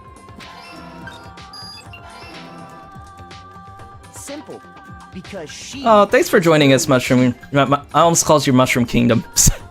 But have a good one, and thank you for joining us. Which is why he was able to use his own handbook to gain entrance. Okay, so we know that. Once inside, it seems likely that the killer grabbed Alright, here we go. This is the one that screwed us up. and attacked him. There we go. And that's where the bloodstains on the poster and carpeting in the boys' locker room came from.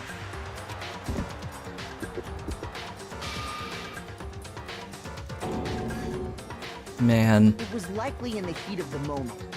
The body was arranged, but the murder itself felt unplanned. Which is why the killer hurried to try and hide the act. First, pulling up the bloodstained carpet. Then, removing the bloody poster. And finally carrying the corpse into the girls' locker room. There we go. A girl's handbook was necessary to get into the locker room, of course. But this alone doesn't prove that the killer was necessarily a girl.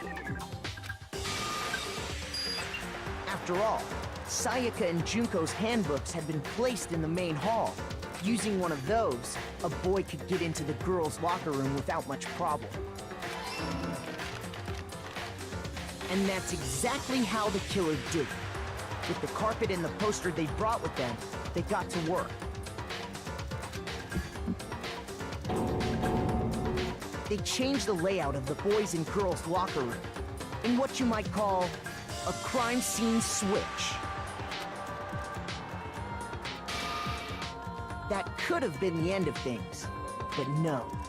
Byakuya discovered the body and decided to intervene in the situation, making things even more complicated. Oh, no, don't worry. They'll probably come back. Maybe in the next stream. Maybe. So, after stumbling on the crime scene, he went and grabbed the extension cord from the library, and then he got to work.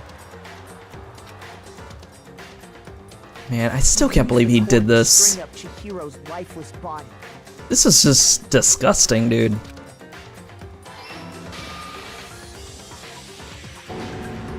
Then, using the victim's own blood, he left a grisly message there at the scene of the crime. He wanted to create the illusion that Genocide Jack was responsible for the slaughter.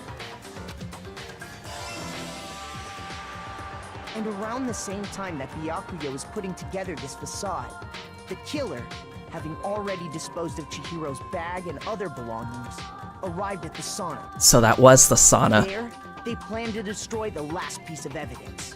Chihiro. And just as the killer expected, the steamy sauna was enough to ruin the electronic gadget. Somehow, the killer knew that the handbook couldn't stand up to the heat of the sauna. And that's how it all went down. And the reason they knew that is because the sauna had already wrecked their own handbook. They knew beforehand. And that's how it all played out. Isn't that right, Mondo Owada?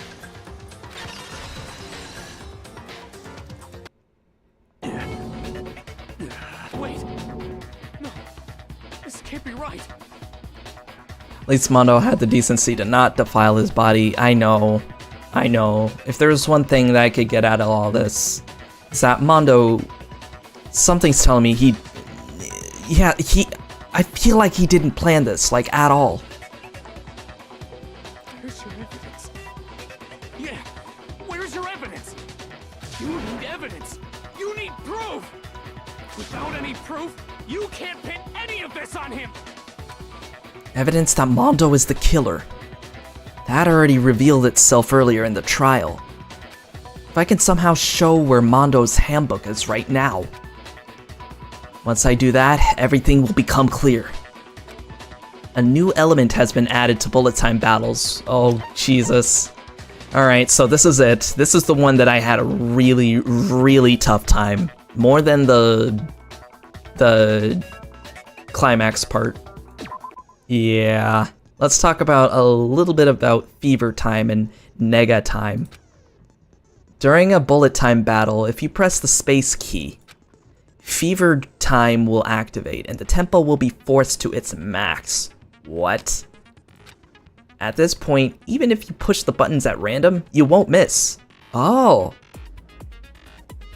So you can push RMB, LMB, oh, right mouse button, left mouse button, right mouse button, left mouse button, however you want to destroy this opponent's verbal assault. Oh, so it's kind of like a freebie. Okay, that's actually kind of cool. But this only lasts until your focus gauge runs out, so make the best possible use of your time.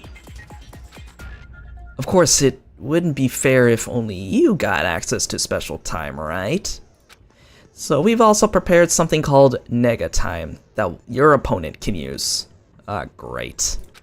If the opponent activates nega time during the bullet time battle, your tempo marker will disappear, making it quite a bit tougher to hit the buttons in rhythm.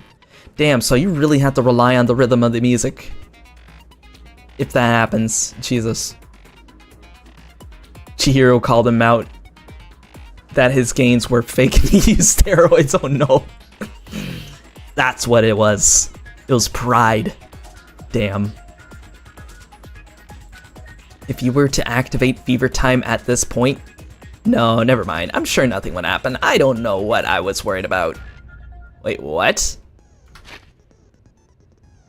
If the opponent activates nega time during the bullet time battle, your tempo marker will disappear. If you were to activate fever time at this point, no, never mind. I'm sure nothing would happen. I don't know what I was worried about. What? So what does that even imply? like, would that mean Fever Time can't? Yeah, there you go. It cancels it out. Okay. So if they use it, then I gotta use it. Because if I use Fever Time, I can use any of the buttons, like, without having to worry about the rhythm. Gotcha. Unsurprisingly, if your action difficulty is set to gentle, the opponent won't use Nega Time. Well then, good luck. Have fun. Alright. So, our boy is trying to protect our buddy. Show me some evidence. You're wrong. I won't listen. I refute you. False. Show me some evidence. Oh, I'm missing. Whoops. I won't listen. False. I refuse to vote. Show me some evidence. You're wrong. I won't listen. I refute you. False. Show me some evidence. I won't listen. False. You're corrupt. I refuse to vote. I refute you. False. You're corrupt. Show me some evidence. I won't listen. I refuse to vote. God, that was difficult. Holy shit. Show me some evidence. This should prove it.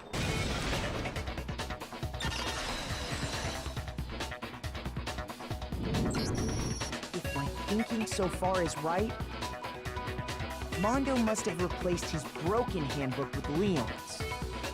In which case, we can just check each of our handbooks right now. Yeah, everybody stick 'em up. Once we do that, we'll... We don't gotta do that. Oh. Is he confessing? Huh? Yeah. Yeah. I did it. I killed him.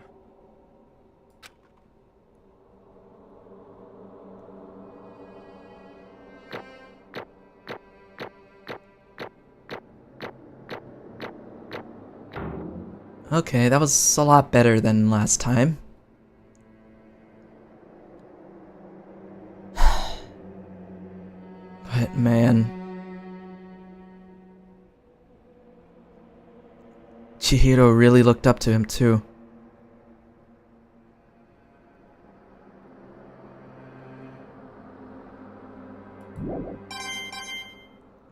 Got 81 coins from that. Bro, what are you saying? I got no choice, man. After hearing all that, I gotta just give up. Go ahead, Monokuma. Get it over with. Damn. Ask for the goddamn verdict. Roger that. Wait! Hold on!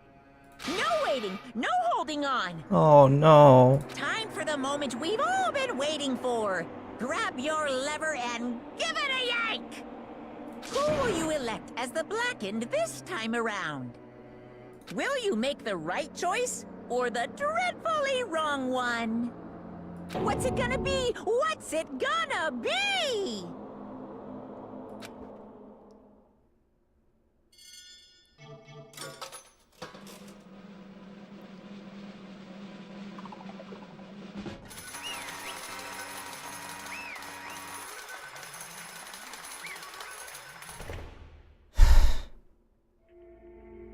What? Uh-oh. This time it looks like you got it right again. Yes, it is so. The Blackened that killed Chihiro Fujisaki was... Mondo Awada. Fuck, man.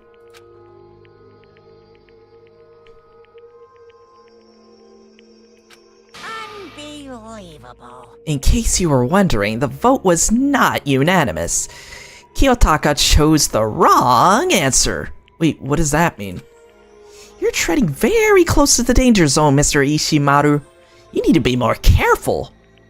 Okay, so majority vote, majority rule. Gotcha. So only one person didn't vote against Mondo. But what's done is done. There was no way he would kill someone. Sorry. What is this? Why are you apologizing?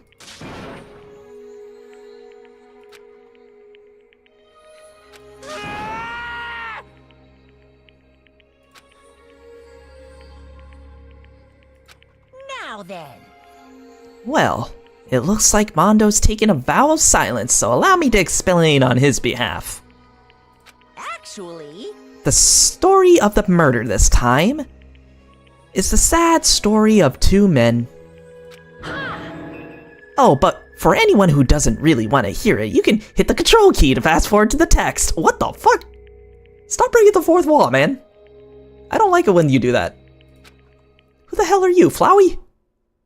That's an entirely different game. By the way, 10-year anniversary. I might start doing a little something for the Undertale 10th anniversary.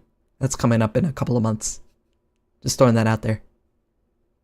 Anyway, there was once a young boy, and his name was Chihiro Fujisaki.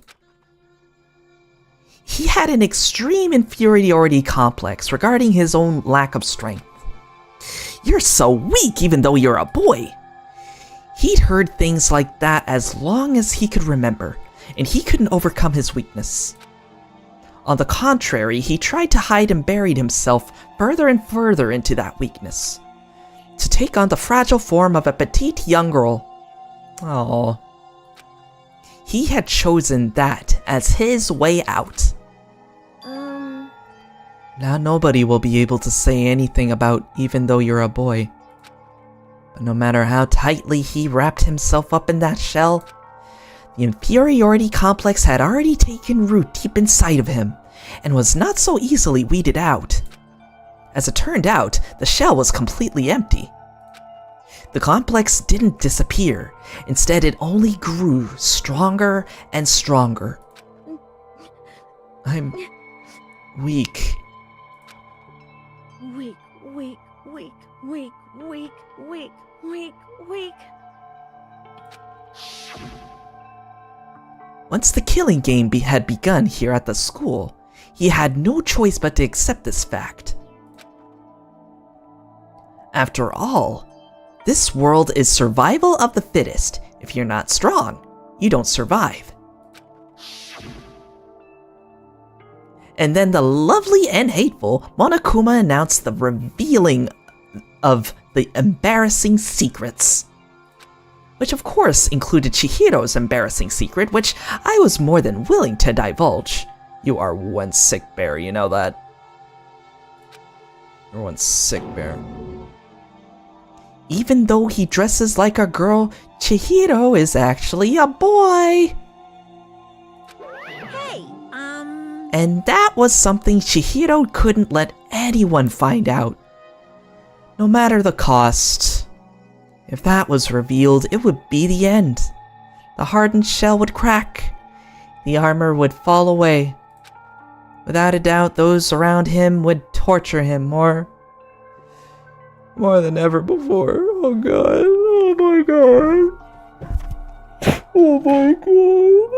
Oh my god. That's horrible. It's so horrible.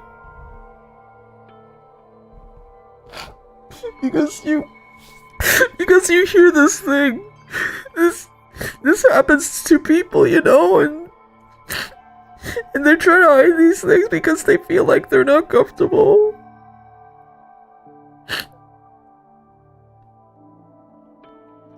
That's so hard to live with. Oh my god. Oh god. Because I know how hard it is to come out like that. And all the horrible things that people have to go through since since the beginning of time. It's just, I can't imagine the pain that people have to go through to hide these things. And knowing that I have friends who go through this is so hard, man. That's why I hate bullies so much. I hate them so much. Because when they find a weakness, they will tear at other people and bring them down and use their own weakness against them. It is just so horrible. It is just so horrible.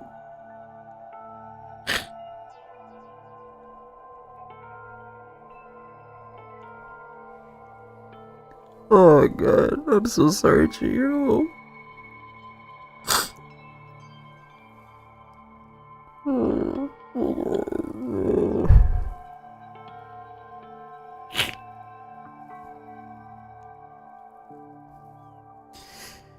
Man.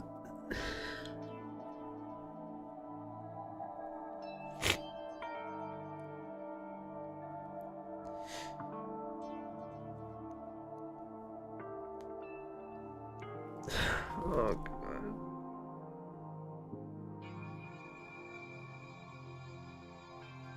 He didn't deserve this.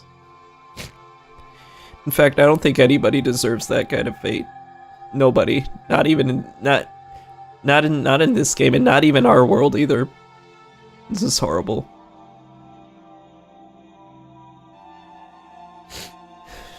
It's so horrible.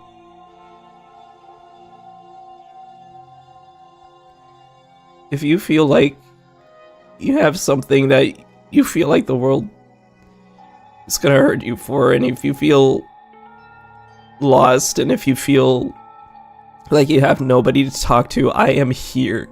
Okay, I am right here. I am here, okay? And I'll make sure that nothing bad happens to you, like, ever, alright? Because that's just how I am, that's how my mom is, that's how my family is. We will make sure that you are safe, that you are loved, no matter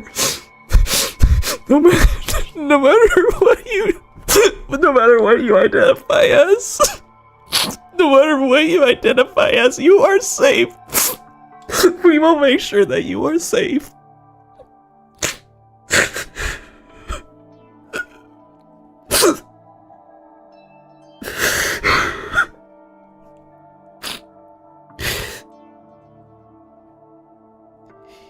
Look, I've lost a lot of hope, but I want to make sure that everybody else has their own hope to hold on to. You know, to make sure that you have a bright future, a better life, with some good people around, just knowing that there are good people out there who are willing to protect you and to be by your side no matter how you identify as, or if you feel that you're not good enough. Because you are good enough. You are good enough.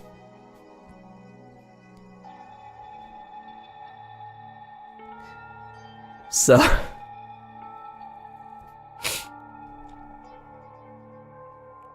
I didn't realize. I never even once thought about that going into this whole thing. And, you know, I've known people who would identify with some of these characters because they've probably gone through some of these things themselves.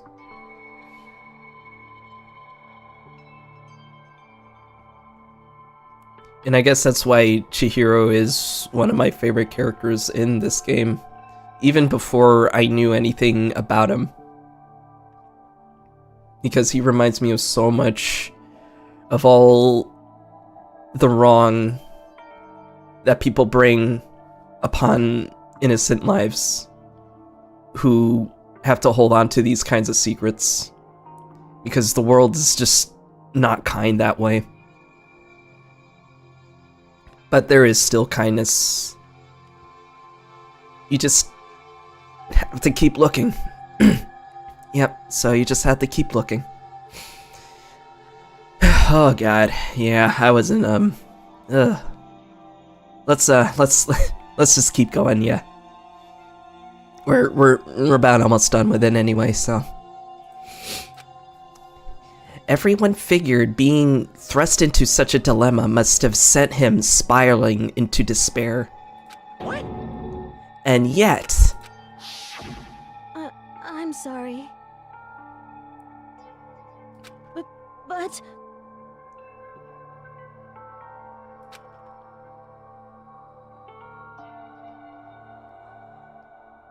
She wanted to become stronger too, so she would have the courage to tell people. She was willing to hold out until the very end.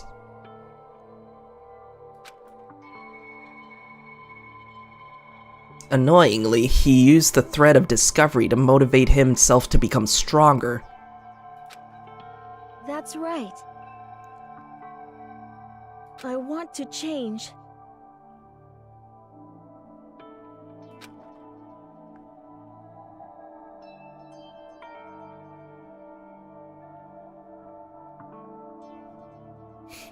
Yeah.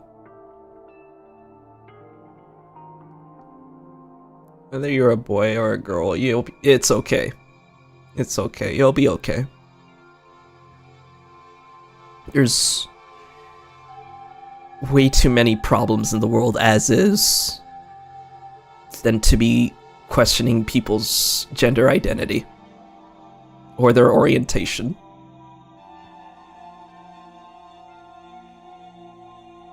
And that's why I love Chihiro so much. Boy or otherwise, you know.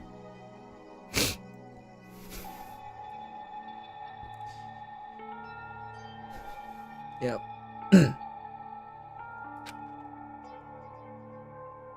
Shit, it's gonna be really hard to read these after that.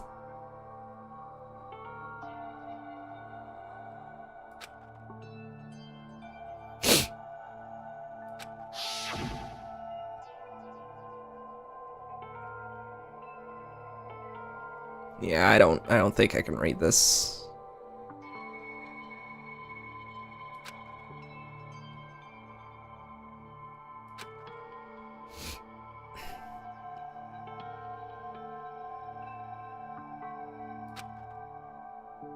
Hey,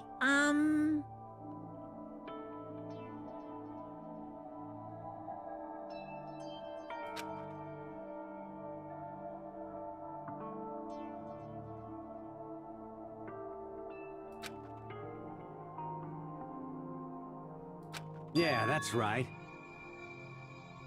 It was Mondo. He trusted Mondo enough to tell him about it.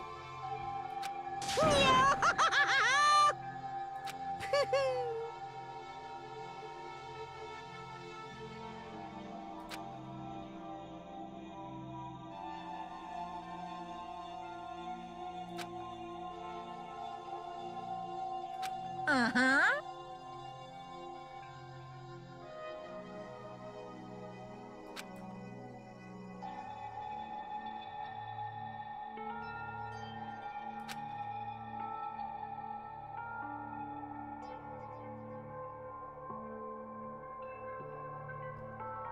Wait, why does it...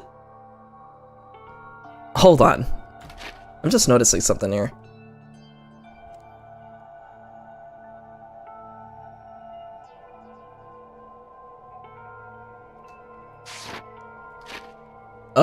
Is it me, or...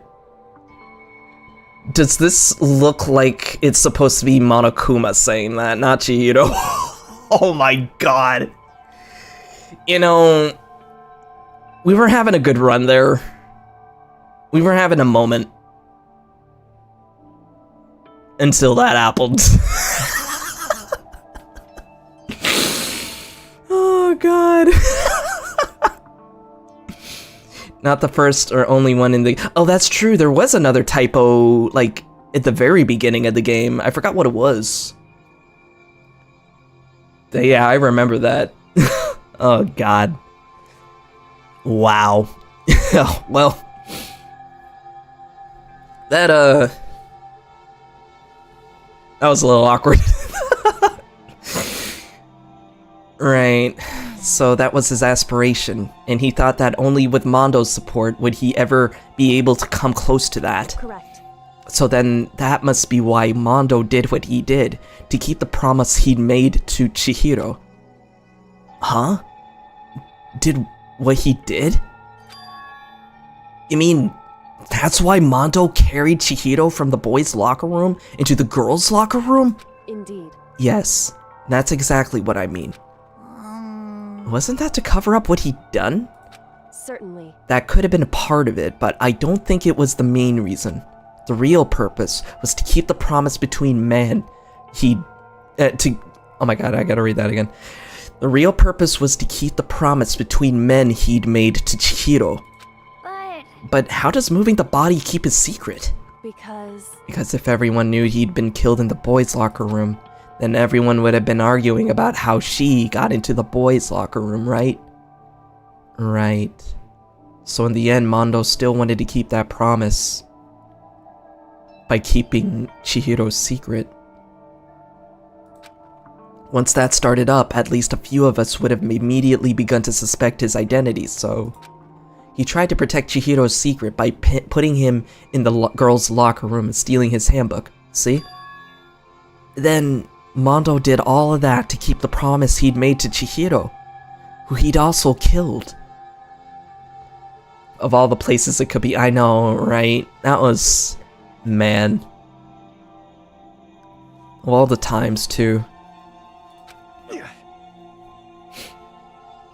That's still, though. It's moments like that when it really makes you think, like, how would this situation go in our worlds, considering the times that we're in right now? Like, of course, we're in a bit more accepting kind of times, but you can't really say that for a lot of places here in the world. Why would he do that? The more I hear you talk, the more I don't understand. I mean, you guys trusted each other, right? So why did you... Because no matter what, I didn't want anyone to know. I knew it. So that's what triggered it after all. The possibility of having your embarrassing memories and secrets exposed. What is this? That's impossible. Nothing could have been that bad. Oh, shit.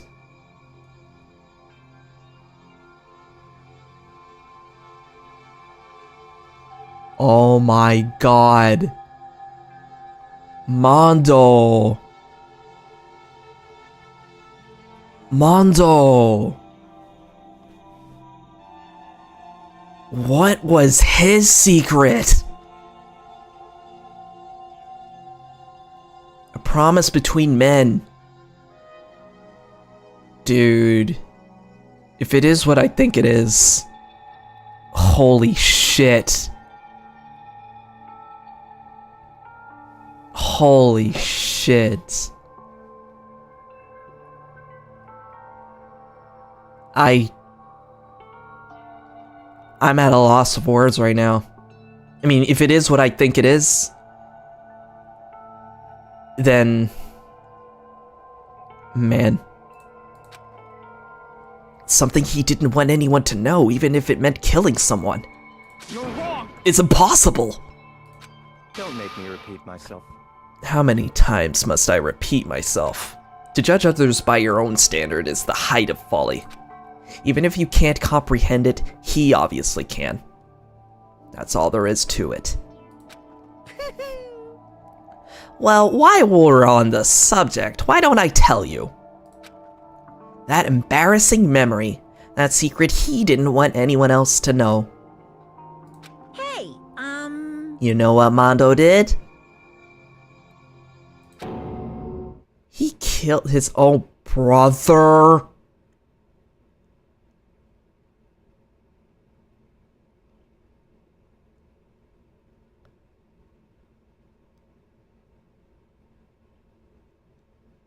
So that's why he was so dodgy about it.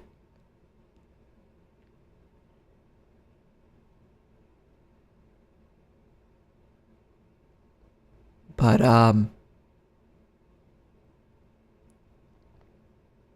that wasn't what I was expecting. That definitely wasn't what I was expecting at all.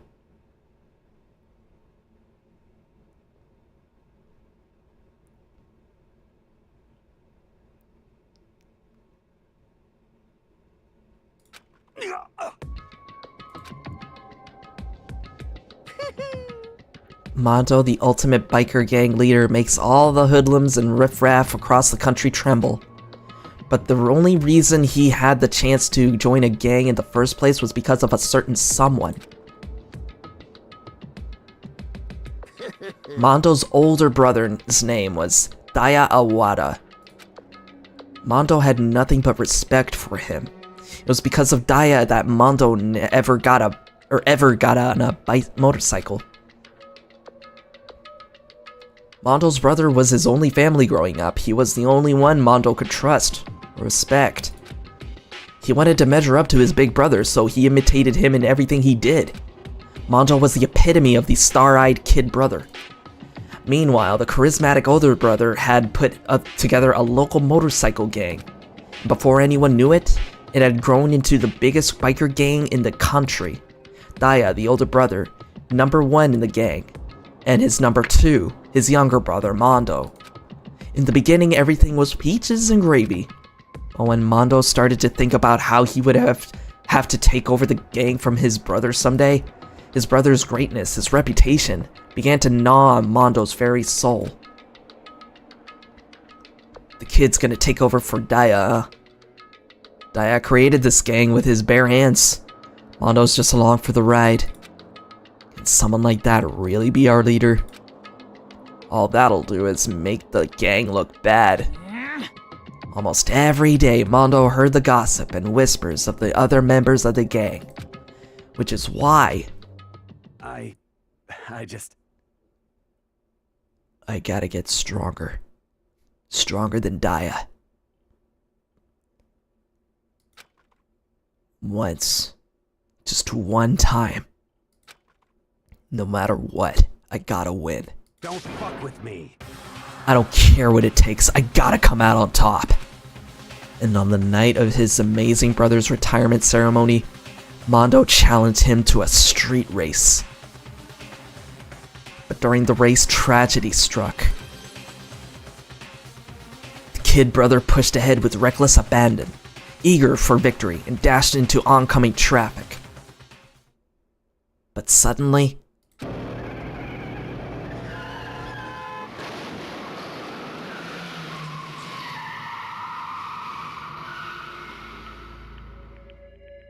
laying his kid brother's arms, the older brother delivered his final words. My bad, kid. I fucked up. Sorry.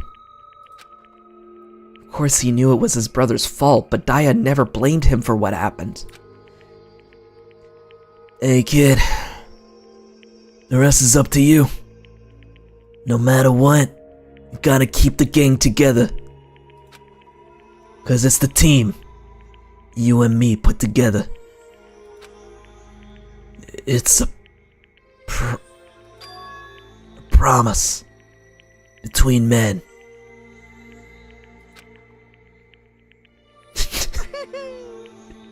You know, I grew up in New York, so... fuck, man. He didn't kill him. It was an accident. It was all an accident. Also, honestly, I thought Mondo actually had a thing for Chihiro, despite Chihiro's gender. That's all I'm gonna say.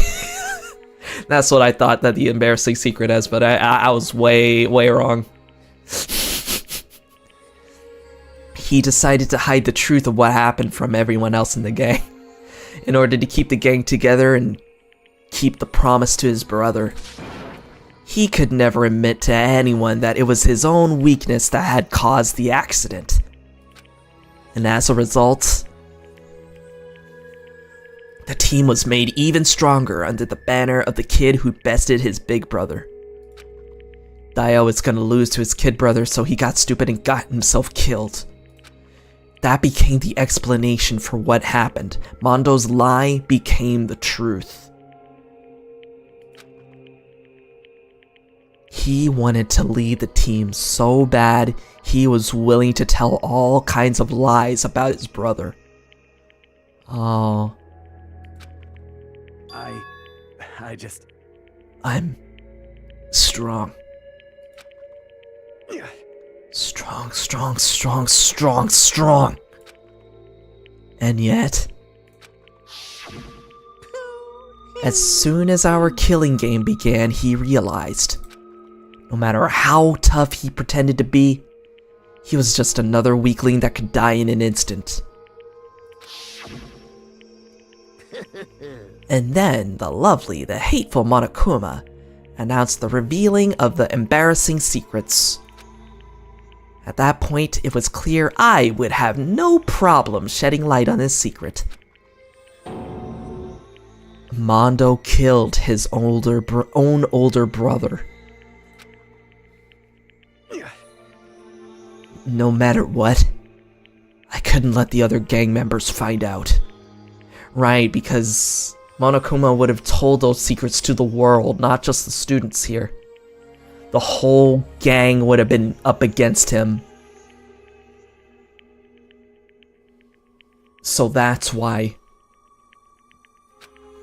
If that ever happened, everything would have been ruined. Everything me and my brother had worked to create would have been destroyed. His death, all the guilt I'd been carrying around, it all would have been for nothing. So that's why. That's why Mondo, after I saw what Monokuma had on me, my head filled up with a kind of fuzzy uneasiness, started swirling around. I never felt anything like it before. I didn't know what to do about it. I wasn't sure what to think or say. But after a while, that fuzzy uneasiness turned itself into a rock-hard lump of anxiety, way down in my stomach.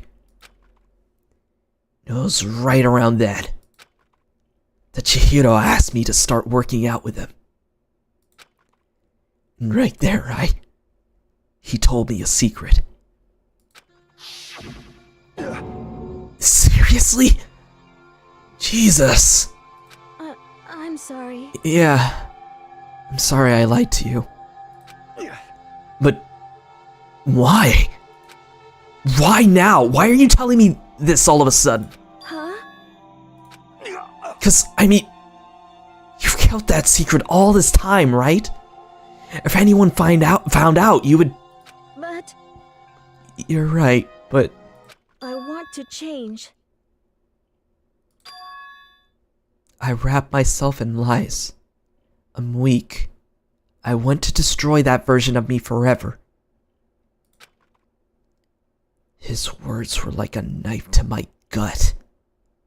I felt like he was exposing the lie I'd been living myself. I have to change. I don't want to be weak anymore. So is pride at the end of it all. You're so strong, it can't hurt you, right? Whatever secret Monokuma might tell us. You piece of... So what? You're saying I should just say it? What? You're saying if I really am, I should just be able to tell everyone my secret? Huh? Huh? I was jealous. I was jealous of Chihiro's strength. He had the strength to face his own weakness, to try and overcome it. It was the kind of strength I've never had. So I was jealous of him. And that jealousy broke me. What? Are you making fun of me? I'm strong? Are you fucking with me right now? No. I'm not making fun of you. You really are strong, Mondo. Felt like I could hear something starting to creak. Something inside my head. What did he want me to do? What was I supposed to do? Was I supposed to just sit back, let my secret get revealed and ruin everything? What's wrong? Why did you have to tell me all that? Are you trying to rub my failure in my face? I just wanted to... No, I just really admire you. I admire your strength. Yeah, that's right. That's right. I am strong. Strong. I'm strong. Strong. Stronger than you. You son of a bitch. Stronger than Daya. I don't remember anything after that.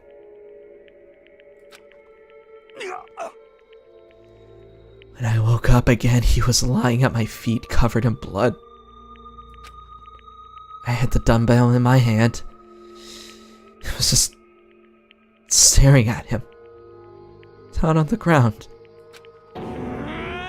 Hey. I killed him. I killed Chihiro. Even after all this time, I'm still just as weak as I've always been. And thanks to that, I did something I can never take back.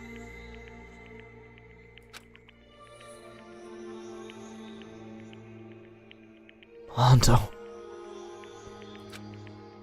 He was normally so aggressive, so angry.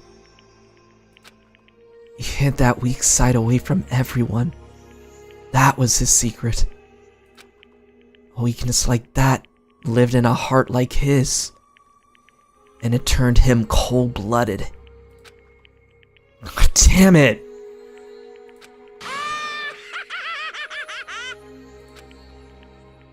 Look at him, you see? You're all just like him. For a secret from the past, for a memory. For that, he killed another living human in cold blood. He couldn't cut free of his regrets from the outside world. He doesn't know what true strength is. Do you see hope anywhere in there? 'Cause I sure don't. You bastard! Just shut up, you son of a bitch! Go ahead, say it again, I dare you! Yep. Okay, I'll say it as many times as I want. Is what I want to say, but... Unfortunately, I can't do that now, because the time for punishing is fast approaching. Oh god. Oh god, no. Punishing? It can't be. You mean... execution? Well now. That's what I promised you, right? The Blacken that disturbs the peace will be punished. Ridiculous. Hold on. Now then, I prepared a very special punishment.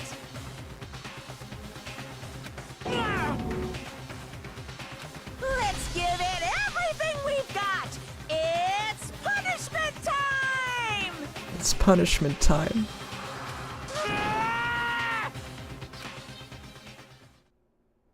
Sorry, man. I couldn't keep the promise we made. From one man to another. Man. Is the button.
Christ.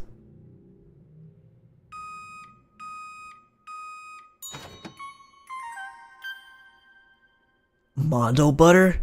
2 times the fat. Part of your complete breakfast. What the goddamn fuck did I just witness?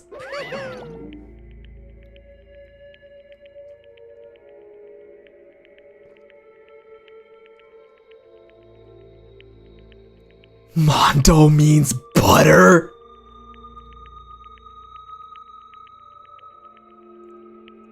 Oh my fucking god.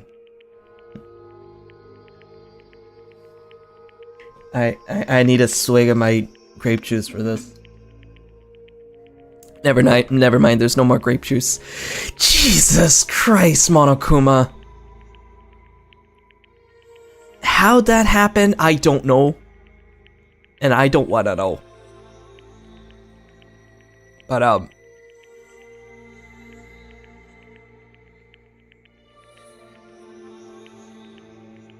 Christ.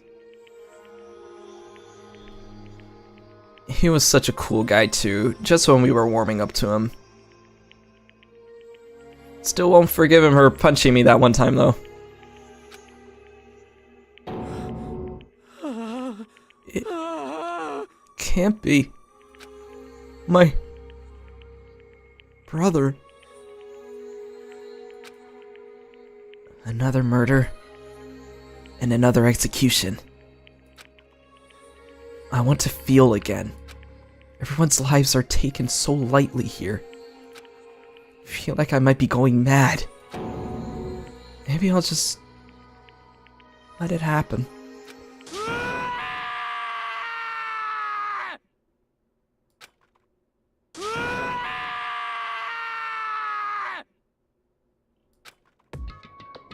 As Taka's sad screams invaded our skulls, we were each forced to realize once again.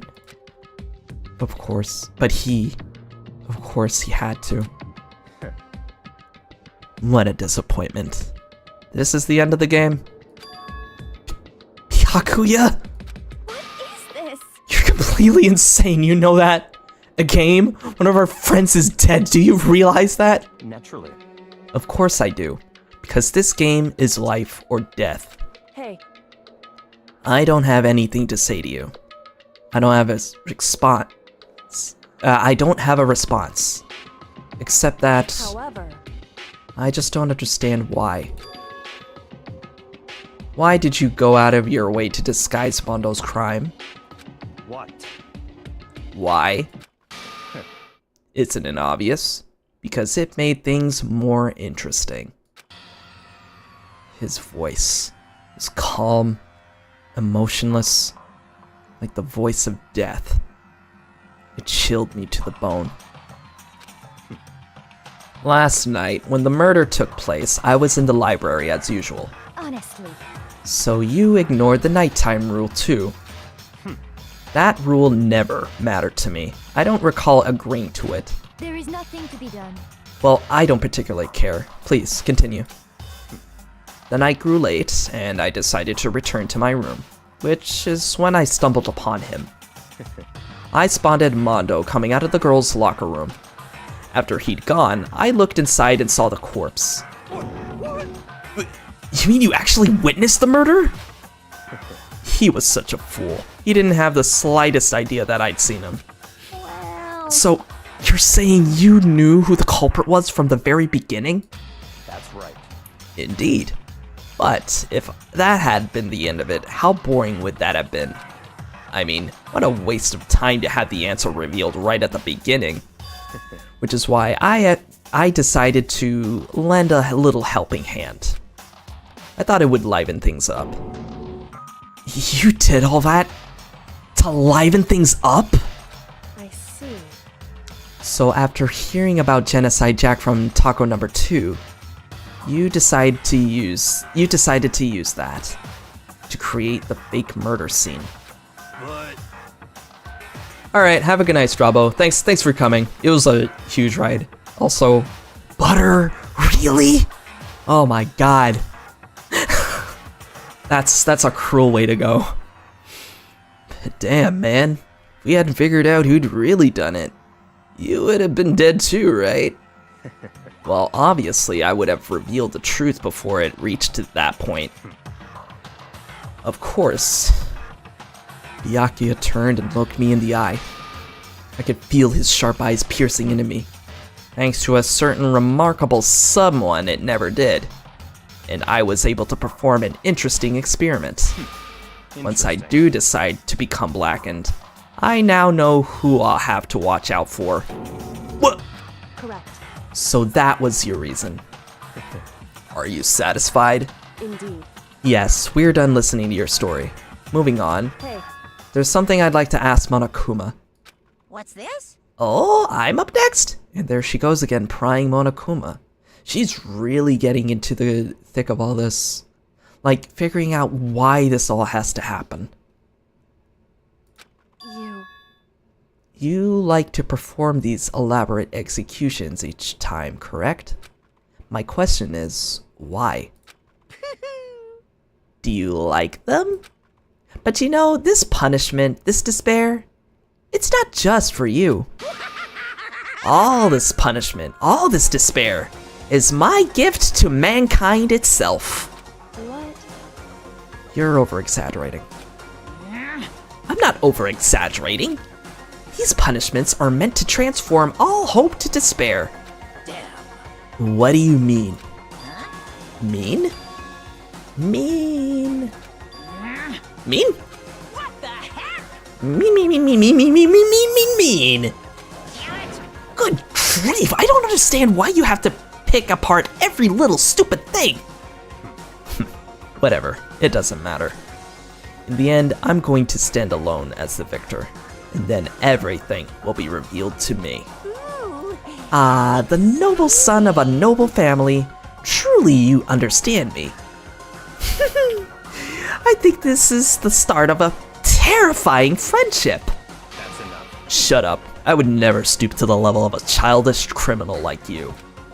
Let me just say this. After I have achieved complete victory, you're up next. I'm going to find you and kill you. Understand? In the name of my family. For which victory is a foregone conclusion. You're getting all riled up. Oh, so cool. It's like you're the main character of a video game or something. No trash mob for you. I swear, whatever it takes, I will kill you. Temper. Sounds like someone needs a nap.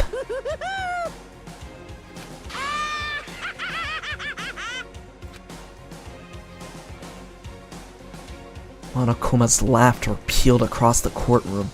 The curtain closed on the case of Chihiro and Mondo. But I knew that wasn't the end. The killing game would still continue, because the mastermind wouldn't let it end. For those of us who were still alive, our worst fear and despair kept on multiplying. It was the kind of despair that felt like a blind puppy in hell had more of a future than us. All of our courage, our effort, our friendship, it felt like it amounted to nothing at all. It was the worst kind of despair.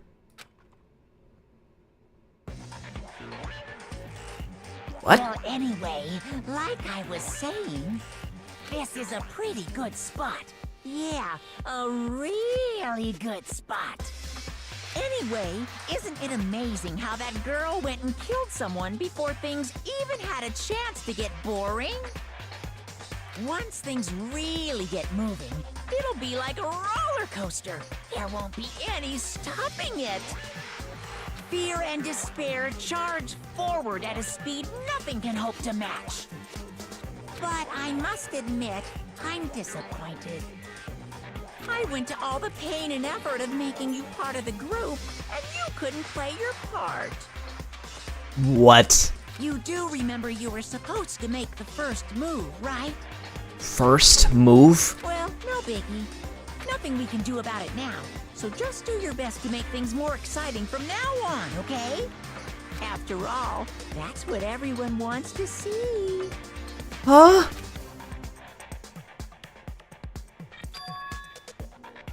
There's one thing I'd like to ask you. As long as you don't want to know my measurements, fire away. Who is it? The 16th high school student, I mean.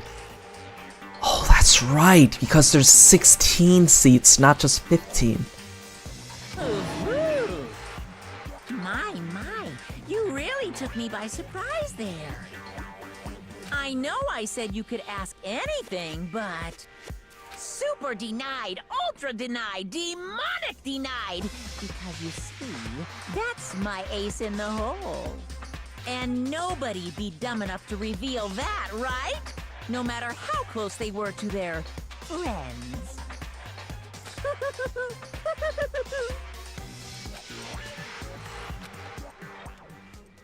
The 16th student?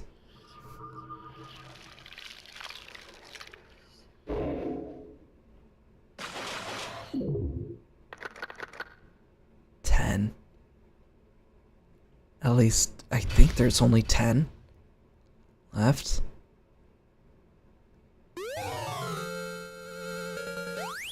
You received the Crazy Diamond present. 2 of a kind. Achievement unlocked.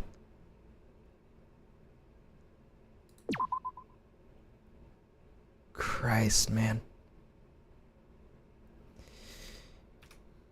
I don't know, man. That really drained me. That whole goddamn trial.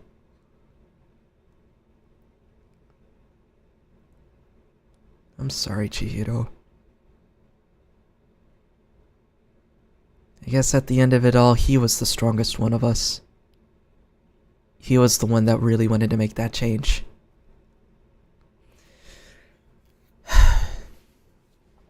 Right, well, I guess I'll go ahead and call it there, guys. That was Chapter 2, come to a close. The trials are indeed getting a little bit tougher, but we're still managing. We're still managing. We're not straight up stuck. Like, the trials are still we're still seeing them as they come along, and getting it down pack is just, you know, the way to get them. The difficulty is ramping up just a little bit, but we're gonna have to use what we know for the next time. So thank you all for joining me tonight. Thank you all to the new friendships that we made along the way. I will forever remember that. So, hopefully, we will be able to start this up next week. Maybe I'll go ahead and, I know I keep saying that I would do these on Sunday as well, but I'll have to let you guys know if I'm up for it the next day. Because I will be running a few errands tomorrow, but who knows? If we get back to it, we'll be able to get to Chapter 3. So, as usual, take care of yourselves, stay safe, and try to make sure to get a spotting partner when you go into a gym. So otherwise, that would just lead to a bad time. Anyway, take care. Have a good one. This is Neo, signing out.